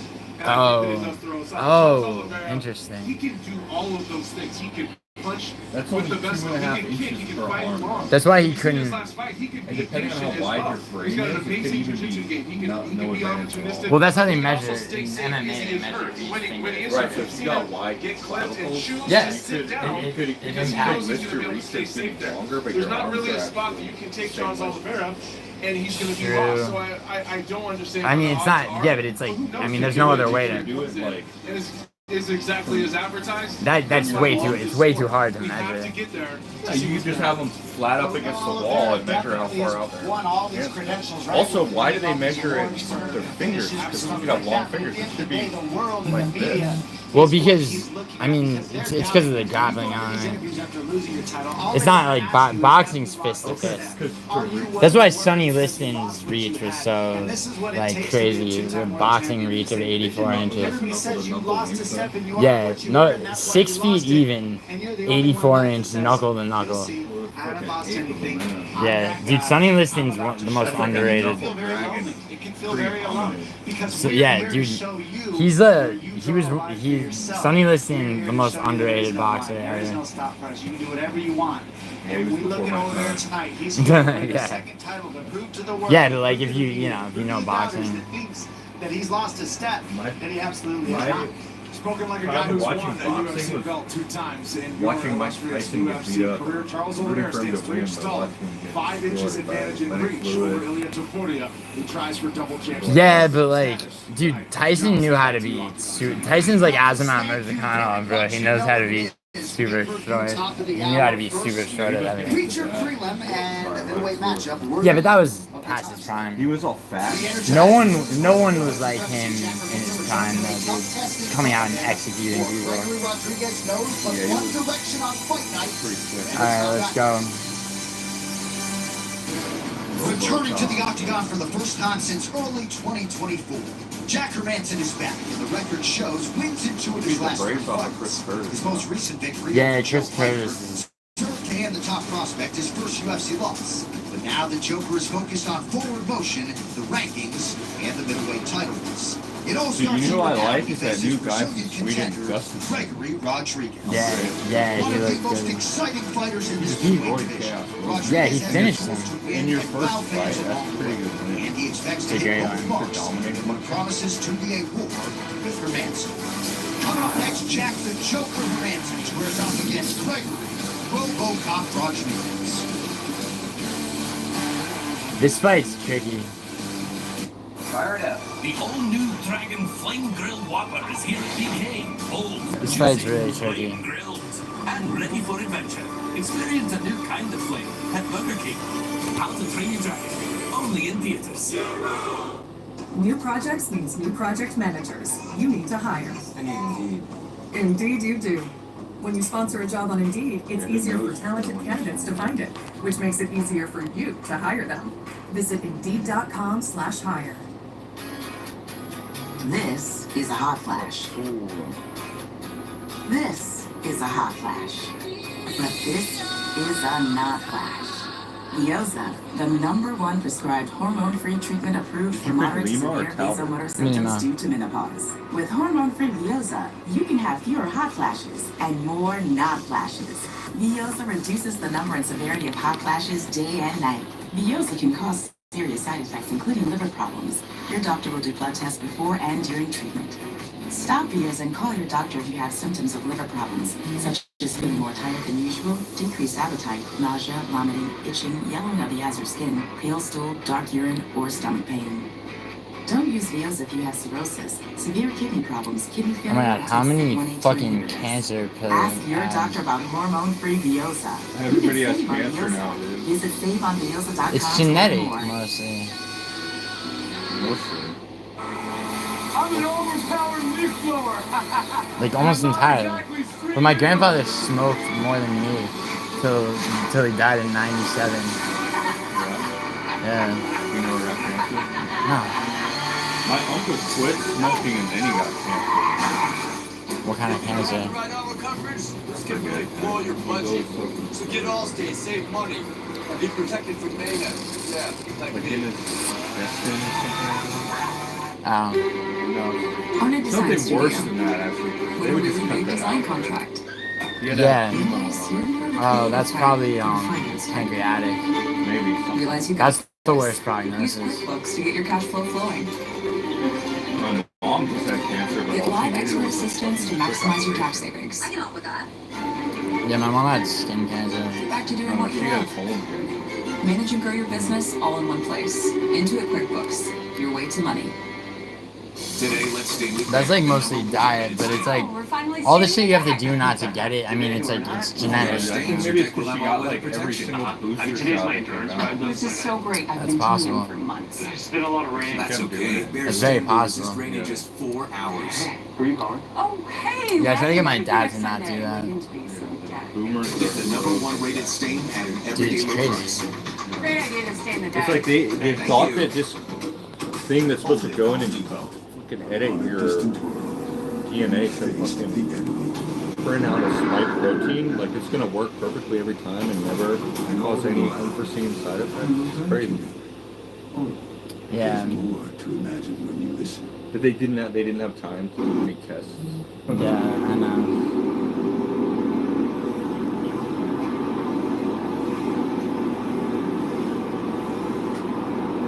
Commercial break. We'll be right back. Holy shit, are they gonna do this, right? There we go.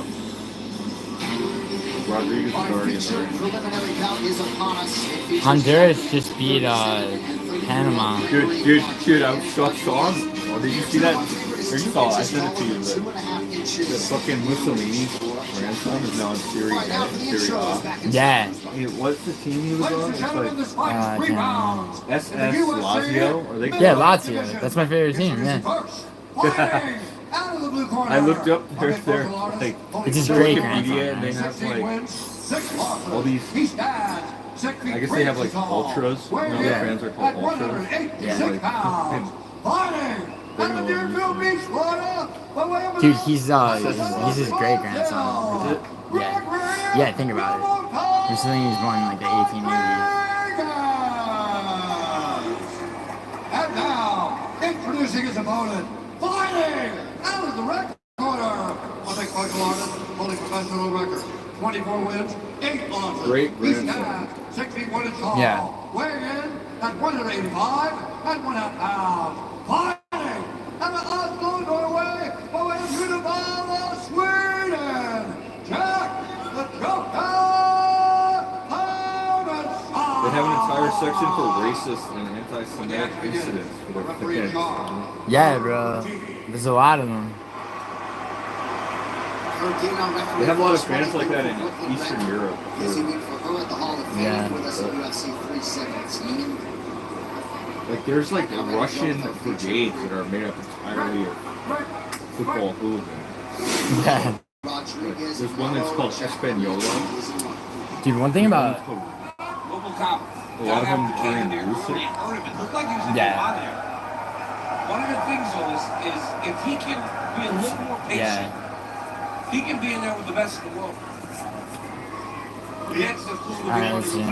Yes, head is top and so big for a middle. Under The one. guy looks like a light heavyweight. He's huge.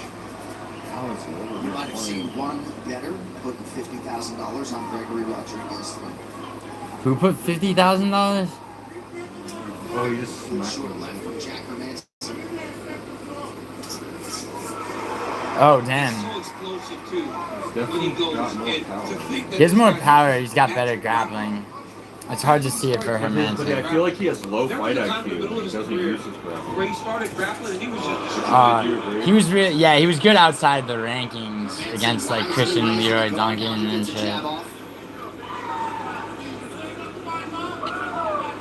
See, I want to see Bruno Ferreira matched up with a fucking ranked opponent. Didn't he lose to Stoltzfus or something like that? Yeah, but then no, Soriano, I think, or I forget. But then he came back and he out grappled Petrosian. Yeah. He subbed him actually. Alright, so yeah, Rodriguez. By Rodriguez, Hermanson covered up well. Oh. Nice stick and move by Jack. Hermanson likes to fight on the back foot. He does. The biggest improvements that we've seen from Jack Oh, nice. are in his striking. Nice body shots by Rodriguez. And that's what really played out. Caught him the left, or the right, right. Because Pike was so dangerous. Alright, good jabs by Rodriguez. Being defensively responsible, particularly in the early rounds. Nice leg kick a moment ago by Hermanson. This coach's cam is brought to you by He's Cuervo. bleeding already, Rodriguez. Goes on his head, he's bleeding.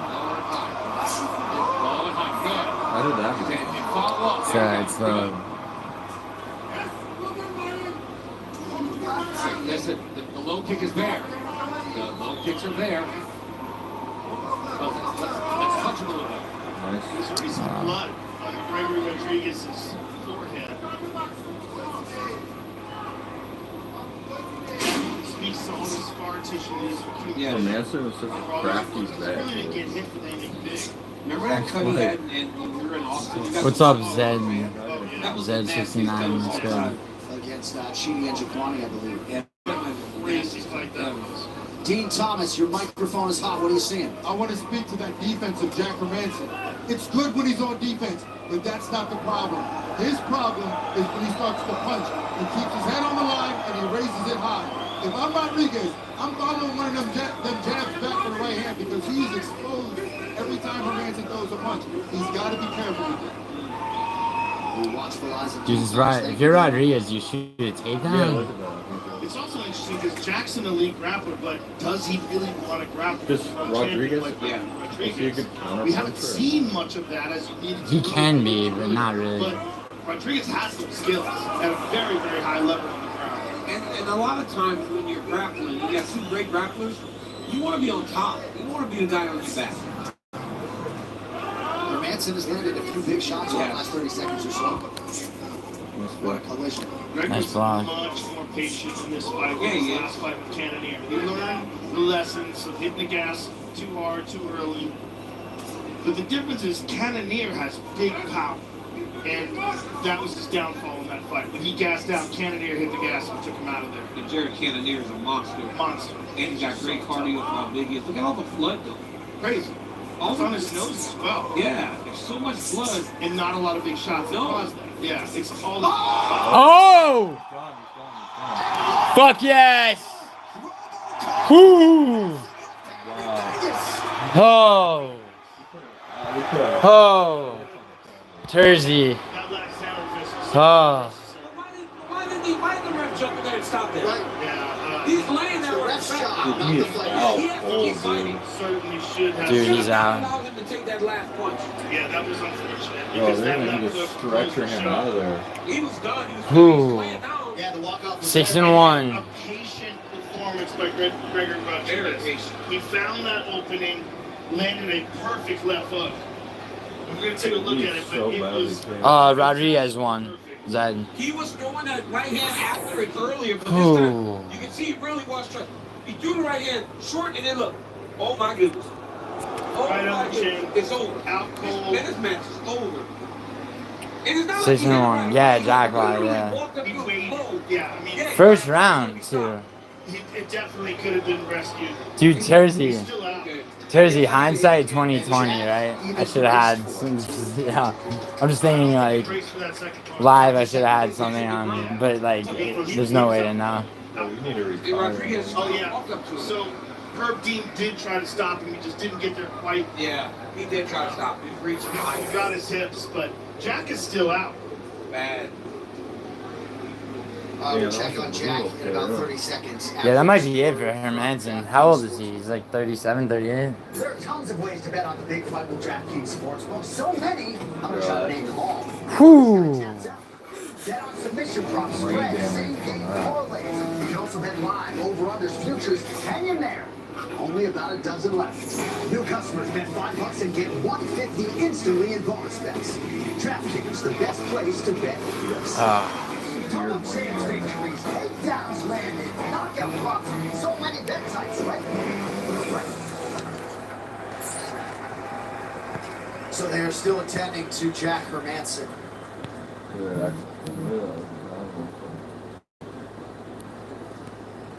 It looks like one of his coaches maybe has just gone over there as well. To pray, yeah. They should honestly be trying to get air to him, like, you got to get the feet But up he's in the air. live You gotta UFC, start bro. doing What do you something, mean? trying to help to bring him back a little bit.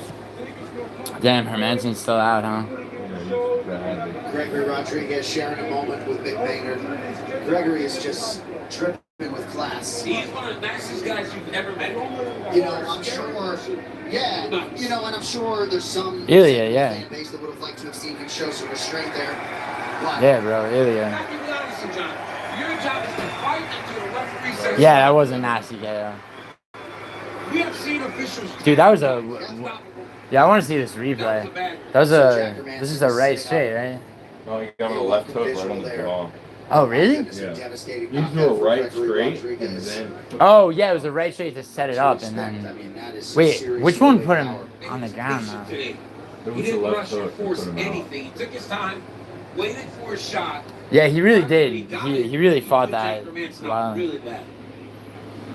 Yeah, I trained, bro, but I'm not a... Oh my God, bro. All right, to make this one official now, here's Bruce Buffer. Ladies and gentlemen, referee Herb Dean is going to stop to this contest at 4 minutes, 21 seconds of the very first round. Declaring the winner by knockout, Gregory Rodriguez. Yeah, Abdul, I don't really care.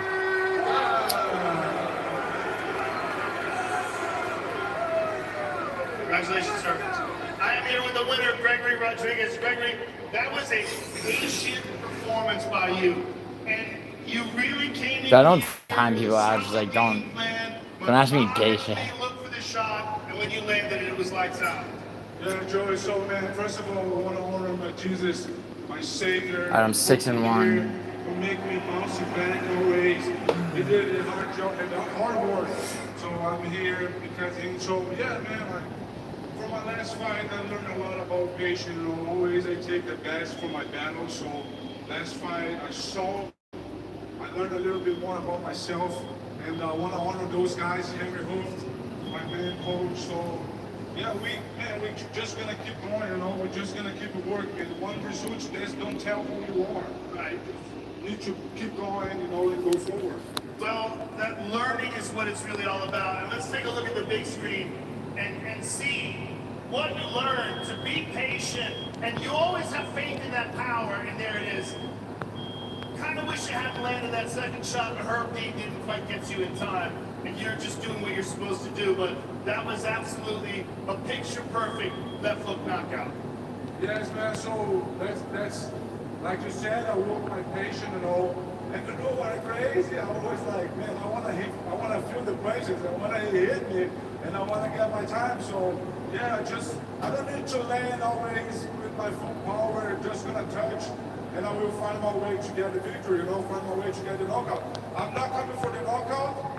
I want to fight. I would fight the 3 rounds, but the knockout's just the bonus, and I'm glad for it. The knockout was there. So this was a huge victory for you. Give us your thoughts on where this puts you in the middleweight division and who you would like to fight next. I think that the people already know who I am. I'm a RoboCop, man. I never and I'm here to take this over. Let's go. Me, Dana, just give me, man. I'm a guy who take on the challenge. I'm coming, I'm gonna do it. Congratulations, sir. Who's he got next? Ladies and gentlemen. 8th UFC win for Gregory Rodriguez and 8th knockout since his 2020 appearance on Dana White's Contender Series. He has stacked 10 MMA wins since that point in time. Scary proposition for that middleweight division. Leo Skepi, great to have him with us here tonight for UFC 317. Also in the building, a lot of UFC star power. Mackenzie Dern here with her. What's up, Andrew? Yeah, right? Andrew, that was a great KO. Also with us, the former Andrew, I'm up 6-1. Remember the name Bilal Muhammad. Well, the MMA world at large, I got one pick wrong. the depths of the goodness of flyweight champion Alexandre Pantoja. He is the gold standard, takes on all comers, and once again, he will be more than ready to defend his belt here tonight. Representing the famed American top team at Coconut Creek, Florida, here is Alexandre Pantoja. Oh, we got 13 minutes of bullshit. Who's up? I think Talbot versus Felipe Lima. Dude, Felipe Lima's not losing to Talbot. You think? Where am I from? I'm from New York, but I live in LA now. This is a finisher. This is a fun fighter to watch.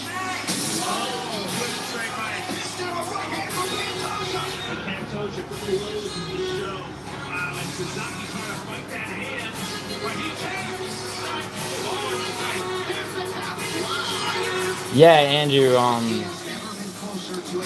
yeah, well, I only told, like, Thal and Frankie. And he is out to prove his evolution and head back to Brazil as the undisputed flyweight champion. Well, his evolution is undeniable. He is one of the very best fighters in the sport in any weight class.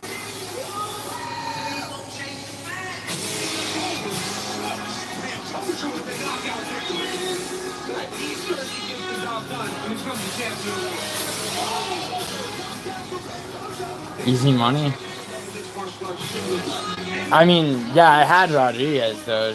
I don't know about easy money. Which fight's coming in? Oh, no, Andrew, the Uber driver was hurt a lot worse, actually. Uber driver got, he was on life support. Well, were it not for the otherworldly Demetrius Johnson, Alexandre Pantoja might already be the greatest flyweight of all time. His 13 wins are tied for most in UFC flyweight history. He is as decorated a finisher as exists in this division. Performance bonuses, takedowns. Joe, is the total package when his championship moment finally arrived. He busted through the door. The fight that's coming next is, I believe, Peyton Talbot versus Felipe Lima. Is an evolution as a champion. You see, in each performance, he just excels and pushes further and further. And I mean, it's really a shame that the flyweight division doesn't get the credit that it deserves, because I think he's one of the absolute finest pound-for-pound fighters on earth. He's so good. He's so strong in all areas. The striking, the submissions, and everything. Yeah, for as good as Pantoja is. Some 6-1, right? There's been only 7 fights, right? Kai Power Bronx, one of those guys who at 125 can shut your lights out with one punch. We have seen that time and time again. He also has tremendous grappling, and he recognizes that he has one more opportunity to become world champion, and he intends to make the most of it tonight against Pantoja. And he has had the entire city kickboxing team honed in on him. All right, coming up next, we go high above the octagon. Brendan Fitzgerald alongside Chael Sonnen, Dominic Cruz, and Anthony Lionheart Smith. They'll take it to the top of the hour before we move over to pay-per-view. Stay with us as we continue live from Vegas on ESPN. Yeah, like, am I the only one who buys pay-per-view? I only buy it because I hate lagging. Juicy, flame grilled, and ready for adventure. Experience a new kind of flame at Burger King. How to Train Your Dragon. Only in theaters. Cancer isn't me. It's something. Oh, I'm okay, Andrew. And the less time I spend I'm sorry. treating my cancer, the better. I just like Yeah, I have Lima winning. Lima. Opdivo Qvantig for certain previously treated adults whose kidney cancer has spread. Unlike an infusion that takes 30 minutes. I mean, Felipe, like, Peyton Talbot's good, bro, but, like, Felipe Lima is... to help fight cancer. Wait, is he fighting up a weight class? Healthy parts of your body during and after treatment. These problems can be severe and lead to death. See your doctor right away if you have a cough, chest pain, shortness of breath, irregular heartbeat. Yeah, because he beat Miles Johns. Dizziness, fainting, And Miles Johns was fighting up. I don't know. Itching, confusion, memory problems, muscle pain or weakness, joint pain or fever. Report severe or persistent muscle or joint pain. Tell your doctor if you have myasthenia gravis or EFRA syndrome. Immune system problems include Crohn's disease, ulcerative It's colitis. at 135. Yeah, tell your doctor about all medical conditions. Yeah. 145. 145. Yeah, because Miles Johns fought him up a weight class. The chance to live longer. The treatment that's faster. Ask your doctor about Opdivo Qvantig. See OpdivoQvantig.com for more information. Yeah, he's sub 9 off. What you'll see in the next minutes, hours, and days to follow. Naimov did well too. Last one.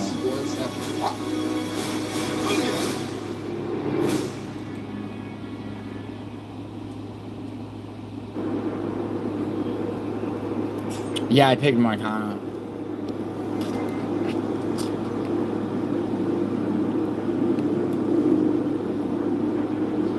You think Marcano beats Darius? Nah. Really?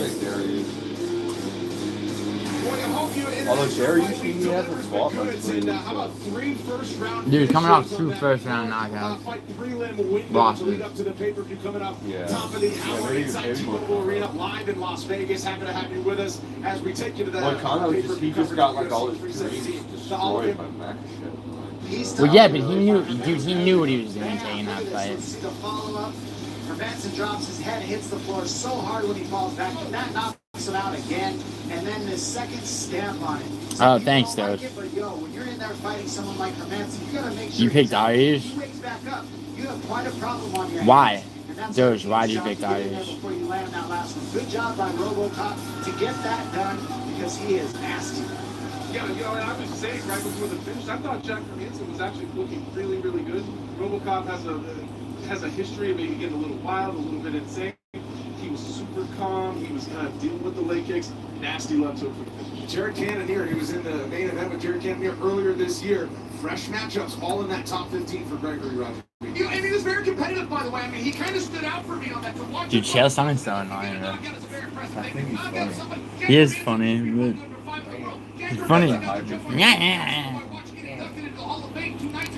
This is an incredible, I believe he's the oldest guy under contract. Doge, yeah, but what about the fact that he's coming off 2 first-round knockouts, bro? You gotta imagine that Moicano is like tonight, so your cash and tickets. If you're late, Moicano, who's already trained for him too. Coming up 5 fights from Las Vegas. It's a betting favorite still to be determined. Let's start with predictions real quick as we go top to bottom. That's true, but I just think he's washed. I'm taking Lima over Talbot. I think that Talbot's got a little too much pressure on himself tonight. Don, what do you think? You know, I wanted to go with Lima, but as I've been watching, I think I'm going to go with my guy Talbot. I picked him earlier in the night, but I've been watching the film. I think he's got the balance. You going for Talbot, Andrew? I'm going for Lima. We'll see. You already seen him in a grappling test that he didn't pass, and it was in his last fight. I think there's a big chance. We haven't seen Beneil Dariush fight since December of 2023. This fight with Renato Moicano was supposed to go down in January in Los Angeles. They shall do so tonight. Who do you think wins? Okay. Are we talking Pantoia? Is that what you said? No, we're talking Moicano and Beneil Dariush. Thank you for clarifying that. I really definitely like awesome. Moicano, but I think he might be a little over his head tonight. It's a really big test for Dariush in terms of can he still do this work, but I think the answer is yes. I think Beneil Dariush is a little more unconventional on the feet. He throws change-ups while everybody else throws strikes. Yeah, if he has a shot to do that. Plus, he's got the advantage off of his back. I'll go Money Moicano. I think he's a little more fundamentally sound on his feet. I think he's His striking's so underrated. Moicano? Yeah. Before the flyweight title fight, high stakes between Josh Mann, who's ranked number 12, taking on the top. To be honest, neither of them are that good. But like, the thing is, like, it's just like you're not dealing with the Darius that beat like. So, and he's back in on a Or no, they beat The stakes are Gamrot. huge here, especially for Brandon Royval. Oh, so you can. Dude, it's hard to say because Darius hasn't won a fight, He's a so long, what rangy, kind of guys can show up? wild, creative striker. Yeah, and I mean, Going his against a chin is shorter, gone. stockier power striker that likes to be in Like, the if Mike, I mean, Mike, what stops Moicano from doing what he did to Benoit Saint Denis? spot with Pantoja Oh, still as dude, the champion that's not gonna as it happen. sits right now. I can Trying to see find his it. way back to a title fight as he's already lost. see him to put him- Darius better at grappling. Josh Van, he may be able to He's better at grappling than Moicano? His position is because Pantoja beat everybody else. A win tonight is huge for Josh Van. Predictions for this fight. Joshua Van, does he extend the win streak or does Brandon Royval take the stop? Surprisingly, Van happens to be the favorite in this to start with, but secondly, I like Van. Listen, if this was a 5-round contest, I might give you a different analysis, but right now, there's something to be said for momentum, and it stands with Van. Yeah, I would agree 100%. I got to go with Joshua Van, and the reason is it's 3 rounds, like you said, Chael. Going 3 rounds for Van, being number 12, having not quite as much. I'm nothing without experience, Clown. Just as much as Royval. Where is Clown, man? I'm gonna go with Brandon Royval. I think really. First of all, that's some bullshit, but Josh Van hasn't been at these type of really high level fights. 10 through 15 is a different beast. When you get He into does. what is that? thing he has on the This is all brand new territory for him. He wants to win Yeah. back a lot of respect that he thinks has lost. it's probably that neurostem shit. Co-main event, one of 2 title fights. Alexandre Pantoja makes his 4th title defense. He was in an epic barn burner 2 years ago. That's how he got the belt over Brandon. He Royval. quit? The stakes in Did the he fight really is though? far Yeah, from people were saying that. I hope he doesn't quit, This is bro. why. Not only is he defending, but he's showing, hey, maybe I could be one of these 2 divisions. I like that guy, Could he Max. move up? If he cleans out the division, like he's about to do by beating Carter France, if he can. I like honestly. You should. I don't think he should have quit. Yeah, I'm taking Pantoja too, Andrew. Conversation is starting to build and starting to get into that DJ territory among the flyweight legends. Predictions for this fight: Kai France the challenger, Pantoja the dominant champion who wins. Just standing off camera is Brandon Moreno. I met him for my first time ever moments ago, and I asked him, who's going to win this fight? He's been in there with Kaikar. He said Kaikar can win it, but only if he does it inside of the first 3 rounds, which I don't think is going to happen. I do not Oh, what's up, Weston? get a knockout. I believe Pantoja. My Uber driver's fucked, dude. He was on. He's not fucked. He lived. Catch him big OFC. That's Denise. Oh, nice, Ty. Yo, Western, thank you, bro. And also Western. My Uber driver. He was on life support, but he's okay. He was at fault though. He ran. We never really worked together, Max. But Western, he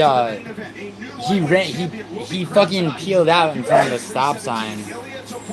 Is 16-0. He has been dominant, but now he moves up a weight class. It was really dumb the way Most that. prolific finisher in UFC history and a fan favorite. Who wins the main event tonight? If Ilya wins, he will call out The way Pat he in the did back, that. and we will have one of the great organic call-outs of all time. Unfortunately, I didn't walk away, dude. I was in the hospital. fan favorite Charles Olivera is going to I was in the hospital, Weston. I was in the hospital, and then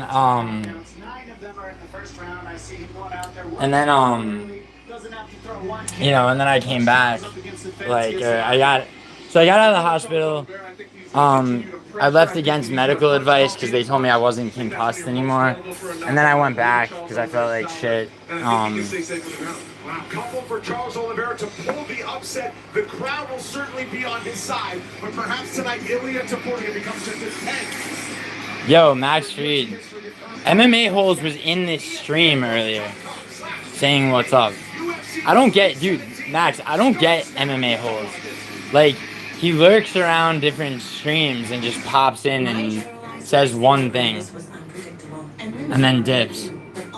But Western, I didn't walk away. My leg is still fucking with me.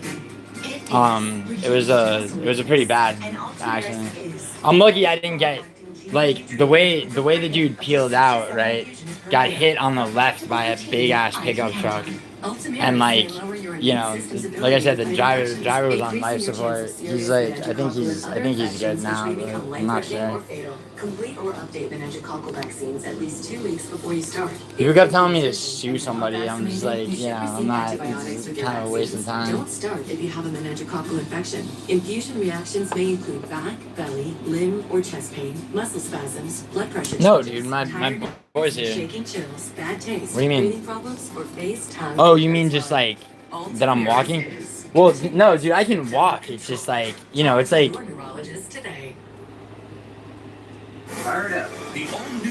It's all right, Western, but it's like it's like you know what it is, dude. It just like hurts. It's not like you know, it's not broken. It's not. Only in theaters. Yeah. When someone is diagnosed with cancer, they need support. I was pretty lucky though. Subaru My speech, Andrew. What? By providing blankets for comfort and warmth. No, my speech is fine. To help support nearly 500. I was concussed though. You know, Western, I was pretty lucky though. Largest automotive donor to the Leukemia and Lymphoma Society, and landed for over a decade. Subaru, more than a car company. I heard people were saying that I got arrested for like human trafficking, you know? Oh shit, man, God.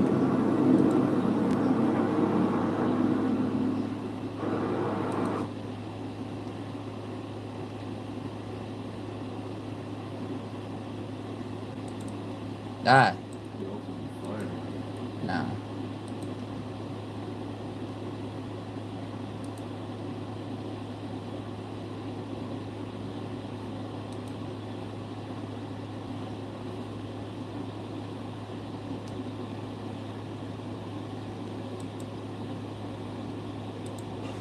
Divisional race.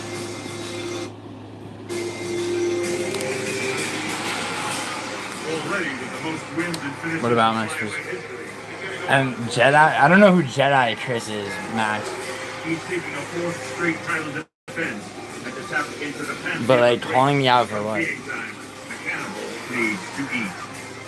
Like calling me out for what, dude? A New Zealand brawler with nuclear hands. And a heaping head of steam to bring back the title to Auckland. It's a global affair as International Fight Week rolls on. The battle flags are waving, the war cries have gone up, and undisputed gold is on the line. It's the most sublime submission artist of all time against an undefeated superstar who has one of the longest win streaks in the UFC, turning the world's eyes towards Spain. Alright, I'm 6-1. For history. See if we can extend that. In Las Vegas, Nevada, it's UFC You got your drinks later tonight, Andrew? versus Olivera, and it starts. Are you drinking again?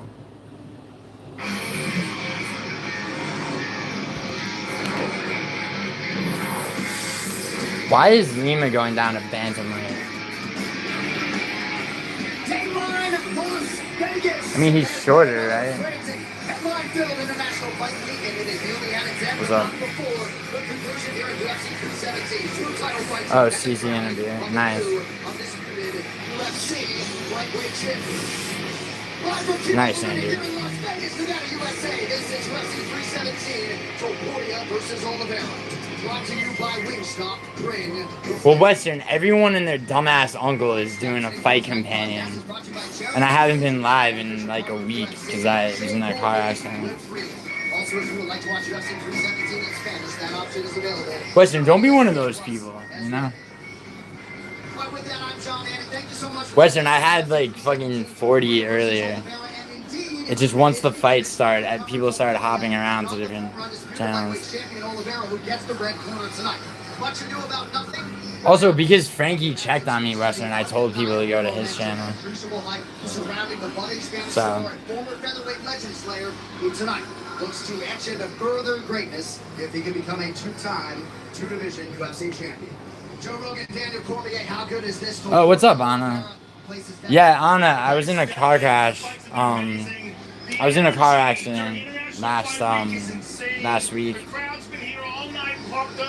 And so I haven't been live in a minute. Dougie's out for the night. I just saw that Dougie was live.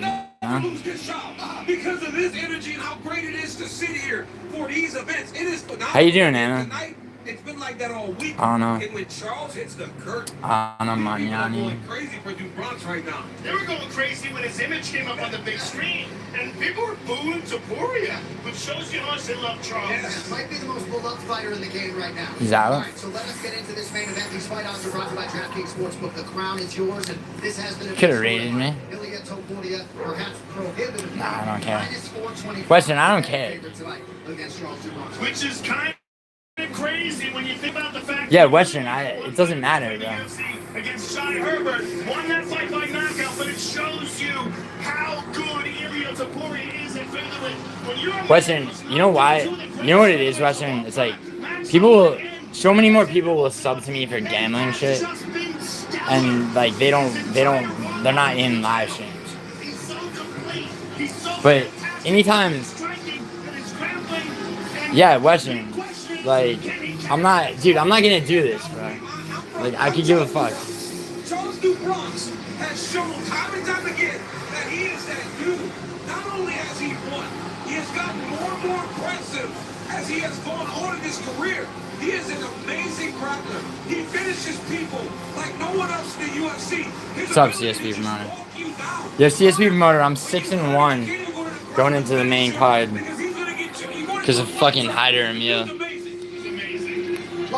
Arguably, my only pick that was inaccurate was like the most impressive knockout for his opponent. That's scary, man. Unless you're that good. He believes he's that good, though. Western, I'm not Leandro, you dumbass.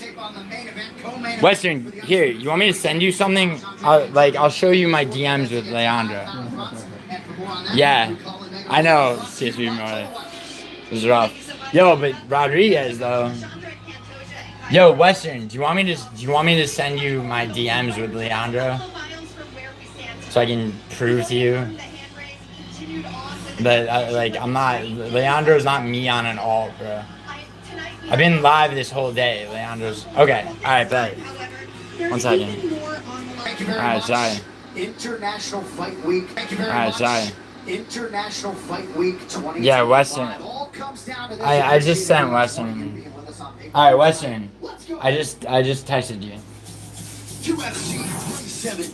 By the way, we're in that shit. We're talking about that dude PTSD MMA.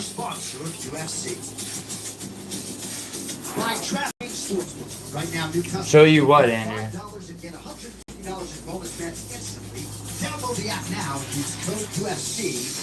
Alright. Well, yeah, no, it's there. Weston, you asked me if I'm somebody on it. I have 0 alts. I've never done any alt shit. Like, I would tell you, bro. I mean, well, actually, it's like, straight up, I just wouldn't be on an alt. Like, I don't see the fucking point. Weston, you know me, right? I'm not in Discord. I'm not on fucking alts. Now, a special look at Marvel Studios' The Fantastic Four. Here. You guys can see here. You want to see it?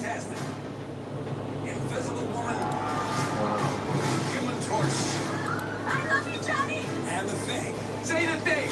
It's clobbering time. That's just in the cartoon. Never late for Sunday dinner. Let's see. I herald his beginning. I herald your end. I herald. Here, I'll show you right here. Hey yo, what's up? Okay, so yeah, this is me and fucking Leandro. No, Johnny. I don't want to. You know, long ass time to live. Marvel Studios' The Fantastic Four First Steps. Get tickets now.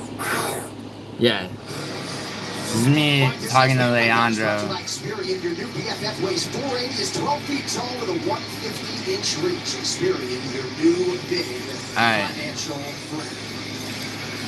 Well, all the UFC stars come out for International Fight Week. Among them, the UFC Hall of Famer, the legendary Shogun Rua. Also with us, the wildly popular Diego Lopez, set to headline Noche UFC later this year. Yo, Weston, you just saw that shit, right? Undisputed UFC flyweight No CSP promoter. And one of the best of all time in welterweight. Dude, I don't know why people think I'm like this guy's been. He was in my stream earlier. Like, why would I be? I would just make an alt named Leandro.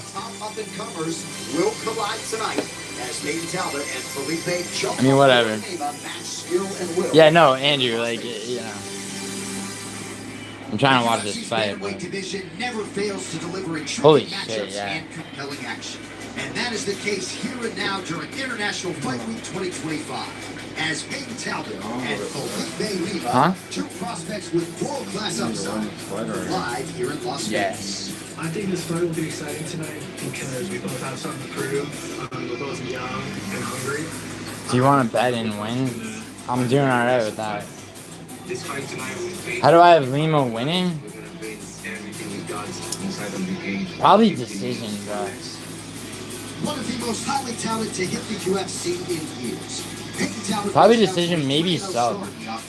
finishing Nick Akira, Cameron Simon, and Giannis Gamori in succession. He also earned a couple of performance bonuses for his efforts. I'm not like Western. Yeah, Andrew, I know. Talbot returns to face Yeah, it should be. It should be an entertaining fight. The only thing is like Lima at bantamweight though, because Miles Johns had to move up to featherweight to fight him. Now he's moving down. I guess he doesn't care. If he beats Peyton's out, you think Lima's just like doing whatever he can to get closer to the rankings? I'll show you tonight.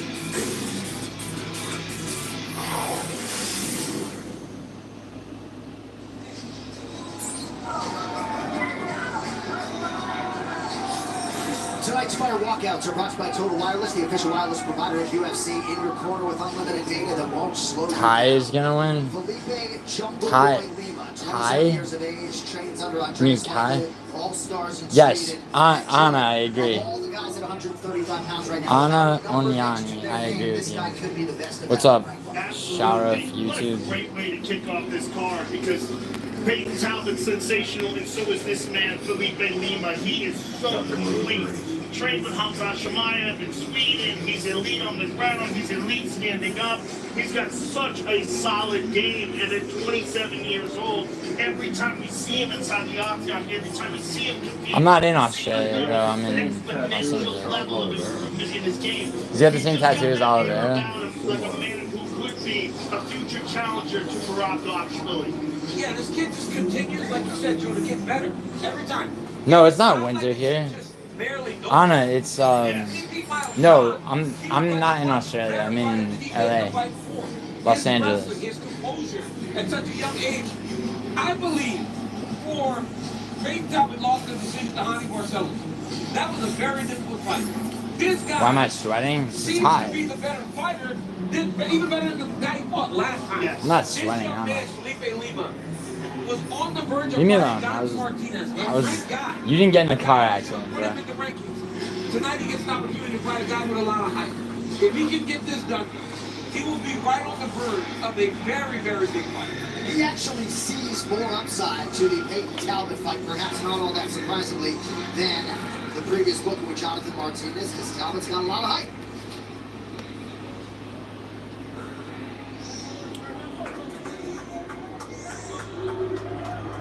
LF MMA. No, I'm not gonna bet with your odds because I know how to bet. You going for Olivera, Andrew? That's ambitious, Andrew. Seems like he put in even more work this time around, and he likes being in this role of underdog. We'll see how he does. Yeah, he said he loves being an underdog. He said all that hype that surrounded him, at times you can kind of buy into it. And he said he wasn't taking care of the things that he needs to take care of. He said a lot of this camp will keep working wrestling, because if you saw his last fight and you fight Peyton Talbot, you know Felipe Lima's got one loss, right? try to make him defend takedown. He said that he has seen that in his movie. He said big trap goes into gym. He has seen that also there. Because not only is that the thought inside the octagon, that's in the training room. Every gym he goes to, they recognize What's wrong with what? on the feet, so they try to take him down. It feels like Oh, the black circle, yeah. so after fighting all those He's a takedowns, stripper, dude. he thinks tonight, Olivera has a habit of letting himself get hit in his brain. Yeah, Anna, yeah. where he was born to be even if he won the last. No, I could not beat Islam Makhachev. Are brought by Jurassic World Rebirth in theaters July 2nd. Get tickets now. Well, if he can beat Felipe Lima, it silences a lot of the criticism he got in the Raoni Barcelos fight. Because Raoni Barcelos dominated him on the ground. Didn't finish him, but dominated him on the ground and took him down at will. Peyton Talbot, though, is a knockout artist. His timing is exquisite. His one-shot KO power is absolutely real. And he comes into this fight, again, with a huge chip on his shoulder. He can silence all the doubters tonight if he can get past this insanely talented Felipe Lima. And both of these individuals know it. Just how much talent is on the other side. Can't wait for the pay-per-view opener tonight. Tail to presented by BJ Better Rewards. More sustainable choices. Bill Talbot, the +140 underdog. Coming in off his first pro box, he's 26. Felipe Lima, 27. Talbot taller by 4 inches. Less pronounced reach for Talbot as an advantage. Lima's only 5'6". Wow. Introductions. Here is Bruce Buffer. Ladies and gentlemen, we Yeah, that guy is weird, Weston. That guy's weird. I don't know what his story is. Weston, I think he showed up on Clown Show first, and then he just shows up and attacks people, right? Weston, he just shows up and like attacks people, right?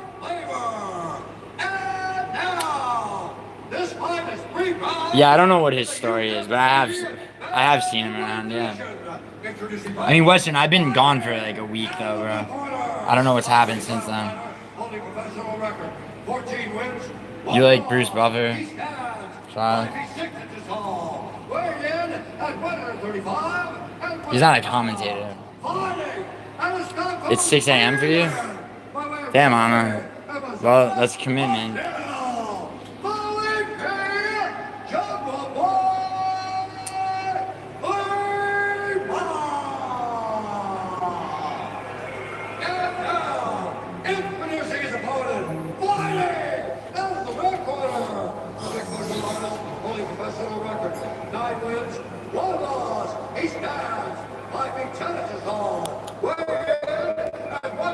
Who does it remind you of?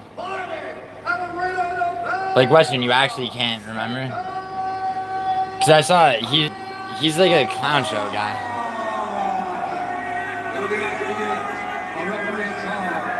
I think he's somebody British, Weston.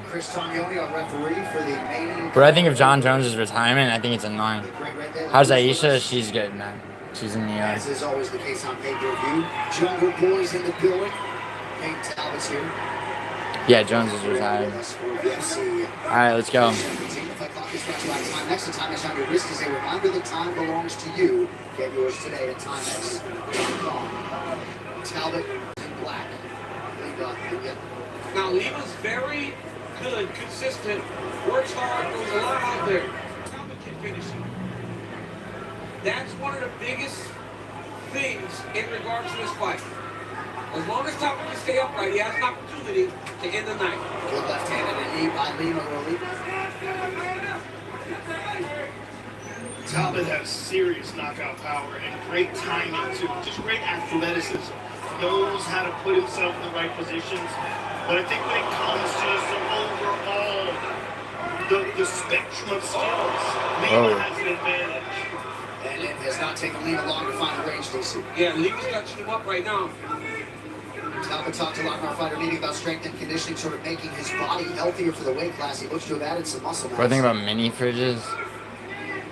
They're good. He fights with the confidence of a knockout artist. Like, as he moves in, he's not worried about getting hit. He's worried about hitting you. Beautiful low kick by Talbot.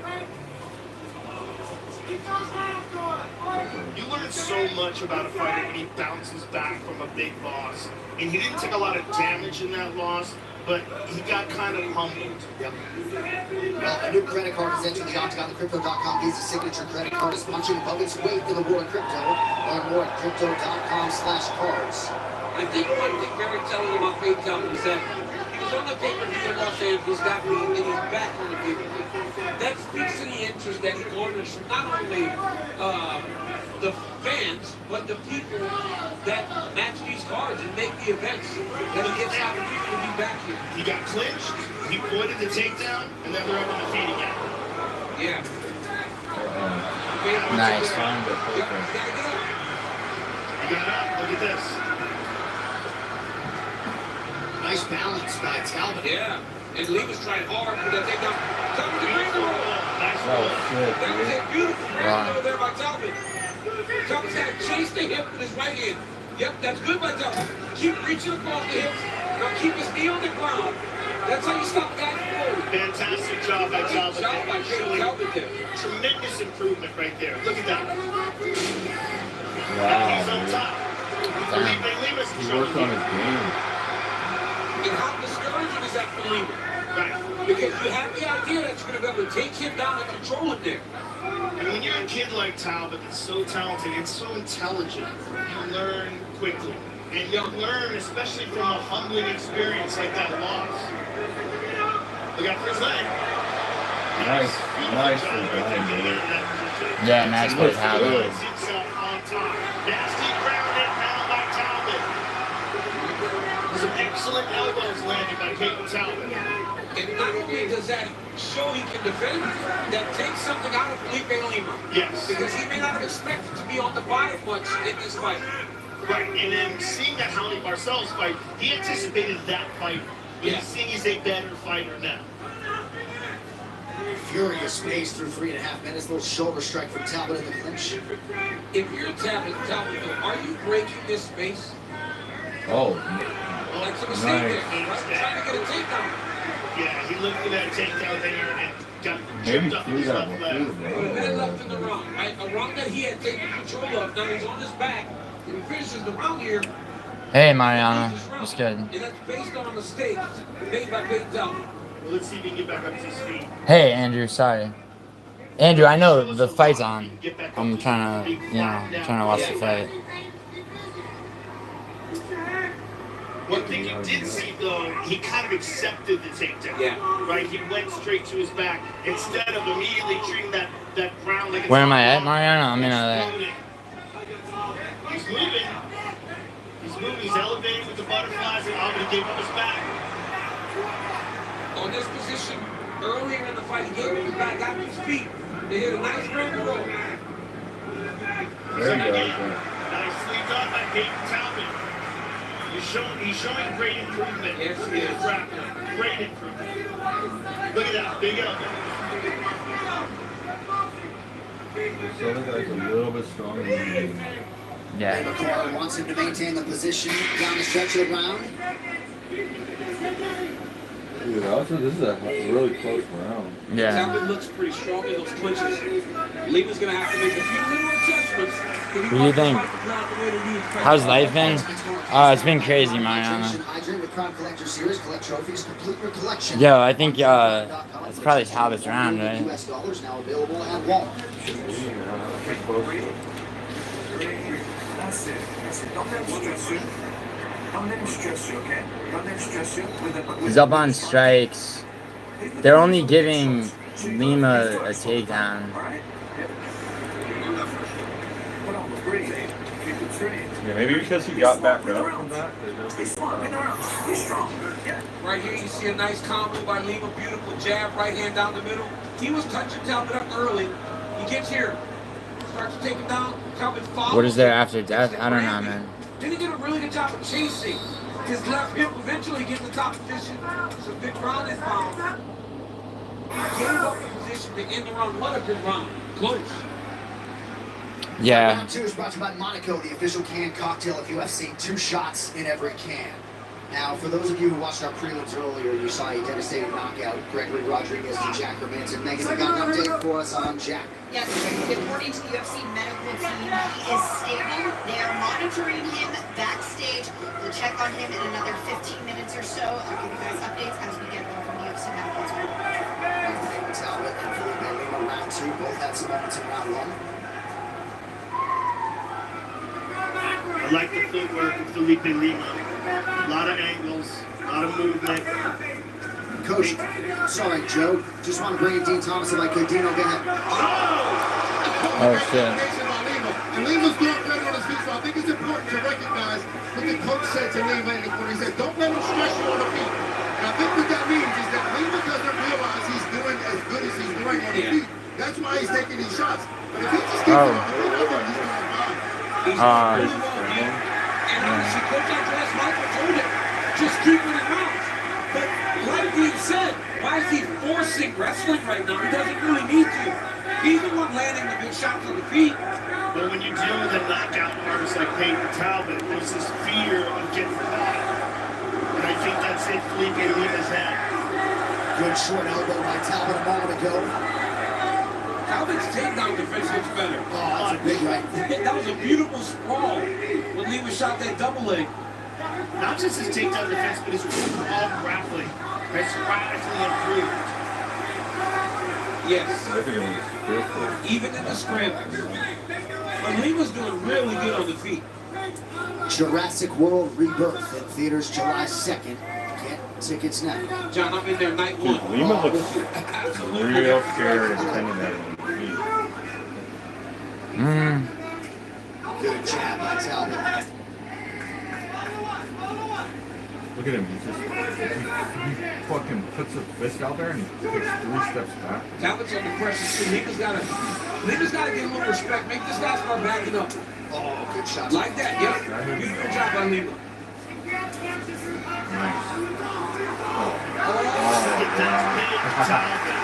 Tremendous improvement in the grappling. I mean, you can't say it enough. Even Lima just... Damn, Talbot's gonna win. Yes. January. Yes. Literally in 5 months, and he has made that level of improvement. And not only, like you said, not only the takedown, but it's his overall grappling where he's gotten better because he has gotten taken down by Lima and found his way back to his feet multiple times. Well, Marcelo's right has already snapped another win. You're on these? Yeah, Andrew, you might be right. Career, but Talbot has just in front of this one had a totally different training camp. You can tell. Nice elbow from Peyton. Nice ground and pound from the top by Peyton. He's letting him out.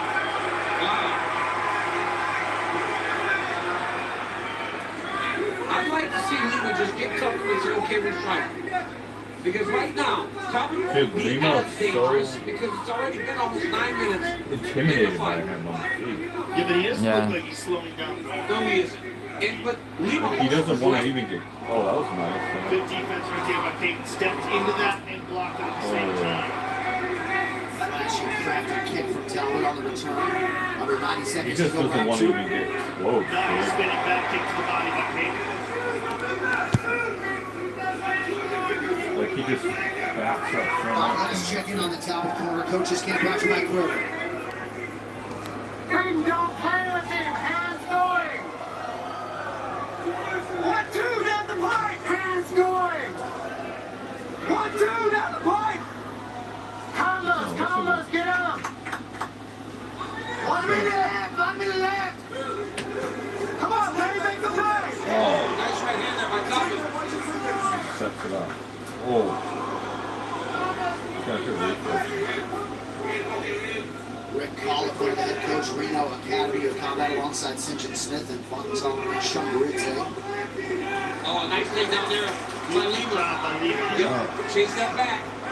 Peyton did a great job of getting that left leg in play and avoiding that second hook. Excuse me, that first hook. Oh, he's going to shake him off the top. He got cloud. Yeah, he made a mistake in not having any looks and attacking. Nicely done by Peyton. That is very frustrating for a wrestler, an offensive grappler, who starts getting the takedowns defended. And the guy just isn't playing the game that you expected him to play. Well, he made a mistake in continuing. He's down 2 rounds. Oh, beautiful job by Peyton. Big round for Peyton Talbot.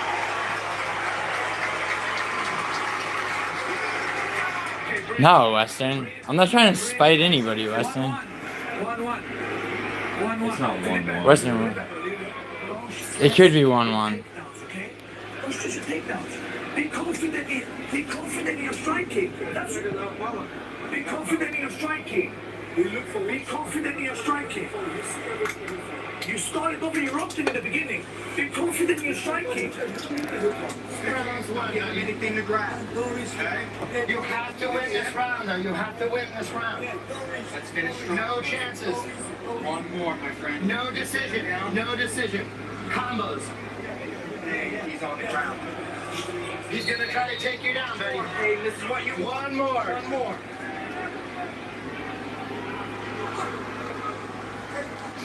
Round two of the UFC's most iconic stars collide in New Orleans next month at UFC 318. Justin Poirier competing in the final. No, I'm okay, Andrew. I'm good. Faces his all-time rival, Max Holloway, for the BMF title. Also special offer. You buy UFC 318 before July 14th. $10 off the normal price. Go to ESPNplus.com/UFC318. Very interesting story with Felipe Lima. They were telling him to confident in your stand-up, and he was saying something about Peyton Talbot's power. Which he just felt. Yeah, and the power is extraordinary. But he's obviously very wary of it. 61% of the betting handle at DraftKings Sportsbook came in on the underdog Peyton Talbot. He closed plus 140. And now the corner of Talbot wants him to go try to finish him. They think they won the first 2 rounds. They're still telling them no judges. Good short lead. Oh, blocked it though. Good head movement by Peyton. Yeah, he's got him there. On the chin. Nice job by Felipe Lima with that right hand. So after a second round where he largely forced the wrestling, Lima choosing to strike here and realizing success. Very successful early for Lima, sorry. Peyton's vision is so good. He sees things coming so well. That's a great one. He's rolling down Felipe also. And he's gaining now he's aura farming. Watching his eyes. Tonight's social media posts are brought to you by Threads. For conversations happening inside and outside the octagon, take it to Threads. Everyone in this takedown defended, though, is frustrating for Lima. Look at that. And he shoots again. And he puts him down. Oh, So he has to get it right away.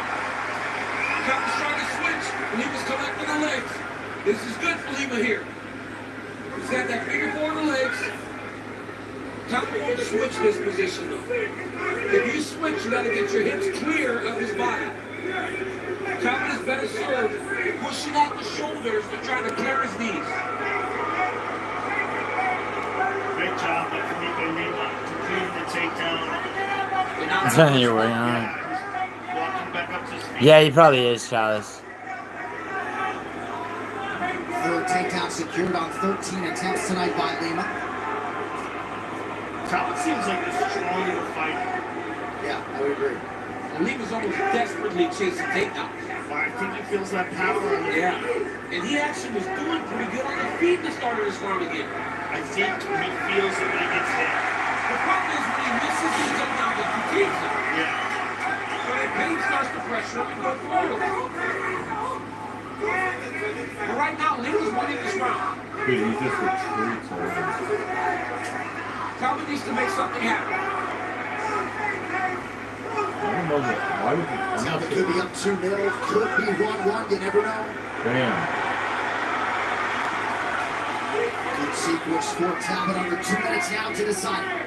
And this control of the octagon is great for Peyton Talbot. It's a great visual to have your opponent backing up the entirety of the fight.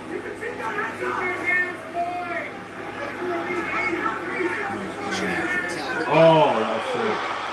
Beautiful. Good.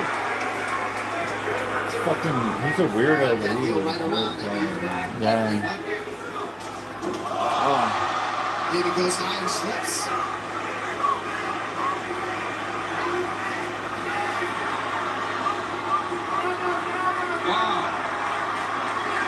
And the top control that Lima had earlier in the round. Race that. Yeah, it's a race. It's Talbot gets top control. And Peyton has been dominating the stand-up.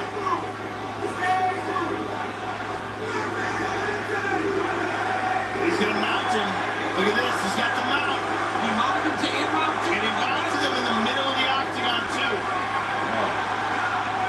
Nice little reversal, bro. Beautiful job by Felipe. going over the back. He's trying to attack a leg here. If he can get a hold of one of these legs from this position. Talbot needs to start reaching back to the hip again. There it is. Great job by Talbot. Talbot's having fun. Yeah, he is. He's fighting a guy that's supposed to be tougher, and he's fighting a much better fight. Well, he's living up to the hype, DC. Yes, he is. Oh, he's having a good time now. He's smiling. Look at him. Oh, big right hand for Talbot. That one hurt Lima. Oh, shit. He's looking bad. He's talking to him. He's bad. Crowd going crazy down the stretch for Reno. Yeah. Lima just yelled, fuck. I mean, that's why this kid's so hyped. And he lived up to that hype tonight. Yeah. That word Talbot. Uh-oh. What a response by Peyton Talbot after the setback against Barcelos earlier this year. Yeah, that was good. Tonight's fight replays are brought to you by Monaco, the official canned cocktail of the UFC. 2 shots in every can. It's Lima early. The takedown's working. Talbot Granby's through this position. Does a great job of following that far hip. Get to the top position, starts to land, ground and pound. Nice combination here by Lima. Bang. Right hand down the middle. Another takedown by Lima. This fight, yeah. What's very important to note, though, when he got those takedowns, Alright, I'm 6. he was getting back up against Lima. Alright, I'm about to be 6-2. By Peyton Talbot, that was a great fight. I got it. Not the jawline. Oh, what's that? Sort of felt the energy. I don't care what color bikini to wear. Go with light blue. Mariana, go with blue. Blue. Hi, Brian. You need a drink? Lima with the worst fight IQ. I don't know about that. Because this was a tougher opponent. You're gonna have a cola. See the extent to which the judges agree with the broadcast booth with the official decision. Here's Bruce Buffer. Ladies and gentlemen, after 3 rounds, we go to the judges' scorecards for a decision. All 3 judges scored this contest 29-28 for the winner by unanimous decision. Wow, they all gave Lima the first round. That's crazy. Yeah, said it was 1-1. Why blue, Mariana? Because it looks good. It always looks good. Congratulations, sir. I'm here with the winner, Peyton Talbot. Welcome back to the winner's column. And how sweet does this one feel? Because you won this fight with massive improvement in the one department where you were lacking in your last fight, in the grappling exchanges. Feels much better. I don't know if I consider myself as much of a fighter, but now that I've come back from a loss, I feel like I've gotten the full scope of things. So I've just been working it, and I'm happy that I got the W. Well, you can see Alright, good for Talbot. you can also see that you made adjustments in You the should. middle of the fight. You dominated a lot of these grappling exchanges where a lot of people thought that he was Pink is, yeah, pink or blue. That's the thing. I mean, I learned while I'm fighting. I had my first fight at 19. I'm 26, so I'm still learning every time I get in the cage. It's only going to keep improving. Well, you lived up to the hype, and you looked like you were having a good time. In the end, you were laughing and smiling. That's what it's about, man. Even last time I had a good time. It's all about having fun in here. Well, you're one of the most hyped up and one of the most exciting fighters in this division. You showed why tonight. Congratulations. I really enjoyed that performance. Dude, remember Nick Diaz's interview about that?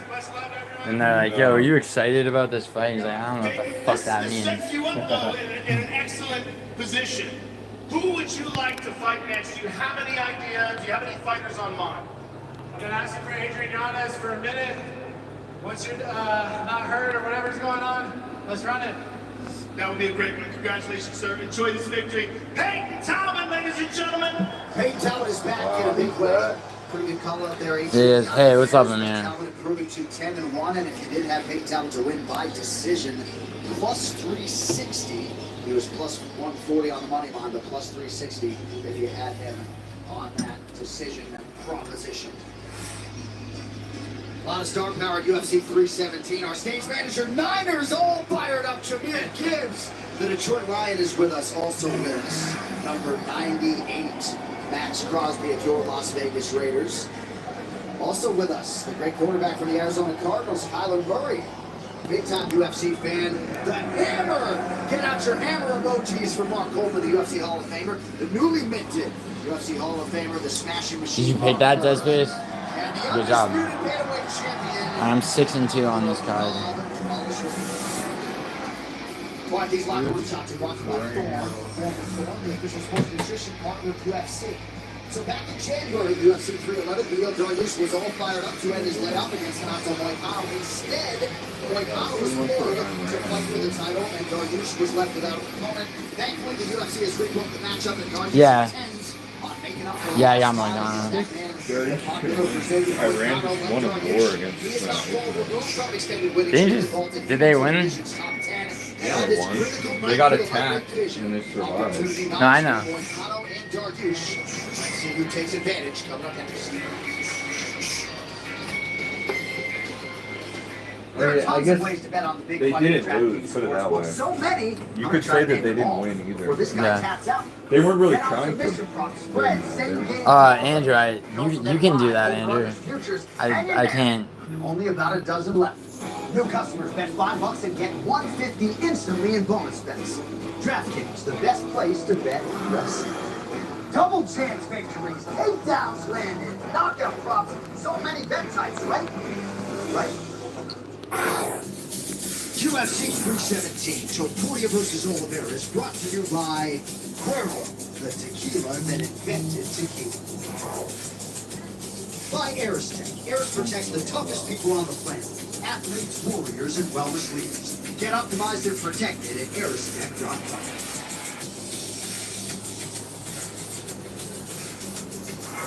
By Total Wireless, the official wireless provider of UFC. In your core with unlimited data that won't slow you down. And by the Jackpocket Lottery app. Start ordering lottery tickets using the Jackpocket app today. Jackpocket is an He's a biker? Who am I? Oh. Nice. What kind of motorcycle? Vegas UFC 317 Toia versus Olivera is brought to you by Wingstop. Reign the flavor. All I want is Wingstop. Do you know that video? Air Station Miramar in San Diego, California. Monster Energy and the Marine Corps Community Services are hosting an Unleashed UFC 317 launch party with the Marine Corps' 250th birthday this year. That's funny, man. We salute all service members who tirelessly defend our freedom so we can all share moments like this. All brought to you by Monster. Yeah, I'll be right back. I'm gonna order something. Prior to their fight getting sorry. the California standout remains sharp and beyond to make the Brazilian pay tonight. No, Andrew. That eventual elusive I will. shot at the world title. Moicano tonight will be facing a lot of disappointment because once I get my hands on him, the fight's over. A four-fight winning streak highlighted by finishes of Brett Dell, Jalen Turner, and Benoit Saint-Denis injected new life into the career of Renato Moicano. And he'll be bringing that same energy to the big show tonight. Oh, that's a good fight. That he hopes will put it right back in the loaded lightweight race. I feel that you can expect How did my live viewers go to 1? motivated and a man that cannot afford to lose. And you know when somebody cannot afford to lose, they will give everything on the octagon. 3.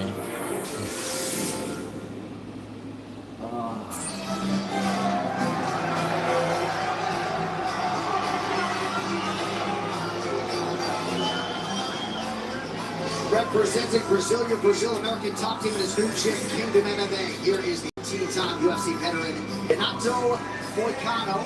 12 UFC wins, 7-3. What is 10 out of 12 percentage-wise? Megan Wright, show money, win money. He cannot afford to be here with one. So how's Drew doing? 83.3%. This is a guy who's very motivated by the term prize fighter. 83.3. When we spoke to him earlier this week, he said he learned a lot from that last outing. And he said he learned not to rush things and to be patient and intelligent with his choices. These And of four course, fights. you know, we heard in the lead up to this walk, this was originally scheduled for earlier this year against Delgado. He told me that this training camp was actually better than the last one for Benil. He felt like he had a head start on his homework. He also felt like nutrition-wise, things were dialed in, made the weight cut easier. He's very motivated here. Guys, they're only 15 days apart. He said there's only room for one old man, but at 36 years old, if they're old, what does that make us? Yeah, absolutely. Look, Yeah, 83.3. Yeah, he can thank you, fight. I guys. thought the Benoit Saint-Denis fight, he looked amazing. The ground and pound, the damage he put on him was tremendous. I asked him the other day, though, can you do that to Beneil Dariush? He said, I believe it'll be harder to control. BSD used power to get up. He said he believes that Beneil will use more skill and technique, and that will be harder for him to control. But he says he likes that Beneil has a great left punch, but he does believe he can take him down to control. Well, these insights are brought to you by UFC Insights Engine, built with IBM Watson X. Renato Moicano undefeated 7-0 when he is able to get even just one singular minute of ground control time. Why did you take a break, 5-6 man? when he achieves less than that. So, of course, this number potentially bears watching a matchup with someone like Dariush. So, Renato Moicano trying to re-emerge and re-establish his lightweight contender. We now await Beneil Dariush.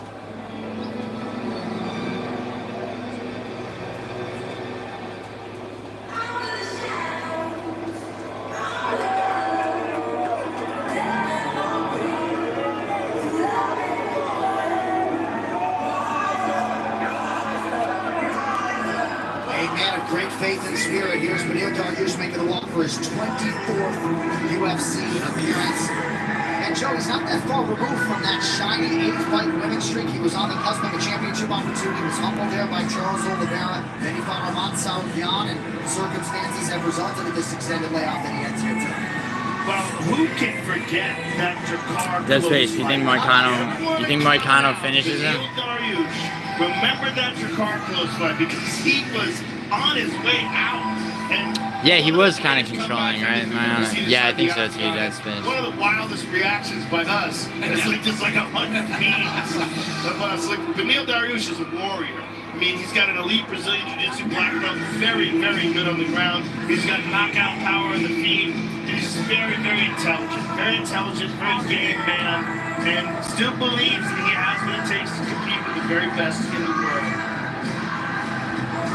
And physically, he looks great tonight. He does. He looks in phenomenal shape. Don't let the gray hair fool you. That's the truth. I can speak to that. Tonight's fighter descriptions brought to you by Jurassic World Rebirth in theaters July 2nd. Get tickets now. You know, guys, I asked Beneil, I said, hey, when you got to fight a guy that you prepared for before, like, how much do you peel back? How much do you change? He said, the approach just remained the same for me. He goes, I just got to be much sharper. He said, it does get tedious. He goes, I've watched hours and hours on this person. But he goes, I'm not worried about kicking and them catching and putting me down. He goes, if he wants to grapple, come on. I'm just going to go and grab him. Enforce grappling. He fought one of his friends because he thought it was oh, wow, man. In every single position. You're like, hell no, baby. Yeah, nice. This guy has knockout power. He has submission ability. He really can do it all. Nice display of sportsmanship as usual from Beneil Dariush. The fight odds are brought to you by DraftKings Sportsbook. The crown is yours. Moicano, the -160 betting favorite here near closing time. Beneil Dariush comes back at +135. Well, with that backdrop, Toia takers into Lucky Change Be Better. Earn rewards, more sustainable choices. Beneil Dariush was born in 1989. As was Renato Moicano. One is the gap. I know she's on the scale for either man. Yeah, that's ridiculous, man. 72 inches are now being chosen on the old Republic. Ladies and gentlemen, this fight is 3 rounds in the UFC lightweight division. Introducing first, fighting out of the corner, a mixed-martial artist holding a professional record. What? They really advanced the feature fight. Yeah. I like that they do that though, because it's like flyweight contender. Like these guys aren't fighting for a belt anytime soon. Nah. No, I wish they would do more of that. I wish they would have like. I wish they would do like all one division. Well, this is lightweight. No, it is. And then the lightweight champion. Yeah, but these guys are not going to be like. I wouldn't mind this They if should like. have like Patty versus. Yeah. Yeah. No, I agree. And I'm going to the match. Oh, nice, man. You should. Lightweight contender in the world, Beneil Dariush. When the action begins, a referee in charge, Mark Smith. Beneil Dariush has talked a lot in the past about this mid-fight discipline. At times it flies in the face of who he really is, and he just loves an ugly fight and loves to get into it. So that bears watching against a guy who can be a little bit wild at times and Panto with center of the octagon and yellow.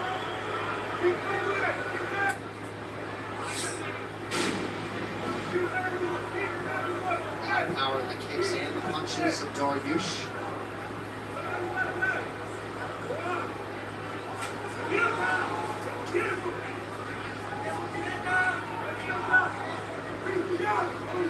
Moicano acknowledged Dariush's power and said he's a bit of an odd striker, though.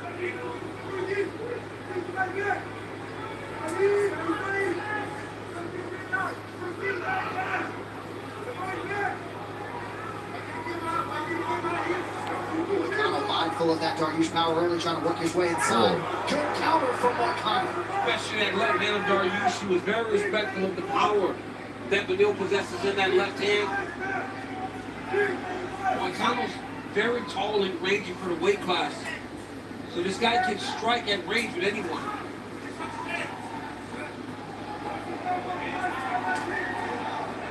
UFC 317 brought to you by Oakley Meta Performance AI Glasses. Crazy thing about Moicano flying straight as a featherweight for so many years. He's big. Nice right hand by Moicano. I like how he closed the distance there. Utilizing that reach advantage. John, you said Moicano has a new gym. He opened his own gym now? Yes, Kingdom MMA. Nice. But still trains at American Top Team. Yep, just a small school, really trying to get back to the community. A lot of kid classes.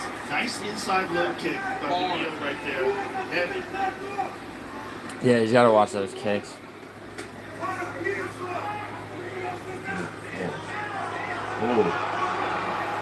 The heavy strikes from Beneil all come from that left side. And he's really mixing up his Oh. He heard him with that low kick. Beneil's kicks look good tonight. Beneil's swinging, dude. Yeah, it's so high. 2 years? Beneil. He probably needed that break though. Yes. Right? Like when you go through what he went through with Armand and then the Charles Olivera fight. Yeah. You need to step away a little bit if you have to. Oh. It's good. It's good to recover. Because Saruki took him out in the first round. It was bad. Yeah, it was bad. Some swelling around the left eye of Dariush, although he has been largely the more effective striker here. There's that right hand again from Moicano. Nice full right hand. And now they clinch up. Dariush feels like he has an advantage in the grappling. Very good technical grappler.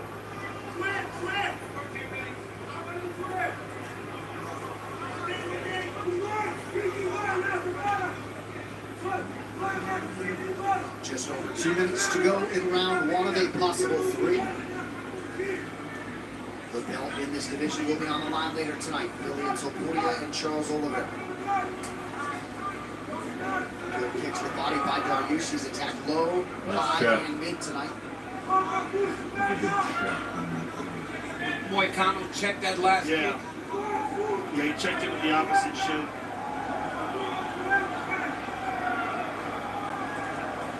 Nice right hand left hook by Moicano, but Beneil took a lot of the steam out of that by moving. Watch his. Moicano, if he wants to get to Dariush, needs to feint. Because every time he goes to get to Dariush, throws a big left hook. Dariush really doing good work to that Come on, body man. of Moicano.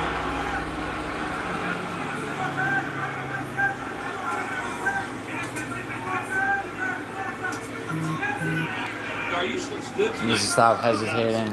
Well, he never stopped working in those 2 years off. Oh, good exchange here. Both fighters landed. Again, that inside low kick from Beneil's excellent. Dean Thomas, what are you seeing? What I see here is I think the perspective right now. Oh! Yes! Wow. Huge knockdown late in the round for Renato Moicano. Moicano switched up the speed, the pace of that right hand. Another big shot by Moicano. Dude, I think his chin might be going. Yeah, that's what I was saying. He's landed some very good shots in that exchange. Oh. Now need for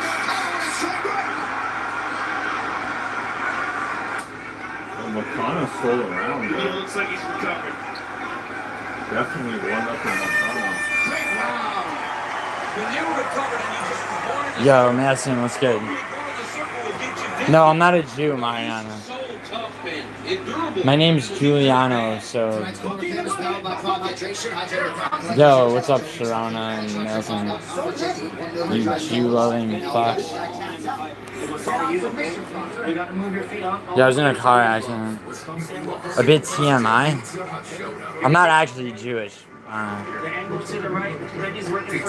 Oh, I'm sorry, Mariana. Yeah. Alright, Mariana, take it easy.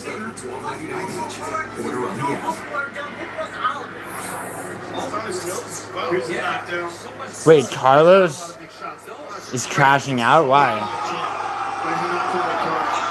Yo, he stole, yeah, he did steal the round. Walking home from work tonight.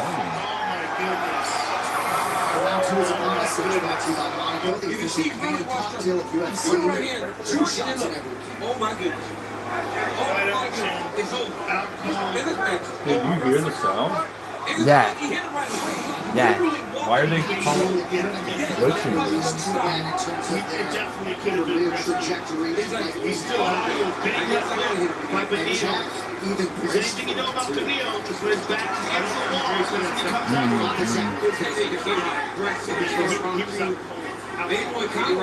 oh yeah. So her team did try to stop him, just didn't get the right. Yeah. You hear that? Yeah. What? They're talking about the... What? The volume is glitching. The sound is glitching. Why? Oh. Fuck. No, it just means something else is playing.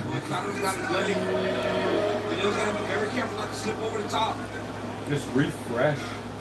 No, it's that someone. Tonight's social media posts are brought to you by Threads for conversations happening inside and outside the octagon. Take it to Threads. Great defense by McKini, but Benito keeps I think it's fixed now. Now Benito's got his back. Nice job by Benito. You just let it flow. And your actors did a really good job of defending. Single leg for Benito. He's got to try to move him off the octagon side. These are beautiful technical exchanges here. Yeah, Thanks, Just man. attack and counter. Oh, fuck.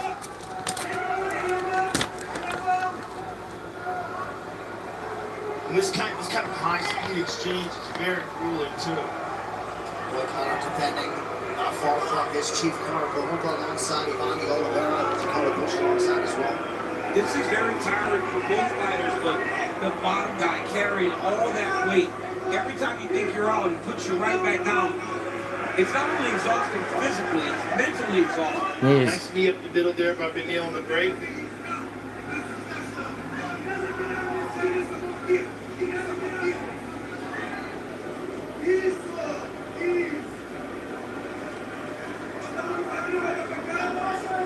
A lot of energy being expended here in the clinch. Nicely done by Benito. Beautiful takedown. Now let's see if McKini accepts being on his back. Looks like he has. That's the difference. That's how you know the fatigue is setting in. Yes, He goes from getting up over and over to going, okay, I'm going to sit here for a minute and try to catch my breath. Yeah, and he just did that. And Benito's got to punish him for that. He made 4 good attempts at getting back to his feet. And now he's kind of accepted laying flat on his back.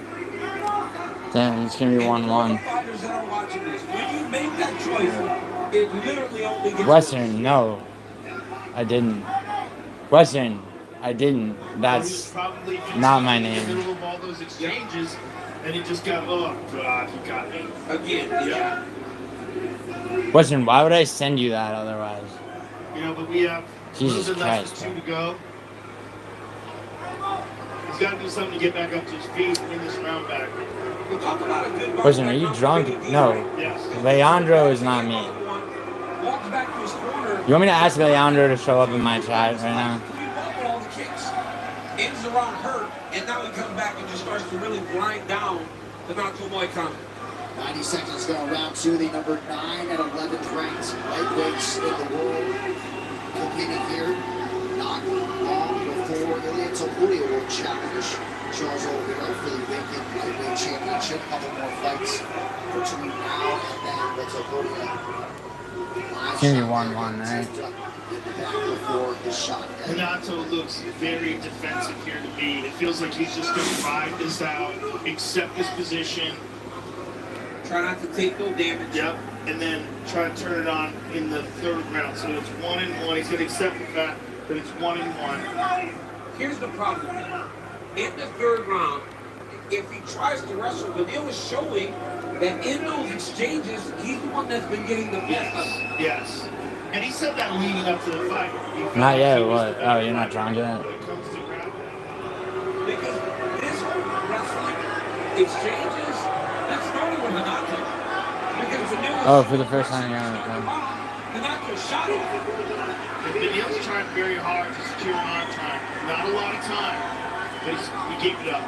He's pressing very hard with his head on that right arm. Some sharp elbows by Vanille. Nice job by Mark Smith. Big round for Vanille Galuch. Finishing up with some ground and pound.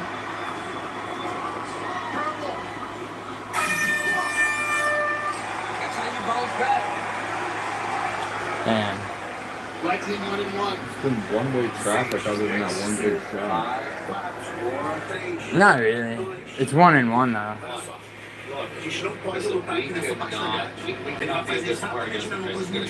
What do you wear to a club?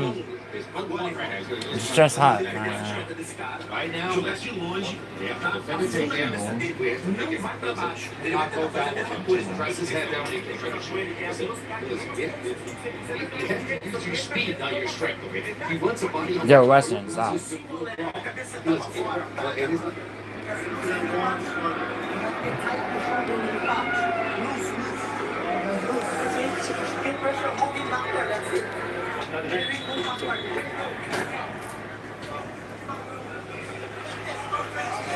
Don't miss our MMA show. Good guy, bad guy. Stop. Me and Chelsea. She's like, bro, she's like 20 years old. Stop. You can also listen on the Get podcast. That's Jill and I, every Monday and Thursday. Do not miss it. Right, typically anybody's fight with 5 minutes to go. You see the line odds there. Dariush minus 345, the favorite. He was the underdog. This fight close. Nice Superman punch back in. Very aggressive, Vanille Galuch. Look at this takedown. Right away. Now he's super confident that he can dominate these grappling exchanges after Panto. Oh no. Nice. Nice. But dude, Dariush is so sick of scrambling. He's getting out of there. He thinks Iran has the best. I know he's saying I'm really Iranian, but he has the best wrestlers in the world. Dariush continuing with the non-stop pressure late in the fight. Panto didn't like those kicks, but now he clinches up, and now he's grappling again. Good shot on the right by Moicano. Nice jab by the funny man. Dariush would appear to be the fresher fighter late, just one man's observation. Yeah, he trained him in that second round. Carrying Vanille's weight. They both look tired to me. Good left-hand connection by Dariush. Now knee to the body.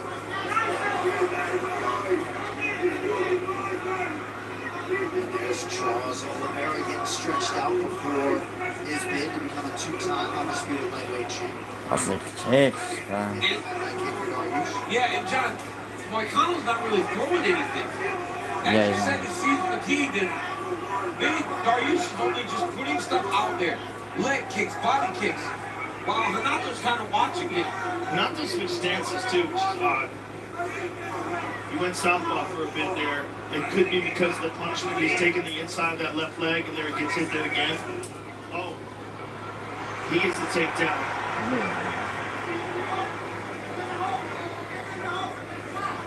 Oh, big left hand by Vanille. Oh, another one. Dariush is fighting to really get third round. He's fighting smart. Moicano's only landed 23 3 significant strikes. Gotta get going. Now here come the kicks from Dariush. There's space. I can't catch him with the hands. Just start trying to blast kicks again. Not only that, but he knows that Renato's not going to throw those kicks. He's just going to get taken down. Nice double. Nice double leg. O'Connell does a good job of spoiling. Dariush just gets to his ankle, steps him off to his side, and now he's coming back again. 4th takedown on 5 attempts for Dariush.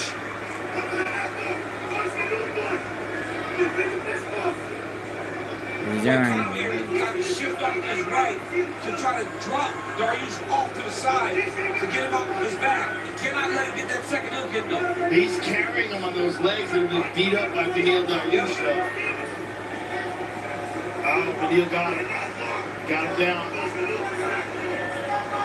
Beneil's keeping the whole weight pressure at his hips, pulling him back. And just draining that gas tank of Panto Moicano. Panto's trying to roll, but he winds up on bottom. Oh, back up to his feet. Eats a knee. Nice and easy guy. Yeah, it's big time. He gets back to his feet, doesn't do anything. I think his arms are gassed out. You see the velocity of the punches, they're coming very slow from Panto. I think he's just gassed out. Yes. Everything's just exhausted. Yeah, you see this face. He's taking a big deep breath. Hit another knee to the body. And he's going to bounce into that left eye. And again, Hanato goes to the southpaw again, but eats a hard low kick on his right leg. Oh, he's just so gassed. And just nothing really of consequence from Moicano. Yeah, like even when he hesitated throwing that right hand, I just don't think he has the pop in his punches anymore. He reckons, and he knows that this is not the way to the win, right? Being in this clinch is not working for him. He needs to get back out to space, back up against the opposite side, try to get those right hands off again. I just don't think he has the ability to get those right hands off. When he's throwing those punches, his arms are so gassed and more than grappling. Yeah, for Moicano, he can't afford to just... He's hesitating in these exchanges. See, he's not throwing back.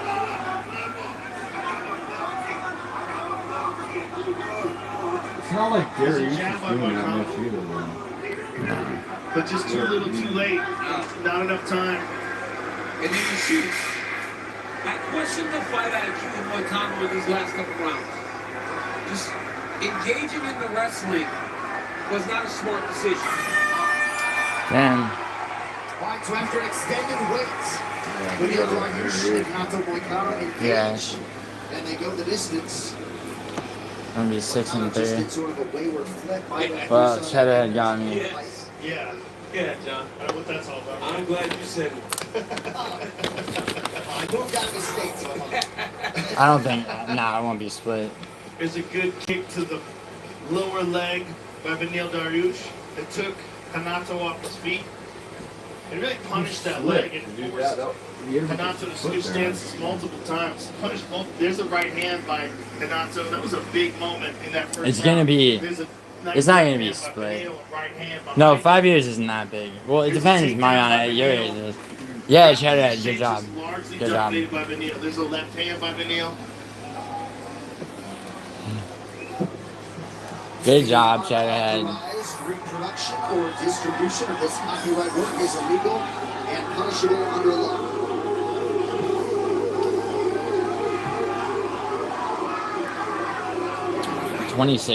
Yeah, 26 and 21, that's kind of an age gap. So Panto Moicano has won 4 successive fights. Going into the initial Dariush meeting at UFC 311, he was pulled to face Islam Makhachev. That fight did not go exceedingly well for Moicano. This fight was rebooked, and now he awaits the official scorecards. They reside. Ladies and gentlemen, after 3 rounds, we go to the judges' scorecards for a decision. All 3 judges score this contest 29-28 with a winner by unanimous decision, Beneil Dariush.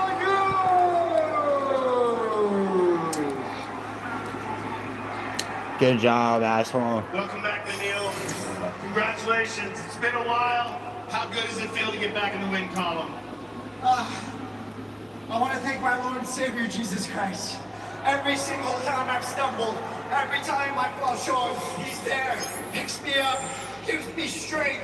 Allows Chad, you gotta me admit though, to be here this moment. Darius is what? feels Those are good, muffins. Joe. It feels good, but it's one that it feels good because I know Christ is living in me. Video, you had a difficult first round. You got The dropped fuck? in the first round, but came back and really put on a show with Yo, Chad had double or nothing for Neil's next fight.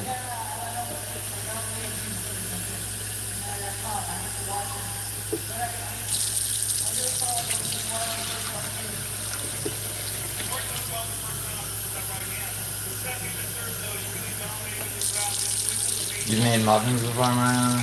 That's nice. inside the octagon. Obviously, you've been working hard. How good does it feel, though, to get this victory? Yeah, man, it felt good. Felt like my time was a little bit off, but it felt good.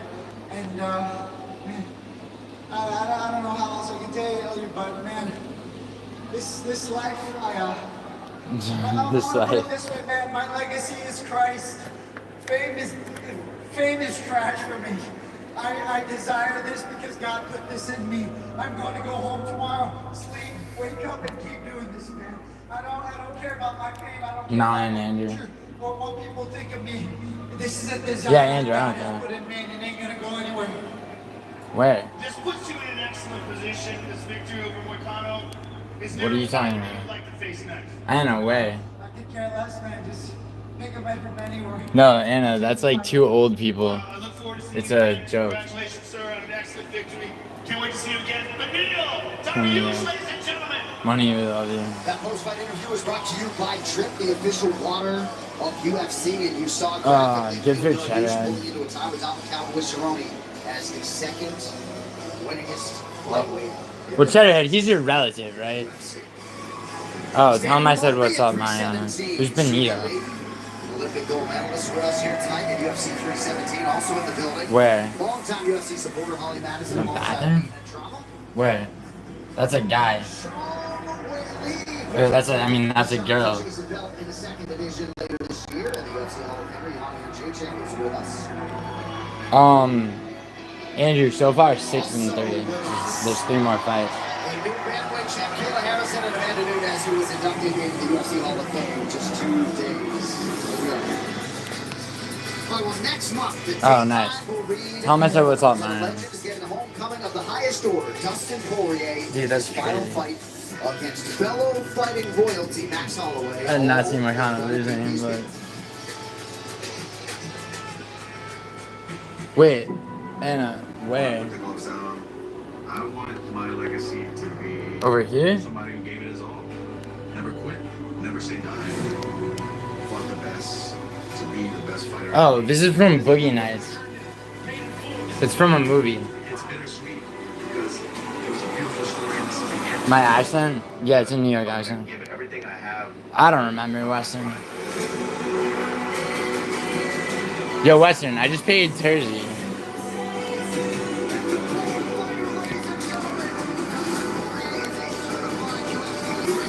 Nice, Cam.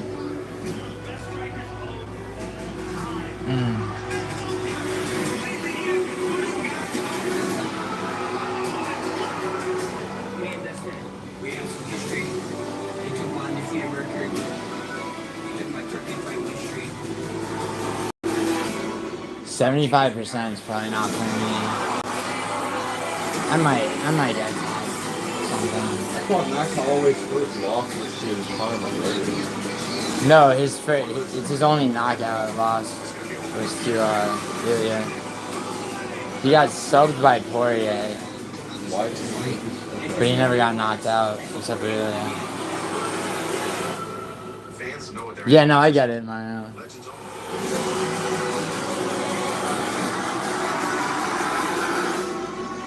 What I order? Well, the future for the West Express, the BMF champion, is in the Nice, Hall of Fame. Cam. The present is to try to spoil the retirement party for Dustin Poirier next month. Yeah, Cam, I got UFC history, one of the most decorated featherweights of all time, and now trying on July 18th to spoil things for Dustin Poirier. Tremendous fighter, trying to have his legacy here in a few weeks. One of the all-time. What time is it? Here, it's 8:18. I feel like that cut down to 145 after going up to 55 and beating Justin Gaethje for the BMF belt was just a little too much. At 55, he's bigger, he's stronger, he's healthier, especially later in his career. And Max Holloway can do it all. He's got submission victories. He KO'd Justin Gaethje, one of the most insane knockouts in the history of the sport. What I had? Muffin, man. To win the BMF belt, just an all-time great.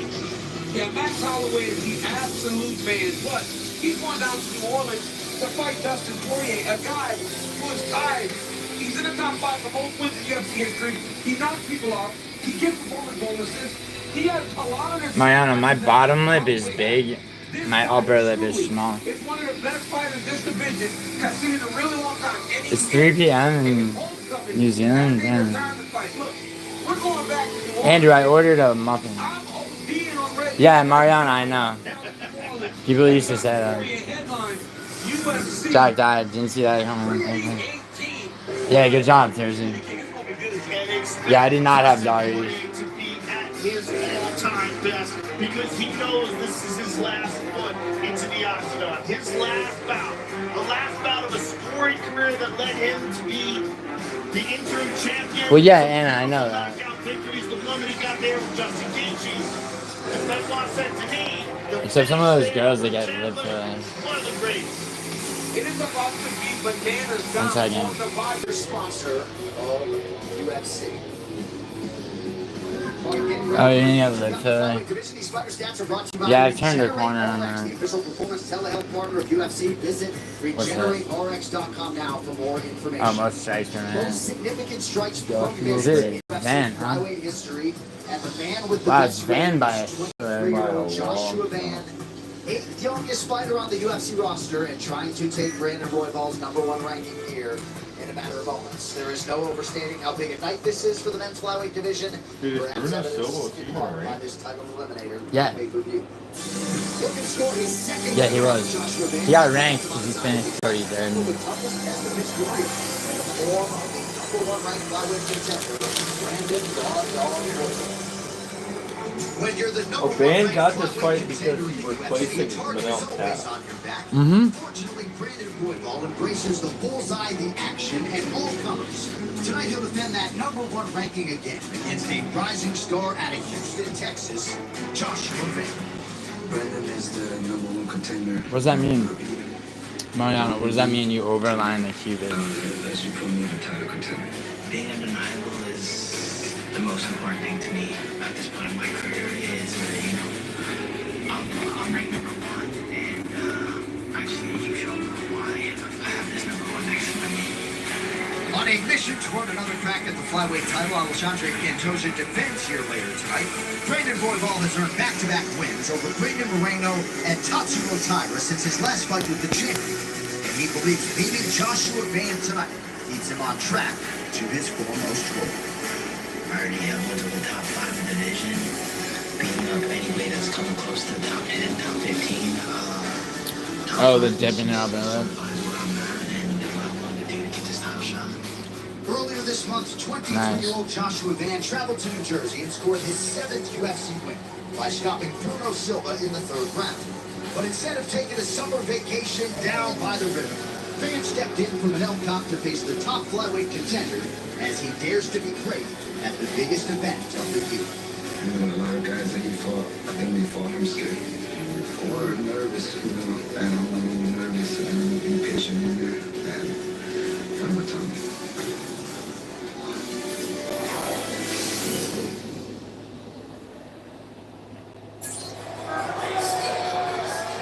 It is remarkable how much this Burmese American Joshua Van has accomplished at just 23 years of age. 7-1 in the UFC. He was number 14 3 weeks ago when he dusted Bruno Silva. And as he was literally presenting his mom with a new house, the goal came in to step up and face the #1 contender, Brandon Royval. We'll see if he can take that #1 here tonight. You know, a 23-year-old in this situation may feel some pressure. When he talked to me, he said, I don't feel like any fight is too big or too small. For this one, I just happen to be fighting the #1 guy in the world. Feels like a lot of guys often compete against Brandon Royval nervous, so they allow Royval to put his pace on that. He said, listen, I can push the pace just as well I'll be patient, but as soon as I get my timing, it's on. After this bout, he believes he'll get the entrance. He wants to stay around the octagon to do a face-off with flyweight title. We'll see if he can hold serve and get it done I tonight. think Roy Val Brought by the Air National Guard. Serve your nation, serve your state, serve your way. Champ, what do you got for us on Josh Van? You think fucking stressed out or what? Me? Yeah. Yeah, a little bit. But I think. What were you saying? Like the one criticism I have of Roy Val is his punches are so fucking weak. Yeah, Like that's Van can do a lot more. Van throws combinations. Yeah. Well, so does Roy Val, but he's just like flicks his fists out there with like nothing. No His striking's a little underrated. Although I said the same thing about Marcano. He told us the other day, the reason I was able to take this fight, because my last fight felt like nothing more than a hard sparring session. That's how much he was putting it on. You're watching wrestling, Andrew? This young man, if he wins this fight, he's number one contender. He's 23, Joe. Well, I love the fact that he's taking his The Russian technique for all the nerves are going to be John out, Jones right? when he Just won compete it. You guys are talking about lip filler? What? How old was Jones when he won light heavyweight? 21 or 23. Having experienced the octagon victoriously 3 weeks ago. I can't remember. It was Makayev was trying to beat it. Yeah, Makayev. They need to get him back in the UFC. Not really. And he's got this He's not. momentum right now going. He's not. They need contenders in there. I love this fight for Dude, everyone always says that, They but they need have. someone for Van to defend his belt again. Bottom of your screen, they're brought to you by Van. UFC Insights Engine. Built You think Van's gonna win? I think he'll be the champ remarkable. soon. Joshua Van has landed 100. Well, I mean, think about the guys that Roy Val's beating. Oh, I know Roy Val. Roy Val's such a gatekeeper because he can't beat Pantoja, but he's like, I mean, he beats Hetsuro Taira. First 9. And he's only 23. Oh wow, Andrew, nice. Dude, Roy Val's walking out to the funniest shit. What is this?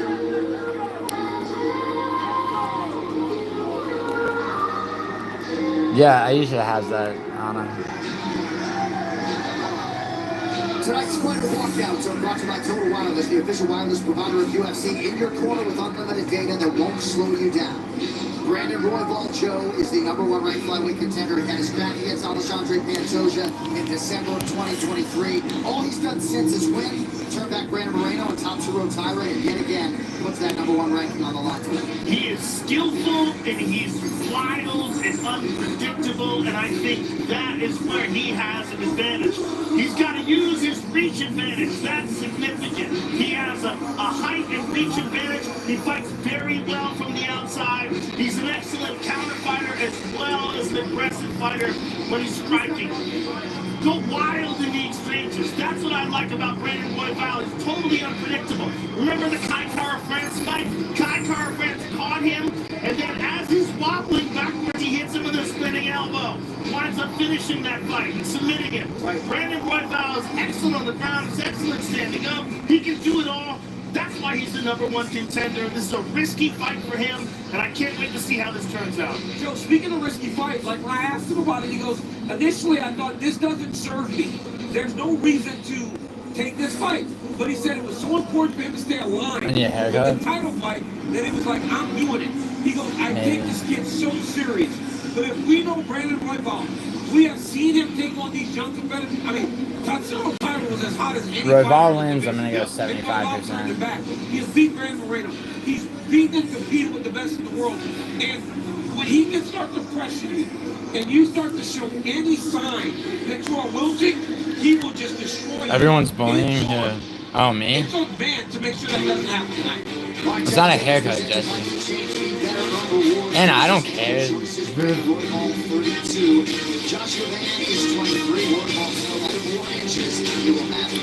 Oh yeah, Royval's got. Ladies and gentlemen, this bout is brought to you by Experian. Your new BFF weighs 480, is 12 feet tall, with a 150-inch reach. Did you say your new BFF? Your new big financial friend. And now, this fight is 3 rounds in the UFC flyweight division. division. Introducing first, fighting out of the blue corner, a big martial artist holding professional record, 14 wins, 2 losses. He stands 5 feet 5 inches tall, weighing in at 125 and 1/2 pounds. Fighting out of Houston, Texas, Joshua. What shoe size am I? 12.5.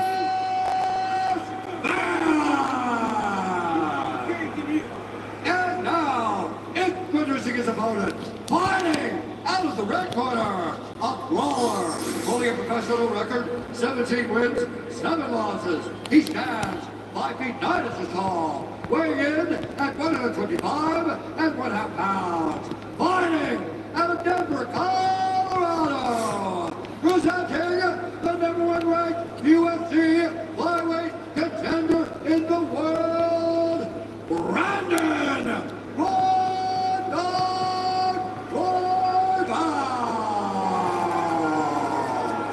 For the end of the unit, a referee in charge, Jason Herzog. The great Jason Herzog is our referee. The beautiful Brooklyn Ren is with us here at UFC 317. No, Melson, I'm 12.5, Melson, you fucking midget.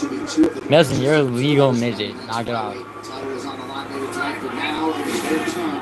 Royval is in white, Van is in black. Look how tall Royval is. Yeah, you didn't realize it was that. Mariana, I'm pretty strong. But Joshua Van is very good at getting inside. Very good at laying a I don't think Royval's gonna let him inside. But this is a big step up in competition for him, right? Royval has faced them all, including the champion Pantoia and the challenger France tonight. And the one difference. Did Royval beat Kai France? A lot of his great work The spinning with his elbow. hands. Royval does use kicks. And a lot of times you can do that, especially as a taller man, from a further distance than Van can do his work. He uses kicks, he uses knees, and when you're in exchanges with him, he's very unpredictable, very creative and wild. And he can do this. Mariana, I'm 13 depending on the shoe. The shoes I wear, 12.5. Royval had heaping amounts of respect for Joshua Van in our fighter meeting.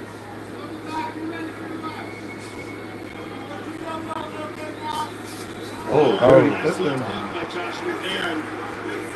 A lot of power behind that. Oh! So now Joshua Van Van has being way more power, dude. Lick his hands on the roster. So sharp. He does.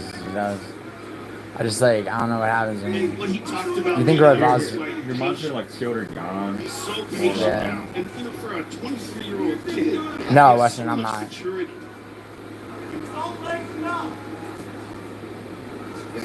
No, Weston, I'm 6'3". I'll probably. It just feels like Yeah, I could do a British accent. Like he needs to be going strike for strike for Royval. Because when he throws, it actually matters. Nelson, come on. You wouldn't. Like the ones that have had the most impact right now is Joshua Vance. He like really protects his chin. Jab. Oh yeah. He's like his fundamental technique. Why would I do a British accent? Mariana, why would I do a British But it accent? looks like Brandon Royval is essentially point fighting right Yeah. That's all Royval ever does. It just looks like Royval's throwing to make sure that Vance can't throw. This Van is beating his head. Yeah. Hit him. And he doesn't seem to have as much intention of landing. Yes. Dude, Van is piecing him up. The sharpness of Joshua Van is on display. And Royval got him there. About 2 minutes to go in round 1. He's got Royval needs to pop that jab out there. Yeah, he's got to use his reach, bro. I'm looking at the numbers and it says that Royval's landed 70 of 63 and Vance landed 18 of 31. That's crazy. That's efficiency. Yeah, Royval below 30%. And now Royval, every time he goes into exchange, he's thinking about these. No, Van's just accurate, though. Yeah. Because there's so much pop on it. You see a lot of feints from Royval, Van not fighting. Oh. I think he slipped. I think that was a little bit of a scare. It was. Just slip. Is he bleeding out of his nose though? I think Royval's bleeding. He's taking some confidence and getting Sorry. nervous with the face of Royval. And he feels that Do you he mean just musicals stays accent? he will not fatigue Sorry you said that, but it's time. like most fighters do when they fight it. But Nelson, you just asked me to do an impression of myself losing a fight to you. Impressive as I've seen in a long time. Not only is he super active, but he's got great discipline.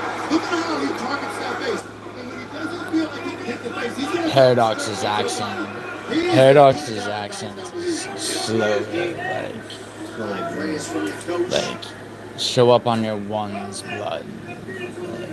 And the discipline Dean speaks about is The not discipline. only offensively, but even Hold on. when Royval throws that body kick, he doesn't even really react. I just think that He keeps his elbows up. Rodriguez is more of a marauder, Good shots to the body. you know, and furthermore, Yeah, he could use more of those. Yes. And that leg reach is significant. it's easier to do a regular British accent. I can't really do musicals that well. The side, just hit him up the middle with it. Like a generic British accent. Like I used to know different parts of England, you know, like the different regions and the regions. Nah. But I can't think of anything. It's probably because I'm in a coma. What I need you to do is when you throw a left hand, don't overextend it, and we gotta come back with the right tight. Tight right hooks, tight right elbows. If I still talk to who, Andrew? The left hand, okay? When you turn that corner and you get him on the Andrew, fence, who are you let's get talking about? aggressive, But feet feint, because he's pulling on the distance, not your shot. Feet feint, pull, and then crack him again. Oh, who? Andrew, who are you talking about? When you throw your two, Take a Paradox? look at some of the sharp counters. Look at that beautiful left hook over the top by Joshua Van. And here's another right hand. Why? Partially missed, left hand. Andrew, why? With that. Jab, right hand behind it. And he's doing them at awkward angles too. Round 2 is brought to you by Monaco, the official canned cocktail of UFC. 2 shots in every can. You see that was my own. Because Royval is so tall. Andrew, there's no reason to have problems with people. Honestly. We got one more update, I understand, on Jack Hermanson. Andrew, I'm trying to have less problems with people. Deemed him medically clear. Nah, he's. The building, they observed him for well over an Oh my hour. God. He left under his own accord. Oh, that's back wow, to she's the hotel like. rest before traveling back home, guys. Good to hear on Jack Hermanson. Can you full screen it? It is frustrating. Without the two on the bottom? Now Brady's starting to get that face on it. He's got to try to make it not pretty with Van. If it's pretty, Van's going to outstrike you. You got to make it dirty. And right now, Royval's making it a little dirty. He landed a good left hand in that exchange. Damn. He's getting tagged. Yeah, he is. Pretty good knee or so it appeared by Royval there. Oh, Royval just hit him right in the face there. I don't know why Royval insists on striking him. I don't know.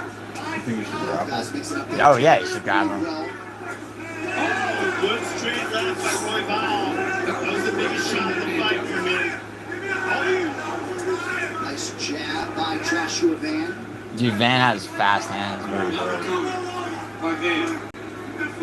Royval They're is talking about his flyweight technique. They're so fast. doing better. So fast. Can't have any holes in your game in this division.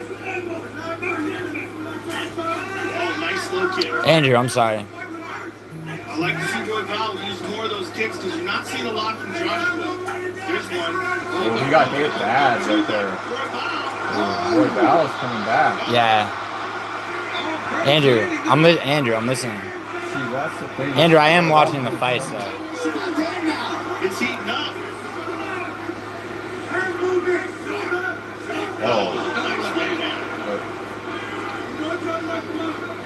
You gotta Anytime move your... Royval fakes your face, Van stays in the pocket, doesn't bite. Yeah, he shouldn't be in the pocket with him. He's not afraid of him to enter. Yeah, you know what? He wants it close. Oh, that left straight though by Royval. Holy shit. Huge uptick in the land percentage for Roybal in round 2, and now Van connects. Right hand over the top by Van was nice. Level change, Roybal to the body.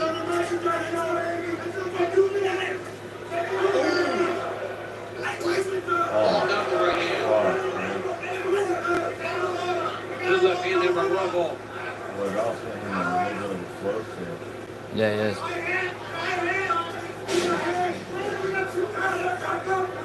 Dude, Royval's got... Look at this fight, 76, 74. That's insane, bro. High level.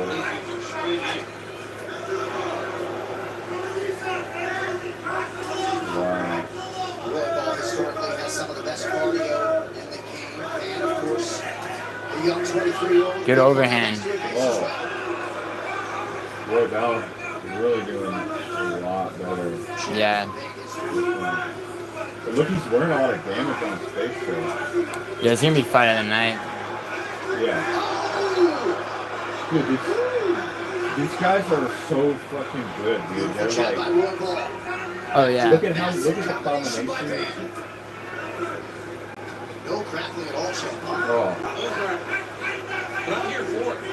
I like this. Yeah. Because they're Yeah, I thought Royval would have to grab him. Joshua again grips the body and tight. Oh my god, dude. Royval has a chin on him, too. Roybal just in constant pursuit. Good counter by Van. Oh, shit. This fight is wild. This fight is wild. Listen to this crowd.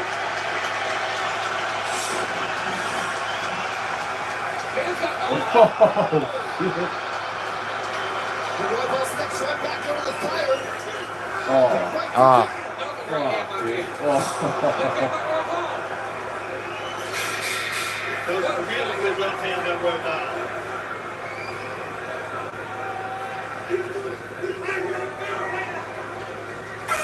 Alright. I think it's 1-1. Yeah, it's 1-1. Yeah, Yeah, you think... Yeah, I think Van won the first, for sure.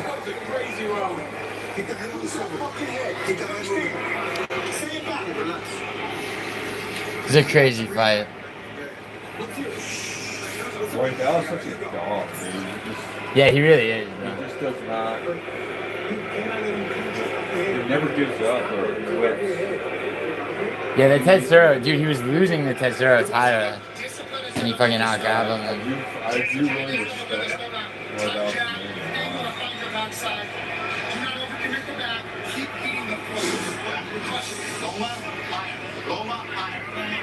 Keep playing this game. That's unbelievable. Look here. Nice left hand by Roybal.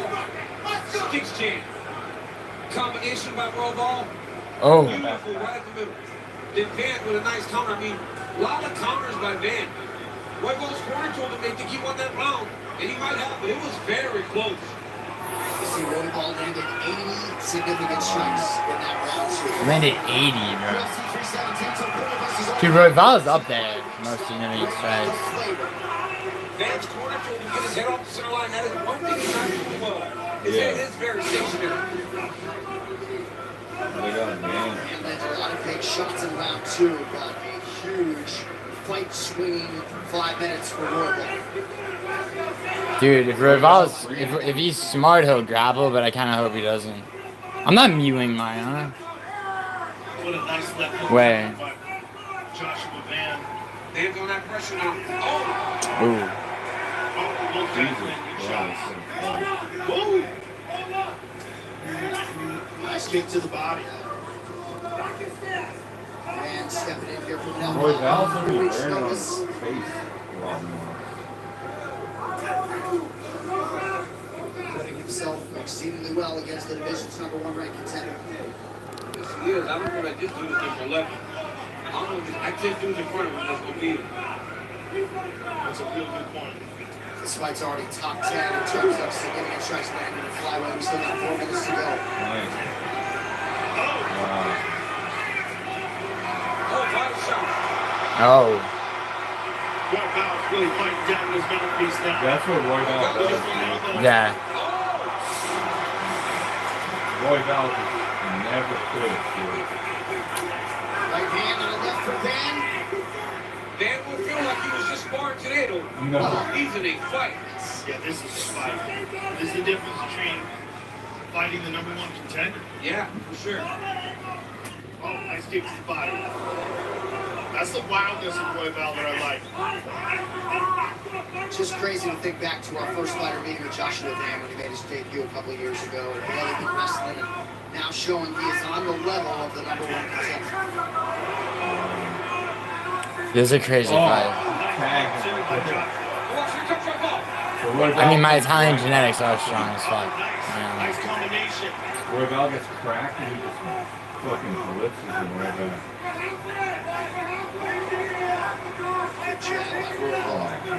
Gentlemen, this is like a world championship caliber. Yes, it is. Like both fighters. This should be a 5-round. It really should. Could you imagine this is a 5-round fight? It kind of should. It's so good. These guys are so good. Oh, nice combination by Roy Val. Roy Val's turning it up. Yeah, he's going to try to... Oh, Joshua Empire's back. Get him, man.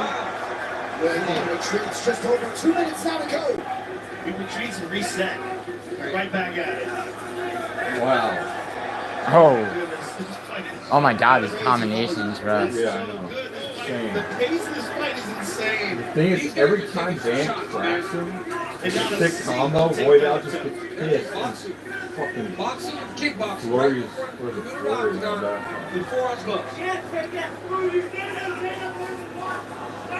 Roy Val looking to get another maybe combination from his corner. I can't believe he hasn't grappled. He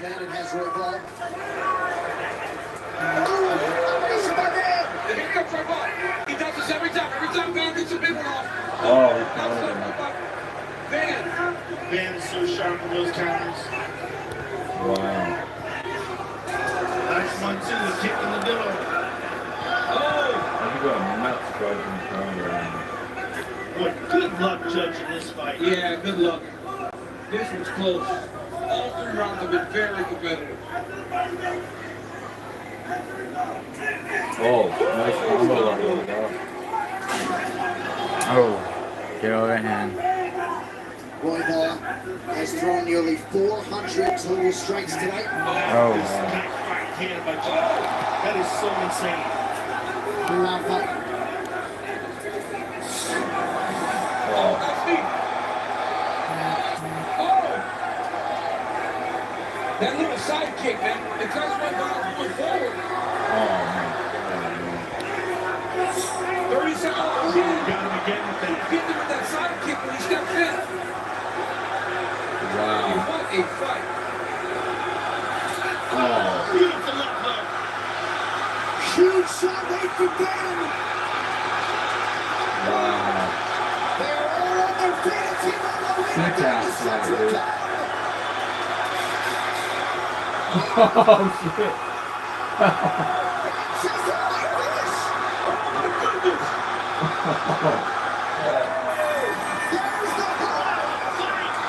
Whoa. Sick ass fight. Yeah, crazy bro. Van probably won.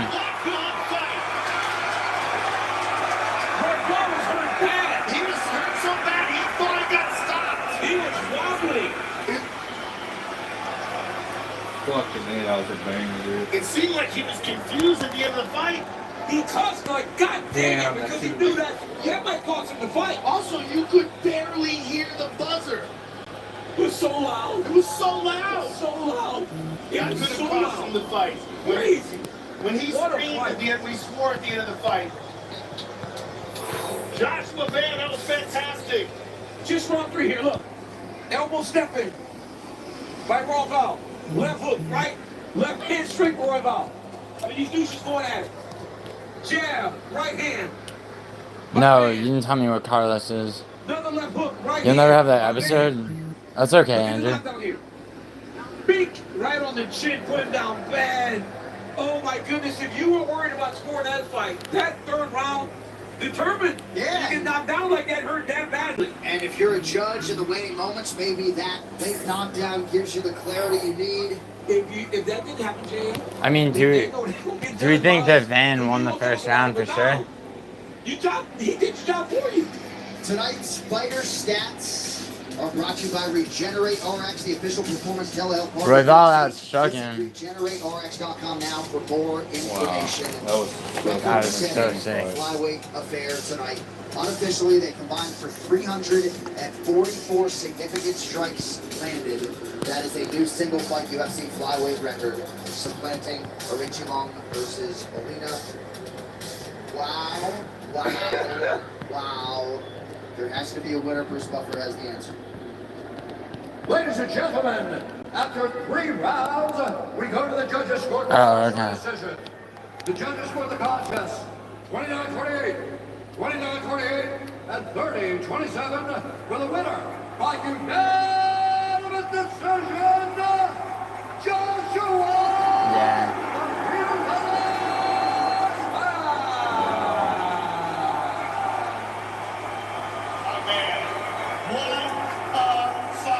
That might be one of the best fights I have That's ever cool. seen in a record-breaking fight in the flyweight division.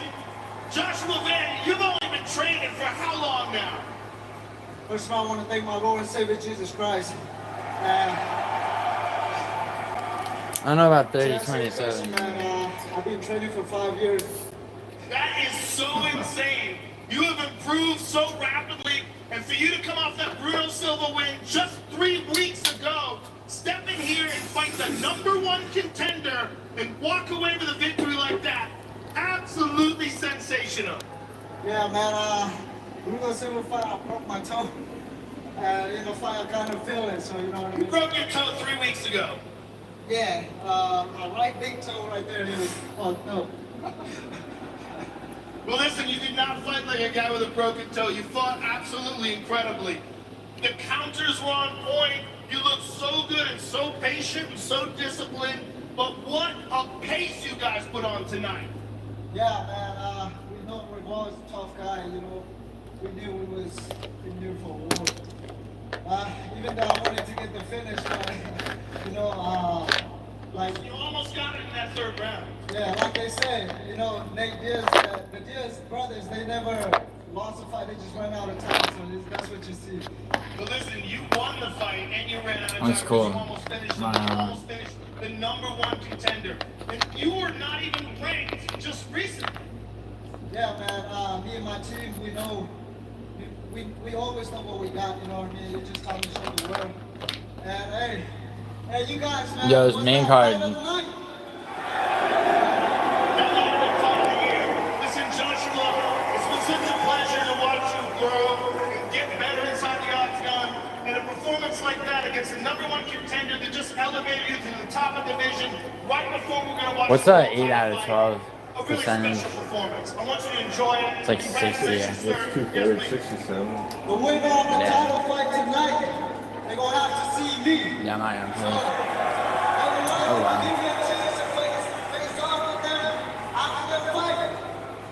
Hey, I'm here. You earned it. Yeah, I have hazel eyes. Ladies and gentlemen, Joshua to go to the hospital, What? He needs to go to the Youngest hospital. fighter on the roster, Who? 8 wins Van? and stats before his Maybe. 24th birthday. And another shot could very well be next for the native of Myanmar. Congrats to Dude, that's a crazy, like, yeah. all the UFC stars are out tonight. There's the former interim UFC lightweight champion Justin Gaethje, also with us. Busting with the voices, Taylor Lewan is with us.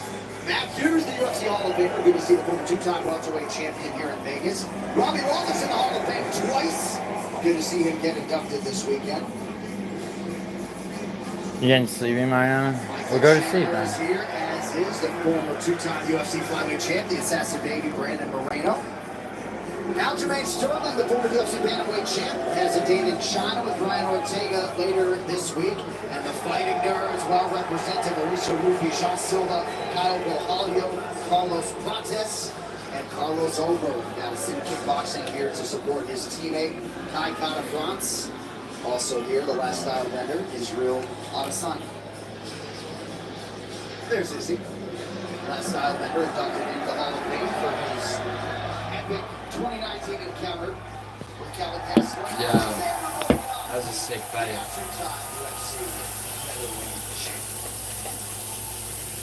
While the UFC Military knockout leader Derek Lewis looks to hold serve against Brazilian heavyweight prospect Talison Teixeira. That is our next UFC fight next Saturday, July 12th. Main card from Nashville, Tennessee. Oh, there's no fight next week, huh? 7 o'clock, the entire night is simulcast on ESPN and ESPN+. All right, take a look now inside the UFC VIP lounge where fans get up close with UFC athletes, indulge in premium food and drinks, experience the octagon after the event, and so much more. Don't just watch Fight Night. Head to UFCVIP.com or scan the QR code now to lock in your VIP access. All right, co-main event is nearly upon us. Here now, Megan O'Leary back it up.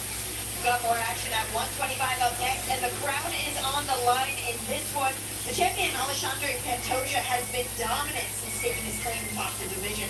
He faces a familiar foe, one he defeated 9 years ago right here in Las Vegas.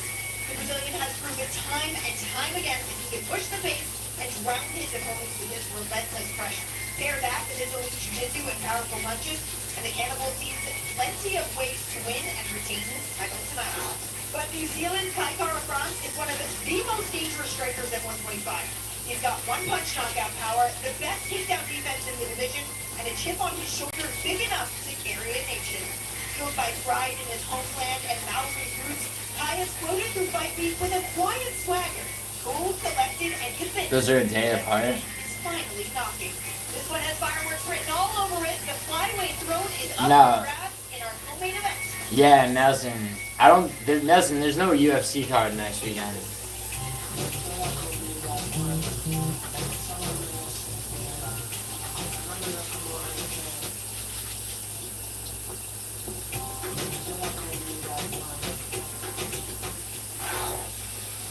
Las Vegas, Nevada is the epicenter of the mixed martial arts world this weekend as we come down the stretch of our 13th annual International Fight Week. And soon we will give way to 2 title fights, flyweight and lightweight. Pantoia and Cara France are waiting in the wings right now to decide the flyweight belts. To that end, these flyweight rankings are presented by DJ Be Better, on rewards for sustainable choices. Alexandre Pantoia is the hunted 3 times he has successfully defended this title. You just saw Brandon Boydwall relinquish his #1 ranking. Cara France, #4 in the world, on the strength of the knockout of Steve Ursay, has earned his crack at undisputed gold. In the midst of a marauding reign, flyweight king Alexandre Pantoia wants to take Dude, Van just beat the #1. He was ranked 11. You know that? Or 12th? Well, yeah. Damn, that's a... I guarantee that fight will be coming better than this one. What? This one won't live up to that last one, dude. All my life, Probably not. I learned how to deal with fighters. When you watch this man, I don't think I was Van... getting goosebumps watching that. Yeah, that was a great fight. I think that... When I go to the octagon, I Honestly... Dude, I fucking really like Roy Val's fights, dude. That guy's a fucking beast. Yeah.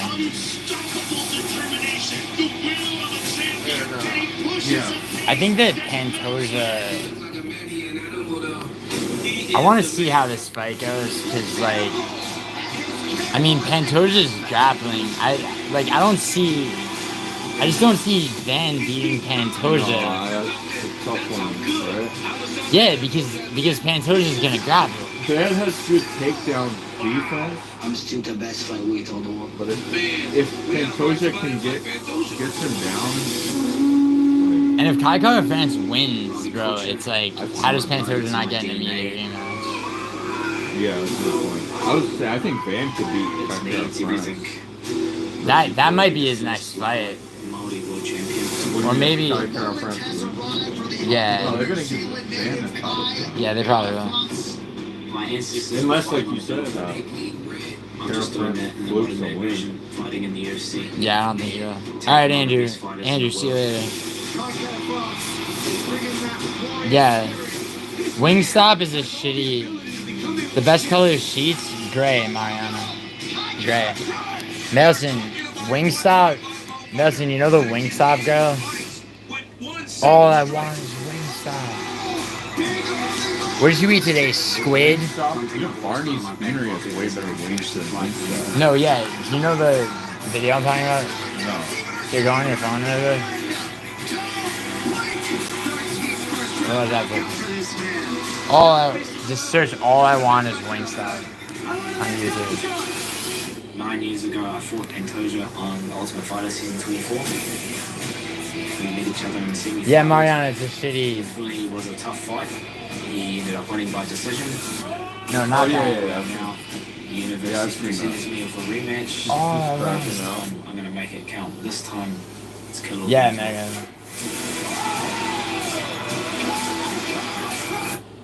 I'm going to make it count. This time, it's kill or be killed. I've been that hungry. Kai Carface has a huge power in his hand. I expect. Well, yeah, Nelson. Nelson, what would you expect? I want to prove I'm the champion of the world right now.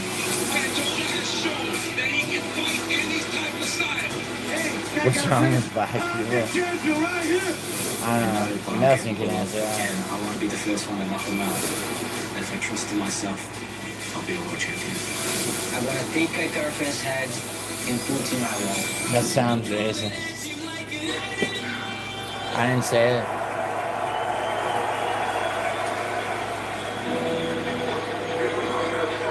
Isn't Carlos part black?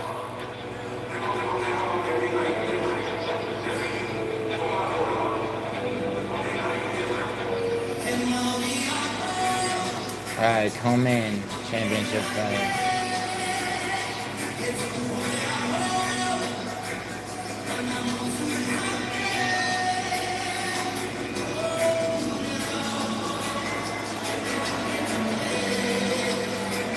They kind of look all evil. Not sure any man under 130 pounds in the world has. Yeah, and Nelson, one thing I will say about that, to that point, is like a gangster used to be an organized criminal. Like, organized crime. Like, you know what I mean? Which, like, you can kind of respect. But, The haters in the barn. If you watch the Olivera show, if you watch the Countdown show, you see a man who is training with. what's your saying? What? What's your saying? He's just making fun of Kai Carface. He's making fun of Kai France? Yeah. Doesn't think he's gonna win? Because he was walking out like evil. Yeah, and shit, that's true. We haven't really seen since Davison Figueiredo in this division. And just so intense leading up to this fight. They've been doing the haka as he's been training. I mean, he's just so fired up and believes this is his time. And also, it's not a second title fight, right? Recognizing that this is the time that it has to happen. But the fight that I go back, he fought Monterey. Remember, we were all in the band of it. All the big news about the Apex. Is he fought down for me? And Monterey was such a great grappler. He got taken out in 15 seconds. And not only did he get up, he knocked him out. He got back to his feet like, oh my God, this kid's game is rounding out. So before Baba had submitted him, and we were talking, maybe he's done. This kid has gotten better and better and better. And after his run of bad luck with the fight against Moreno and those guys, he took some time off. He went and reset. When he came back, he was a different guy. And he knocked out Steve Erceg in the very first Carlos is cut from coffee. What do you mean? He's truly embracing self right now, John. His full name, his real name. He got emotional when speaking to us. I don't know how to say it, so I'll leave that to you, John. This dude is coming into a different Fronts. Yeah.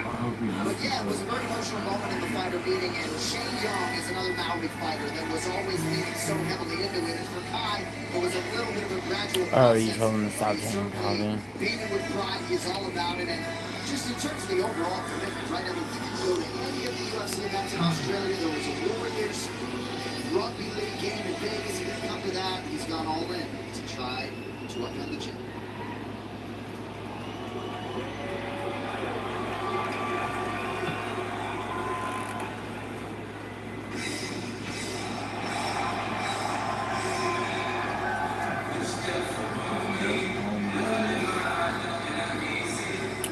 Yo, Mason, what's up with Moist, dude?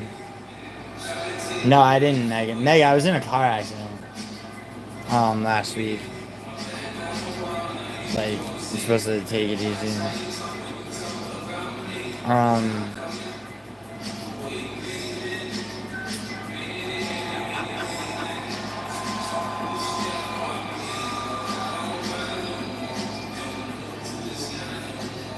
What's up with here? Yeah, Mega, that's true. What's up, Frank?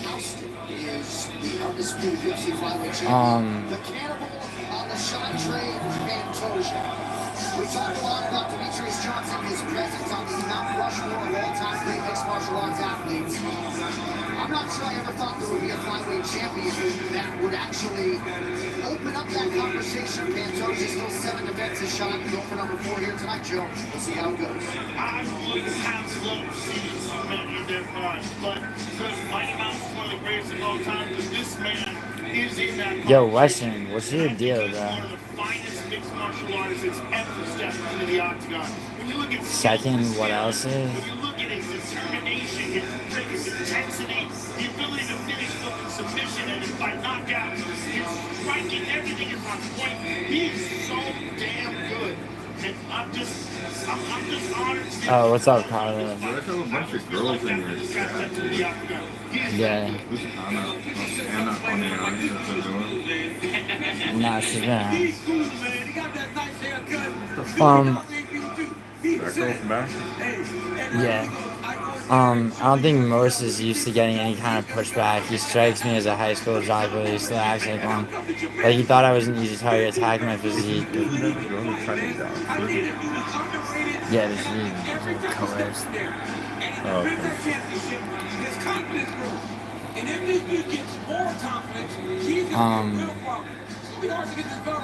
as soon as I play the clip of his wife. Yeah, you had me play that, Mason. I don't know what his... Oh, yo, Mason, where's my $100 or 100 subscriber shit? Am I supposed to get something? Is that the shit that Most has whenever he... Do I have to apply for that or what? Oh, in the mail? Wait, literally in the mail? Yo, Melson, do you know anything about that?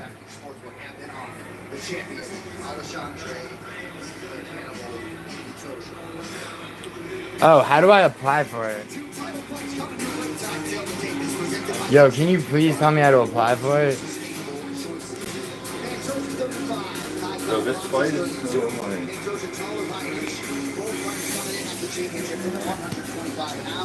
Yo, can you look that up really quick? Apparently you have to apply for it.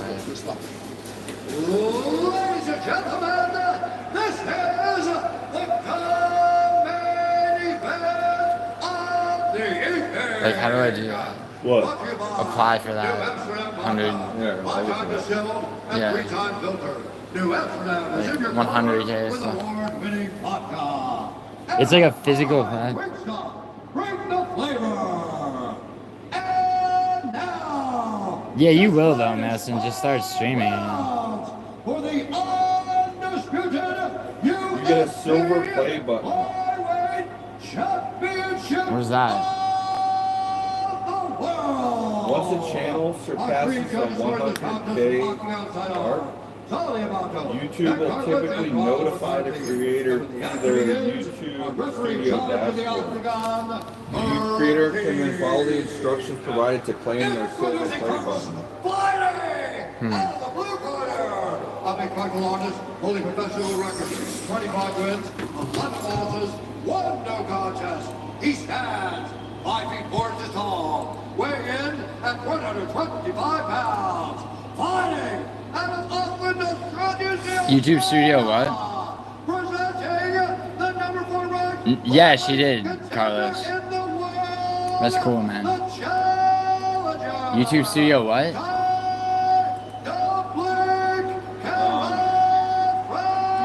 Typically notify the creators through their YouTube studio dashboard. And now, introducing his opponent, fighting out of the red corner, a big martial artist holding a professional record, 29 wins, 5 losses.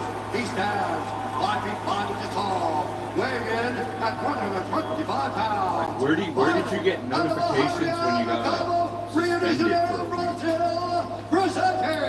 week? It just told me. Defending UFC flyweight champion of the world. Dashboard. Oh. The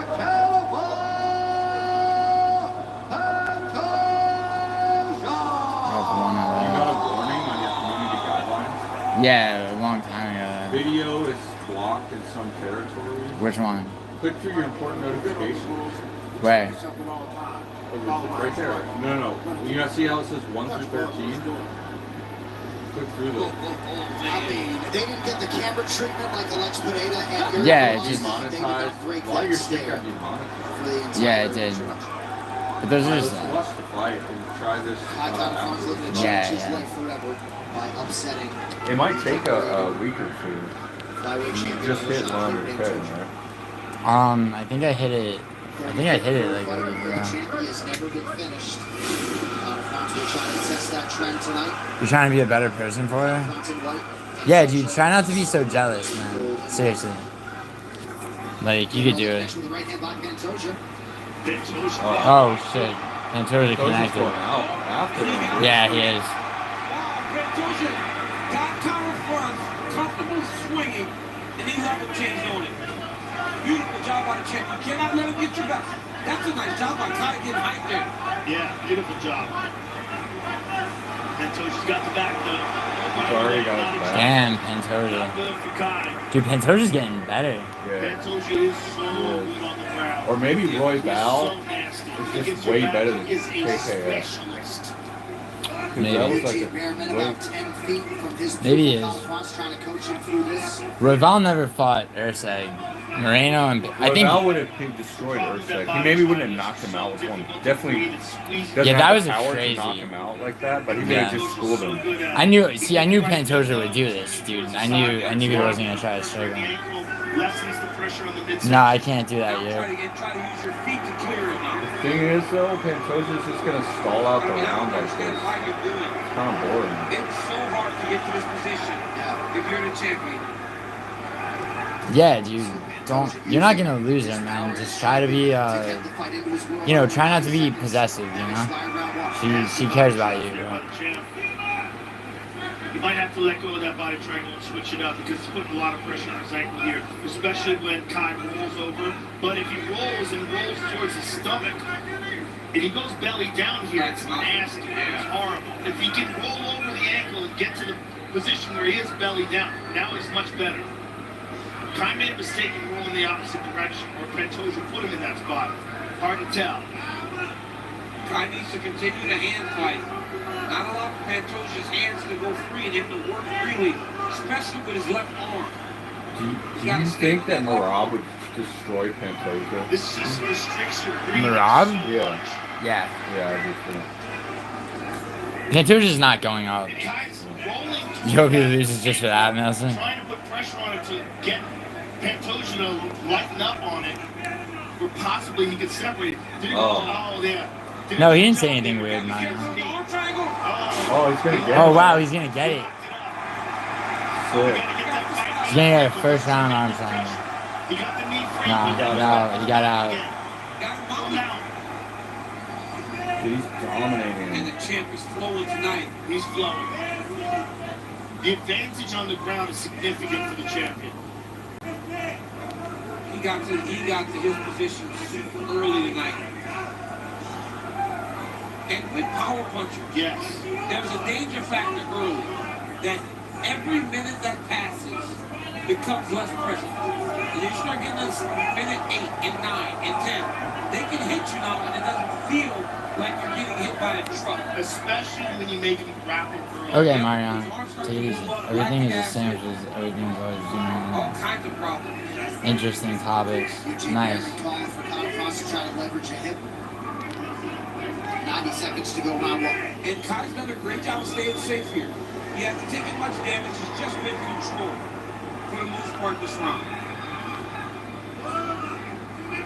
Yeah, he hasn't taken too much damage. Got kind of close to get submitted with that arm triangle. But a lot of pressure here on the Yeah, top. later, Carlos. Even this, the shoulder pressure. You got a guy that's going to stick you. And that shoulder pressure into your neck and it makes you start looking away from him. That sucks. It sucks. It's so hard to breathe. So his breathing was restricted by the triangle. Damn, on the dude. back. Now his breathing is restricted by the shoulder pressure and the weight. Look at that shoulder and the neck.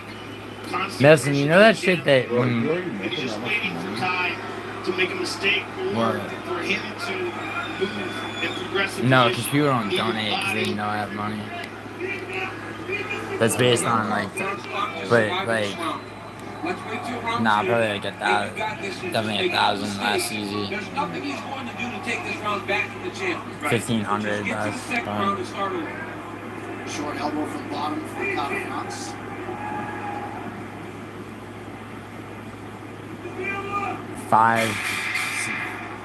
Between it's usually it's between like 5 and 1,800. I got a sick girl passing my bed. I'm see. Why, Mega? What the hell? Yeah. 3, 2, 1. Nelson, do you think that Nelson, you know that shit when Moist comes in, like how he's got like that gray shit around his name?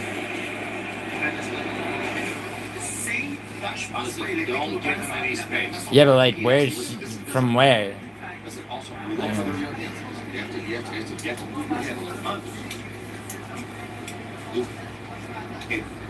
Whenever he ever goes against the back against the friends, just pressure him. No one trying to go down. Just for now, if you can just stay on top of him. And Toja, he needs to get a finish, man. I want to see him do that. He did. No, in this fight, like. Actively interested in the results. Joshua Pan has made his way out to the octagon. Damn, they let man back in. Sometimes they don't let you back in. Remember they picked Tony Walker out? Round 2 of a possible Yeah, they're great highlights in the new definitely. There's no fucking way they should do it. Yeah, I get you, Madison. One thing about Conor Francis, he's not going to get frustrated. All right, Mariano. He's a mental giant. Oh yeah, Moreno's last win was over Ursul. And Albazi before that. Yeah, he looked way better against Albazi. Right underneath that left elbow of Conor Francis. Yeah, he schooled them both, though, right? He didn't school Ursul. Dude, he had him a little bit worried against Ursul.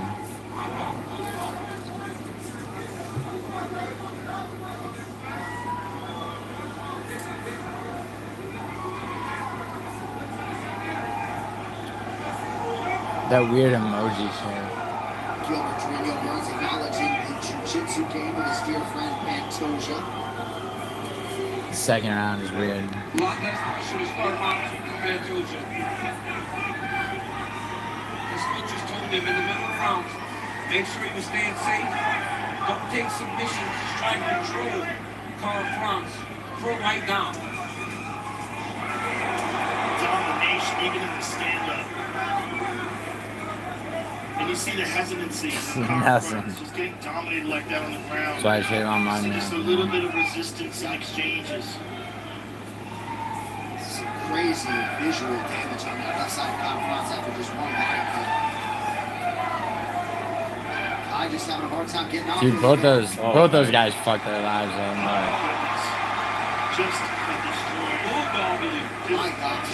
He ran him over right there. And now Conor Francis in the same position. Pantoia on top of him. Yeah, but Pantoja's gotta. He can't just do this for. I mean, he could. I guess he could do this for 5 rounds. Yeah, He's his title run. Yeah. You're not going to look like the same guy that fought Steve Urseg anymore. No, he's much better. Daniel, if you're Kai Kara, what are you trying to do? Get down to a knee here. You got to get up, man. You got to get to your feet. I mean, but look at that. He kicks his legs out in front of him. No one ever presses down. But Kai's got to get his hands to the lock here. Start trying to get his hips forward. The more he can do this, there's Zoran won? fatigue. It doesn't want to wrestle New York. Yeah, he won, Yeah, huh? yeah. Well, he won his. I don't know if it's over yet, but he won his election. Cuomo's gonna run as an independent. He beat Cuomo in the. He got the nomination over Cuomo. Yeah. Yeah, Cuomo might beat him as They're an. bitching about that on Twitter. This is an opportunity for Todd. Yeah, Cuomo's a piece of shit. Yeah, I know. But even that she's not quite as fast. Like, Yeah, Mega, Cuomo's a piece of shit. He'll run as an independent. He can run. The other guy's a crazy liberal guy, but at least he said he wouldn't go to Israel and touch the wall. That's probably why he won. Yeah. Toja always does a nice job with his defensive guard. Yeah, people are sick of that shit. Yeah. 36% landing clip thus far. I just heard the Kyle Front's corner say he's sloppy now. That's one of the thoughts they. Yeah, no, I know, Mega. Earlier in the week about how they Same age as me. he's sloppy and have to leave an opening to try to put him out. Look at this, Tyler for a takedown. Looked like he was in a decent position to get it. I think that might be a mistake. Yeah. Yeah, he needs to break space. Trying to know Kai initiating a grappling He sequence. started engaging in the grappling. Dumb. Because now he's defending. When he was at space, he was clean. Good shots to the body by Conor Fronts. But this is the second time that It honestly looks like Pantoia is a better striker too, right? Pantoja got hit with something. But look at the numbers out there. Yeah, no, for sure. Effective striker here in round 2.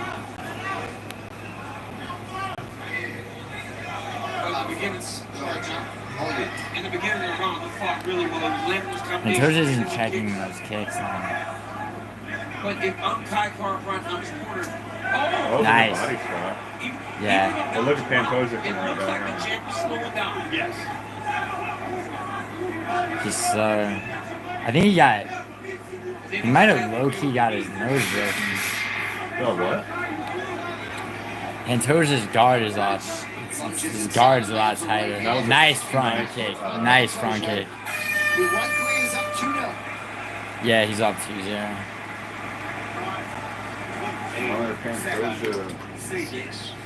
Yeah, man. Mega. I wouldn't want to be mad.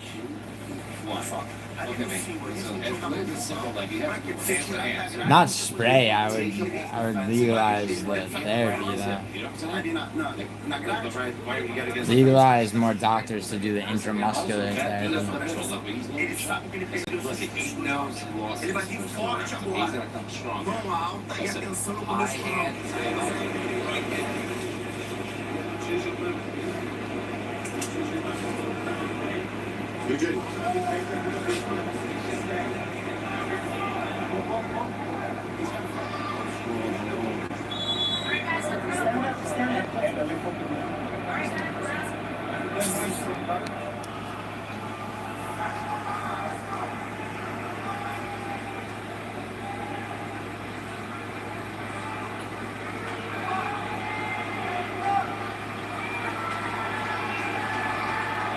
Round 3. This looks like he's chilling now. 5 after a fairly Yeah, Pantoja's a dominant champion way more He's than... like not even, it's like not even a big deal to him. Dude, way more than people give him credit for. I think it's retarded that people are talking about him going up. Like, that's not gonna happen. He's little, yeah. Marab would just dominate him. Yeah. It's just a sprint. Oh, kind of landed a good right hand in that exchange. Yeah, but it looks like he's going to get taken down. Because when he was in the clinch, instead of defending, he was trying to punch. Look at how he wraps his right foot in there. He's got the heel all the way in. Nice job. Staying balanced, fight hands here. And getting the pressure back into Pantoja. Mega, it's alright, but like you really want to do the intramuscular therapy. Can't let Pantoja get his hands locked. Intramuscular is way better. It really is. He's shaking off the hooks. Oh, Like I've done both. Yep. Got it again. Because if he does, if not for anything else, he burns time in a dominant position. And so even when Kai gets back to his feet, Pantoja has already put himself. Yeah, I was saying like you can't do this for 5 rounds. I guess he could. And when when you're already tired, this body trying sucks. It does so bad. It sucks. Matua was saying, it varies, Mega, but your insurance will cover it. You need a diagnosis for one of like a few things. You should look into it though. It's really worth it. Oh shit! Get him. He's got it. He's got it. He's got it. He's got it down, boys. Oh, he's got it down, boys. It's under the chin. Kyle Frost desperately trying to stay in the fight. Good job. Yeah. Yes. Yeah, probably.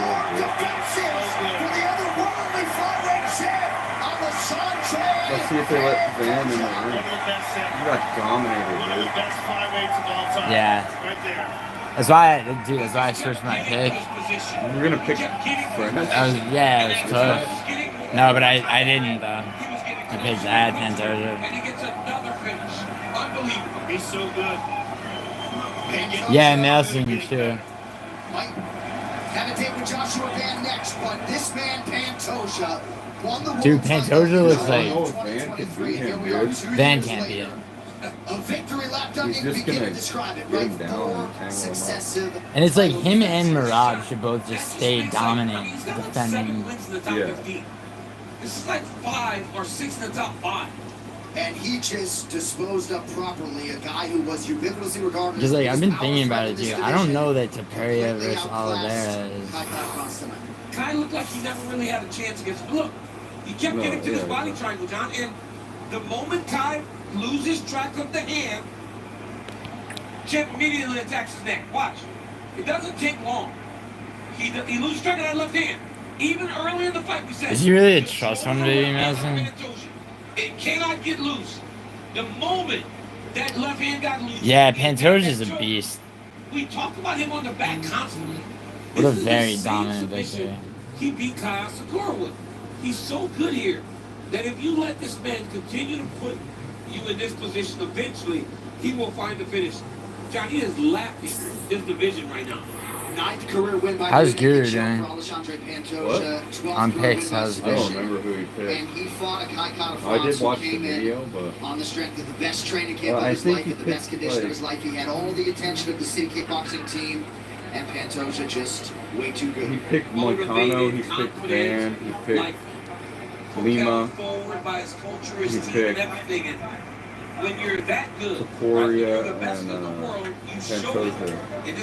I don't remember who he picked on the prelims. And his confidence and his ability, it's on full display every time he steps into the octagon. He's very impressive. So he's 1 and 2 on the main card. All right, to make this one official, we go inside the octagon where we find Bruce. No, this is now Ladies and 4. gentlemen, referee Hines is going to stop to this contest. Oh, yeah. Dude, I'm 1-3 on the main 55 card. seconds of round number 3. Declaring the winner by submission. I'll be 8-4. He picked Lima, Moicano. Oh yeah, 2 and 2.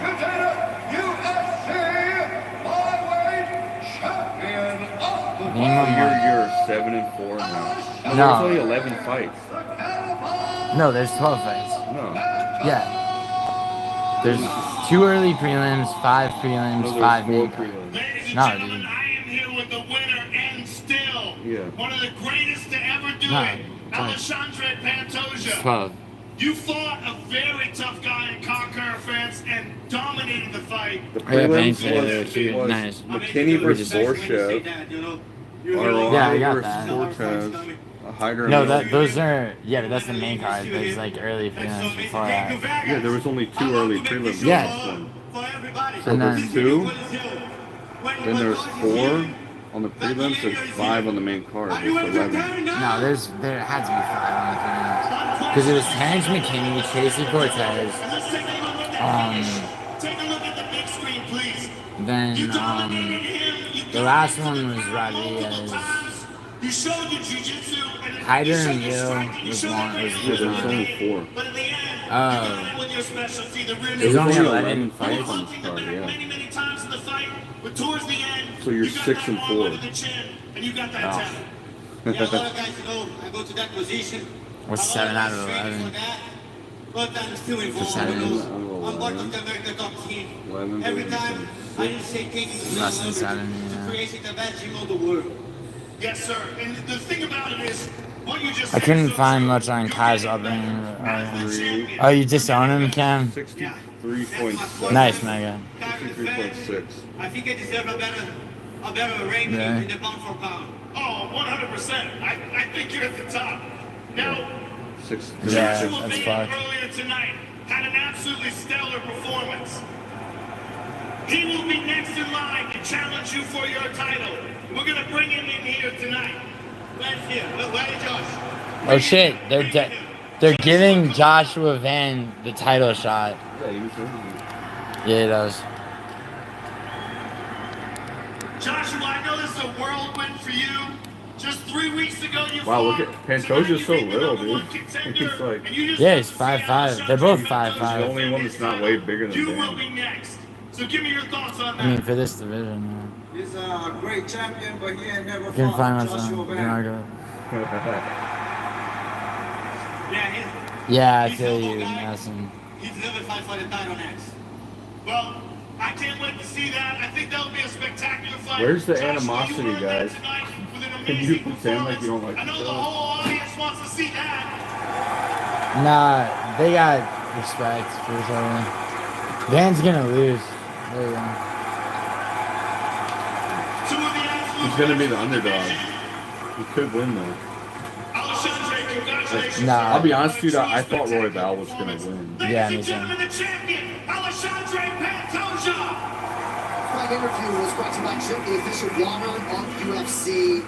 And that champion, Alexandre Pantoja, champ, is such a credit to the UFC, right? Yeah. Wants fresh challengers, more than willing to take on the young upstart Joshua Van, and we got to tell him. I love that. I love that Joshua Van gets his opportunity. He took a risk off 3 weeks after fighting and gets blessed with the chance to fight the champ. Hey, it's exciting. This is but sometimes okay. Now I gotta listen to that. because this one Wow, right here, you might have 42, and that might be possible with anyone. Fight Alexandre Pantoja. He just keeps evolving and getting Wait a better. second.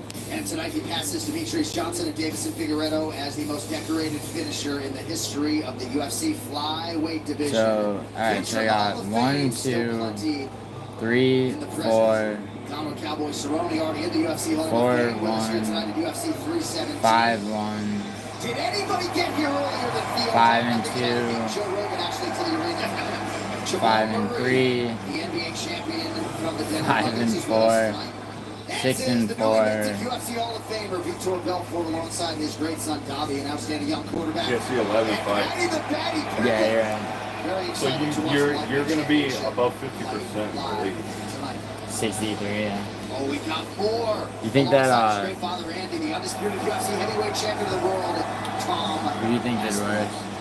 He's champ now wearing sunglasses inside. You think Guru did worse? He got a whole new necklace. And that's not that normally even look like the same guy. Did you get a check when they elevated you?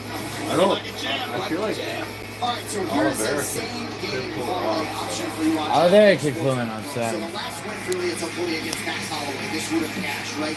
You need to why I don't bet on these things. needs to land 55 or more significant strikes. I mean, I did. I had to. If you put a I gun did. in my head and I had to bet, I would bet on Toria. So I did well on live bets. The because like I had, so one of them was Van to like. I had. Why would you don't ban if you bet on Roy Val? No, I didn't. I had that fight going the distance that went in on Kyrgios. I had Pantoja by sub. Nah, he's gonna lose. Toria's gonna beat him. Yeah.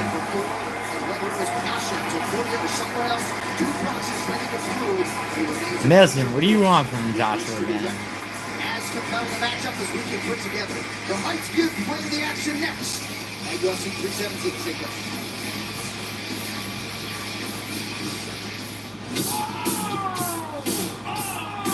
The first Congress Slap event in the U.S. to take place outside of Las Vegas. And the stakes have never been higher. We're headed to New Orleans on a slap dance. Damian McKini, the king of the heavyweight division, #1 in impact power. The best meta for college football players.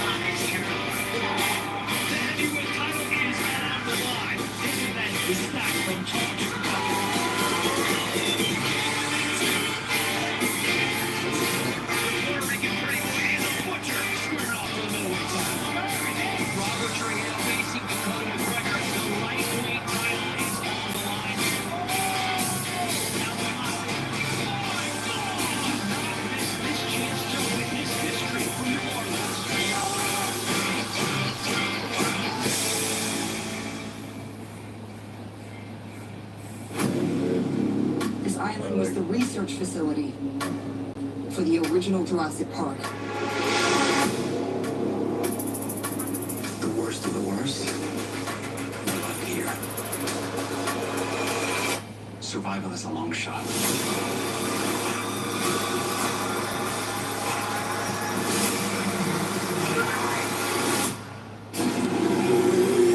Jurassic World, rated PG-13, in theaters Wednesday. Woo, what a week, what a night it has been in Las Vegas, Nevada, site of UFC 317, Toia versus Olivera. Beautiful shot of the famous Bellagio fountains. Not far from us here on the world-famous Las Vegas Strip. And now live from T-Mobile Arena, it is time for the main event for UFC 317. Toia versus Olivera, brought to you by Wingstop. Bring the flavor. So Ilia Topuria made history when he toppled superstars Alexander Volkanovski and Max Holloway back-to-back at featherweight, and now El Matador seeks to topple a third legend, Charles Olivera, whilst seizing the lightweight crown. We'll see what Dubras can do about it right here, right now. Dude, I honestly don't think Makhachev will be able to beat JJ. Islam Makhachev. I think he will. I think he's too small. I don't think so. I mean, dude, JDM's got an inch on him. That's it. Yeah. Maybe not. And now he's moving up to lightweight. And he will face former lightweight champion, number 2 ranked Olivera, for the big lightweight. Maybe they might even be the same height. This should be really good. What? 5'11". Who, JDM? Yeah, Makhachev's 5'10". Dude, Makhachev's big. He walks around at 190, bro. Maybe Makhachev will.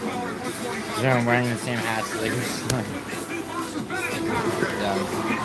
That's a close over there, man. And it seems as though every single night he improved. Feels like it's going to take a big effort to beat this Ilia Topuria when he is on. Toia. Aqui, né, vem fazendo a história gigantesca. Mas na realidade, o verdadeiro campeão é aquele que pega e sabe dar a volta por cima quando está campeão. Esse método com certeza mostra o quanto perigoso eu sou. The most prolific finisher in UFC history. You know what, dude? Olivera seemed really close to beating Hermanson. Yeah, but he didn't. And Islam has beaten Armand. No, I know Islam's way better than Olivera. I'm just thinking about this one. He's a lion. All the respect to him. Why you think you're saying that? I mean, I don't know. Topuria's first title defense better be against Armand.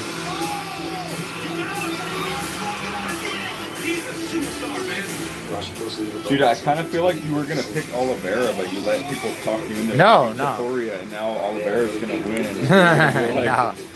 No, I was never gonna pick Olivera. Yeah, you were, dude. When we were talking about this months ago, you were like, yeah, months ago, dude. But like, it gets closer to the fight, and like, I watch more tape on both of them.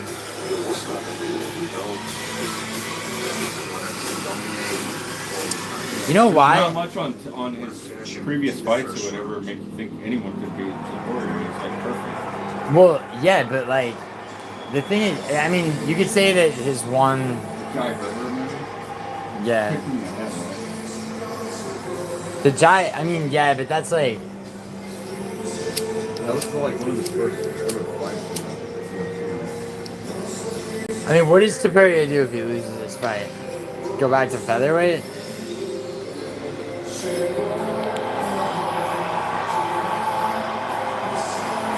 I mean, it would be way better for the UFC if Topuria wins. Is he a fighting nerd now? Oh, there. He's always had glasses. He was the original fighting nerd, bro. Yeah. It's stupid. Well, the fire still burns something fierce for the former undisputed UFC lightweight champion Charles Olivera. Joe, you told us at the fighter meeting, as long as I've got the hunger, I'm going to be here. You were there when he made his UFC debut in 2010. You were there when in his UFC appearance. He broke through and won the undisputed lightweight title. Odds say he's up against it tonight, but far be it from any of us to doubt this amazing champion. Well, it's a stern test for anybody at 155 pounds. Charles Olivera is so technical in every element of the game. He's so good standing. He's so good with his kicks and knees up the middle. He's so good in the tie clinching the knees to the body.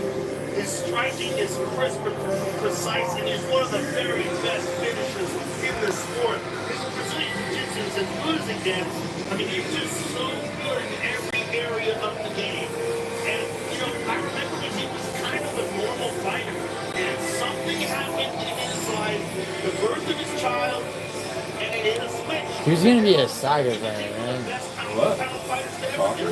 And it was amazing to watch. Oh, there. The Charles Olivera that you see standing in front of you is a nightmare for everyone. For everyone. Didn't he have like spinal meningitis or some shit? For Olivera to come in here and one more time take the undisputed title. And for against Toia, a huge challenge. An absolutely huge challenge. One of the best. It's way more of a challenge for Topuria than people think. Yeah. That's why I wouldn't bet props on this. His striking got stronger. Gaethje says the hardest guy ever hit him. And that's what I think is being overlooked a little bit by the Toia side. When you ask all the best lightweights in history, who's the hardest puncher? They say this guy. You know he can spit. He represents that Diego Lima shooting box again. Those guys have built a great team out there. He can do it all, man. And rightfully, he is in this position. I believe he will show Ilya Topuria things Yeah, I want to figure out that. Ilya may not have ever seen before because of his size. I don't know if Ilya can show him. This is my anonymous friend, man. His daughter Tyler's birth was the jumping off point she's been calling all week. He's in most of my prediction videos.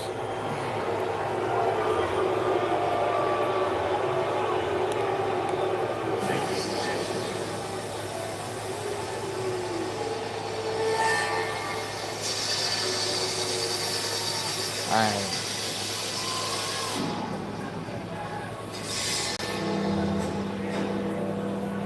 Oh, I like that bell. Yeah. Sounds ominous, right? Yeah. They're giving Topuria the walkout like he's already the champion. Yeah. No, That bell. Nelson, you come out second when... Wait, you're saying because Olivera should have... Maggie, you think the lives are my best? You mean on YouTube? Yeah, I guess so. You're not happy.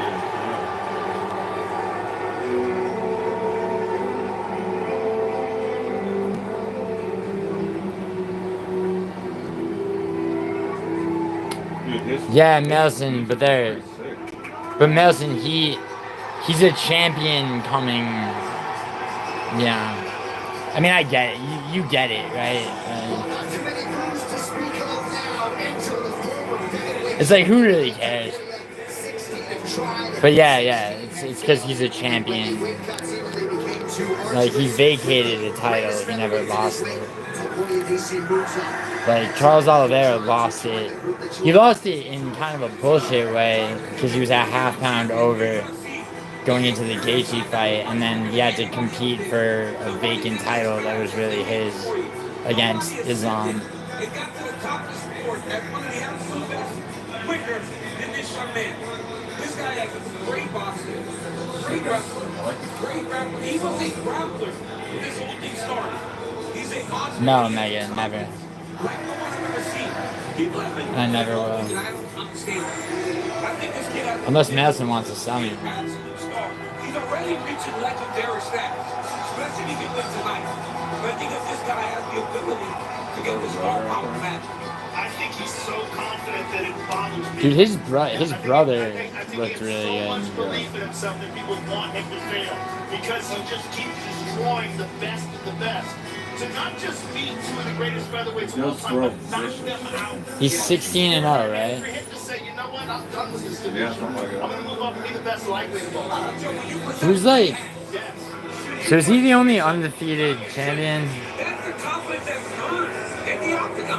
Shavkat's what? Shavkat's 19-0? Azamat Mirzakhanov is...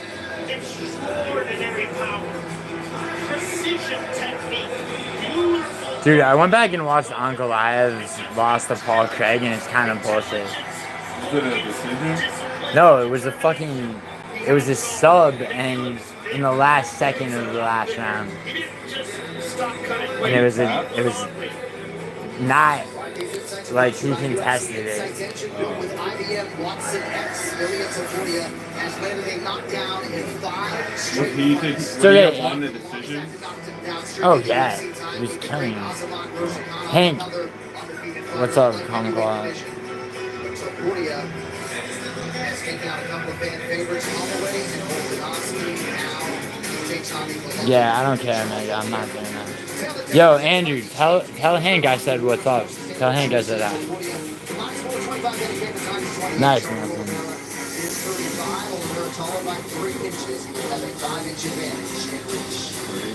And now for your main event introduction to the great Bruce Lee. Oh, Olivera's 36, dude. I thought he was like 34.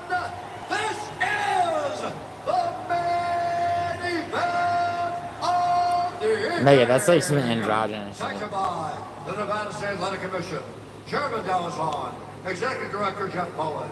Agreed to scoring this contest at Octagon Sidearm. Mike Bell, Zali Amaldo, and Chris Lee. And when the action begins, our referee in charge of the Octagon, Mark Here comes an early stoppage. This championship bout is brought to you by Jurassic World. Why? In theaters July 2nd. Get tickets To Korea? No Goddard. True classic. I mean, yeah, but you could find late. Dude, you could find a video, Mark Goddard late stoppages, Mark Goddard early stoppages. Score Bennett. I have shown the walls there.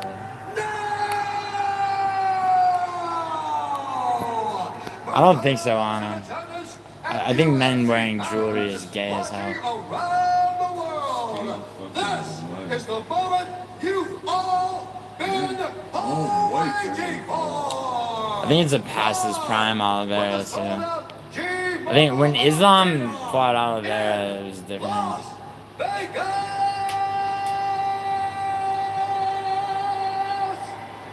Yeah, watches too.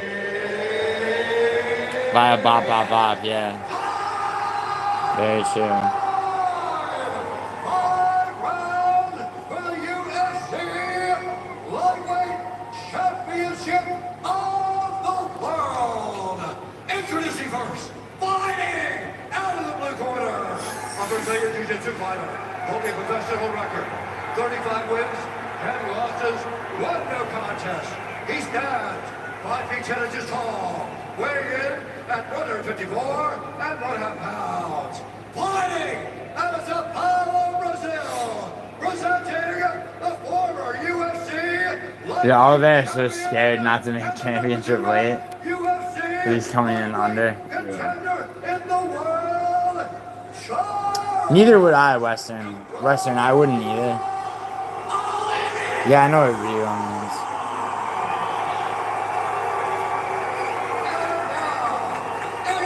Oh, you mean Mega?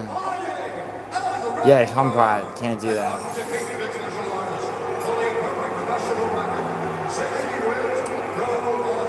True that, Nelson. I'd wear like an analog watch, maybe. It's just too corny to me. Wow.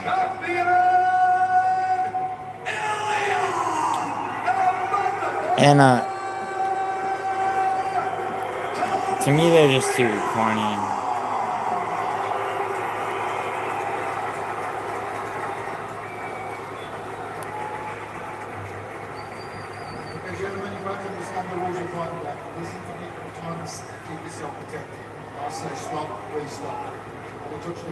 God bless. So Islam Makhachev's incredible run as lightweight champion does not end by defeating the Octagon. Yeah, Western kind of is. I agree with you. I agree with that. Between that man, Charles Olivera, who has held it before, and Ilya Topuria. trying to become the 10th fighter in UFC history to realize a belt in a second division. UFC317 main event is underway.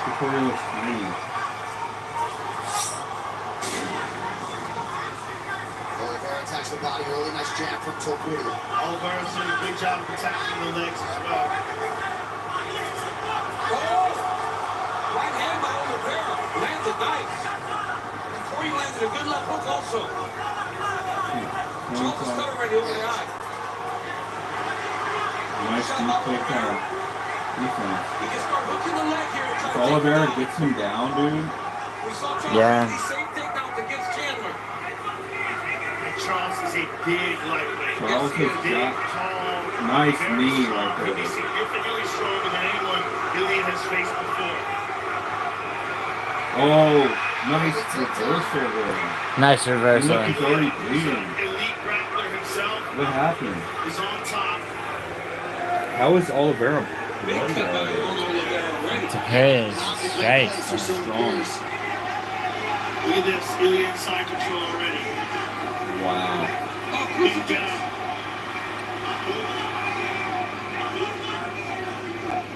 Olivera, big That is shot. huge. Oh, watch the leg here. Olivera attacking leg lock. Dangerous position. Ilya's got to be very careful with that left leg. Does a leg lock ever work? Yeah, oh He's yeah. scrambling. He's almost out. The leg's not in danger anymore, but he's still trapped. He's out. Back into it. Tremendous composure by Toia. You can see right away he's dealing with a different level of strength and skill in Olivera. Don't get into Olivera's guard, bro. Hurry up, dude. Dude, he looked like a bitch to me. He's reluctant to engage Olivera on the ground. Delgado steps in, under 3 to go, round 1. Oh, he bashed him over Big there. shots landed by Topuria in tight. Olivera gets the clinch again. Ilya goes hard when he goes. Good uppercut. Good uppercut by Olivera. But there's a difference already in how Charles is absorbing these shots. Yeah. He's already busted. Oh, what, Joe Rogan? Oh. Yo.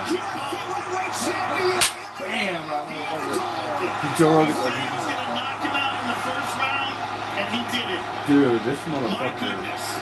ruined his quad. No one's ever done it like that. The left hook, man. No one has ever No, done it wasn't like that that right? with Charles Olivera. That was a right. That was a right. Ain't really special. I think it was, yeah. I mean, Dude, he you hit see so where this clean. confidence comes from. Joe Rogan was like, but Olivera's absorbing it differently.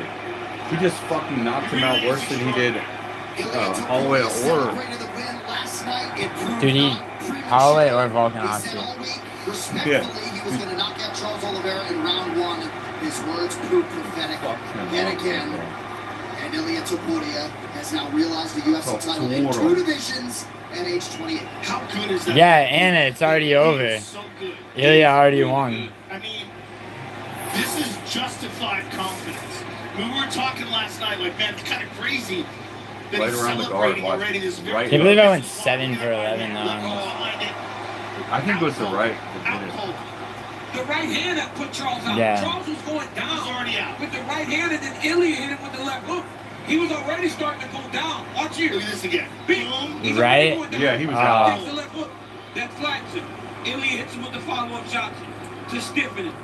That's crazy. This guy is special. No one has done this to Charles. You have to really Well, consider Madison, this. if you pick Topuria is more white than He's done Olivera. this to everybody at featherweight.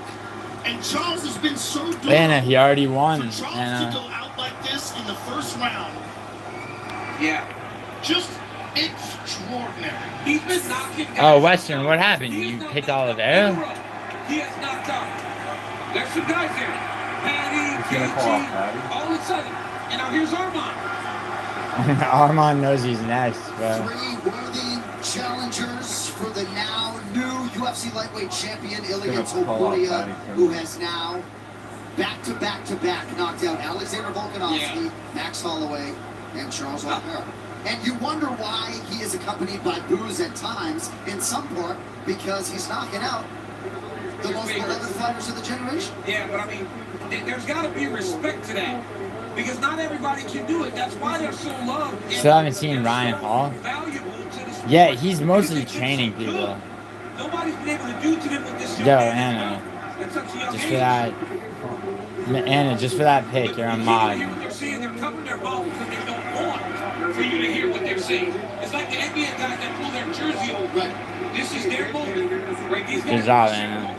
And they're talking inside the octagon. But I mean, Ilia Topuria is as impressive as anyone we've seen in the octagon for a really long time. I wonder what his resting heart rate is when he walks into that octagon. I mean, calm, cool, and collected doesn't even begin to describe it. He walks into our fighter meeting. Everything is so thoughtful. Well, Anna, you have the power of a He won't mod. give you any extra words. Smiling. He is. You can time people out and shit. A smile that lights up whatever room he walks into. A confidence that is second to none, honestly. I don't know that this kid has any doubt in any situation that he fights on him. All right, one final time tonight to make this official. Here is Bruce Buffer. Ladies and gentlemen, Charles is CTE maxing that. Start to this contest at 2 minutes, 27 seconds of the very first round. Declaring the winner by knockout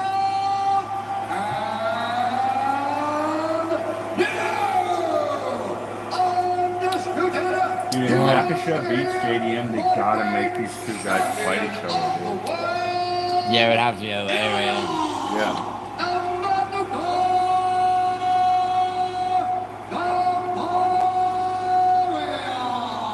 Oh, they're having him hold both belts. I bet Conor McGregor's fucking butthurt. Congratulations, sir. Thank you very much. First thing I want to say is thank you, God. Everything I have. You know who he doesn't beat? Everything I'm going to make someday. Merab. It comes from him, so all the glory to I'm God. pretty good, Thank you dude. for everything. Nah, he wouldn't beat Merab. Ilya, you called this. Yeah, because You said you were going to come in here and you were going to knock him out in the first round. Why did you believe that was going to happen? I already said it. I represent the new generation of the mixed martial arts. This is the next level of the game. This is the next thing, and this is what I represent. You came in here so confident and so calm and delivered exactly as promised. I want you to look at this because it was absolutely extraordinary. You knocked him out with the right hand. The left hook was just academic. You had already KO'd him. One, Bam. and then two. I did exactly what we had planned. A lot of jabs, jabs, right hand, left. You will get scissor up screen. Slides way out. This was such an extraordinary accomplishment. For you to be undefeated, for you to be a two-division world champion so quickly, for you to achieve these goals. What is on your mind right now? Armin, sorry you again. We have some fucking pussies in this arena. There is a low bitch. Oh. There is a guy. He's calling out Pimlet. His back hurts. So I don't know. Whoever is ready for me, I'm here. Let's fucking. He just called out Pimlet. He called him a blonde. He called Pimlet a blonde bitch. He called fucking Armin Saryukin guy threw his back out. Is that the guy that you would like to defend your title against first? Listen, I don't think that he's gonna accept it. But if he thinks that he's ready, come on, you blonde bitch. Bring that bitch here. If he wants, bring that bitch here. Patty's not gonna be him. Patty's here in the audience. Let's see if we can get him to come up. So Armand really fucked himself, dude. Like, No, Topuria wants Patty. Here we go.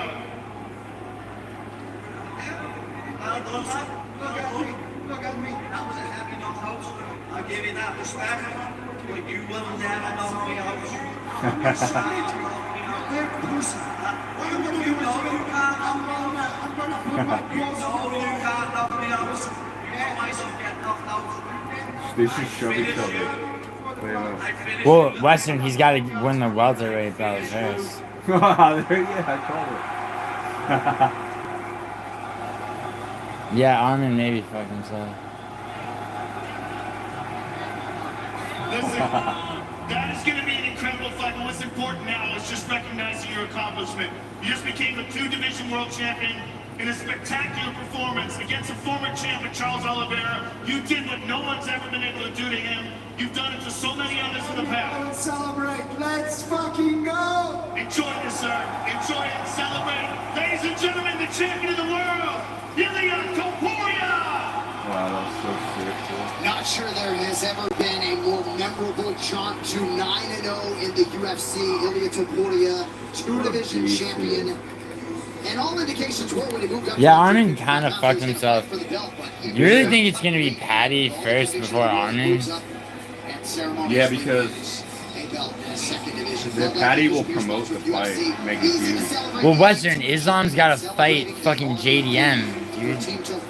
It's not going to... Like, Islam's going to have one title defense.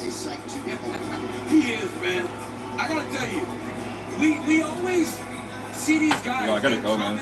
Alright, go. You get in that So, you gonna be around? Yeah. Yeah, is there a card next weekend? I don't know, but if there is.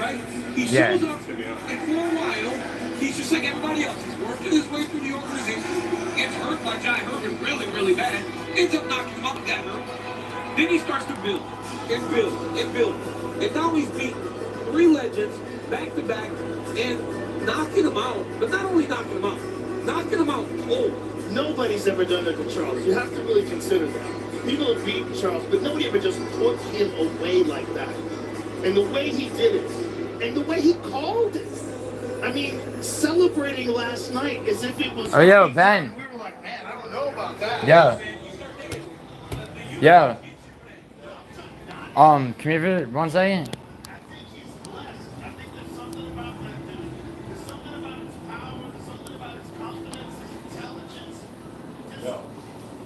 How do I get that shit from YouTube? I don't know, I just Googled silver play button. Alright. Some new dude comes along and redefines it all. Let's take a look. Yeah, all 3 of Here's the Volkanovski knockout. I mean, it's just when he hits guys, it's just different. It's different. He called that, and when we talked to him in the week, he was like, I'm gonna knock him out. And I was like, bro, everybody thinks you're crazy. He's like, no, Daniel, I'm going to knock him out. Then he gets mad. But good luck, hook, right? Then we stick him in there with Charles Olivera, who looks huge, and who doesn't get knocked out. And what does he get Charles with? The left hook and puts him up. And even Charles gets the clinch. Charles drags him to the ground. Ilya winds up on top.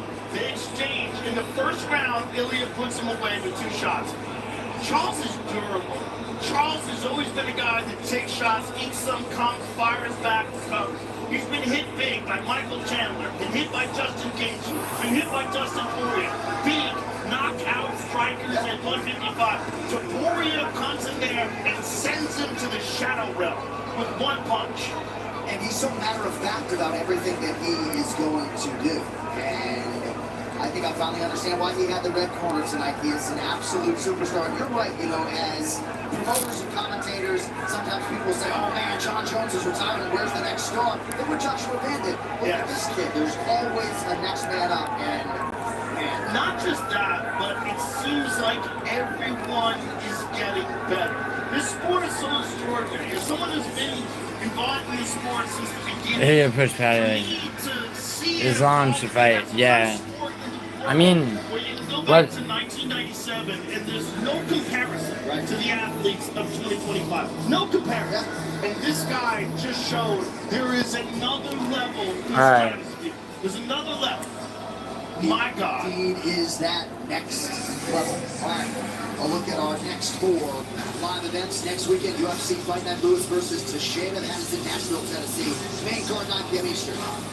July 19th, UFC 318 Holloway versus 483 is live on pay-per-view. Then July 26th, Robert Whittaker and Ryan Derrida, the men on the marquee in Abu Dhabi. 3 p.m. Eastern for the main card on ABC, July 26th. And then I gotta call Janito back. And another big flyweight main event. That is Saturday, August 2nd from the Apex. Yo, that was a dope card. Wow. I'm blown away. UFC 317 Toia versus Olivera has been powered by Prime Hydration. Hydrate with Prime Collector Series. Collect trophies. Complete your collection on drinkprime.com for a chance Peace. to win $1 million US. Now available at Walmart.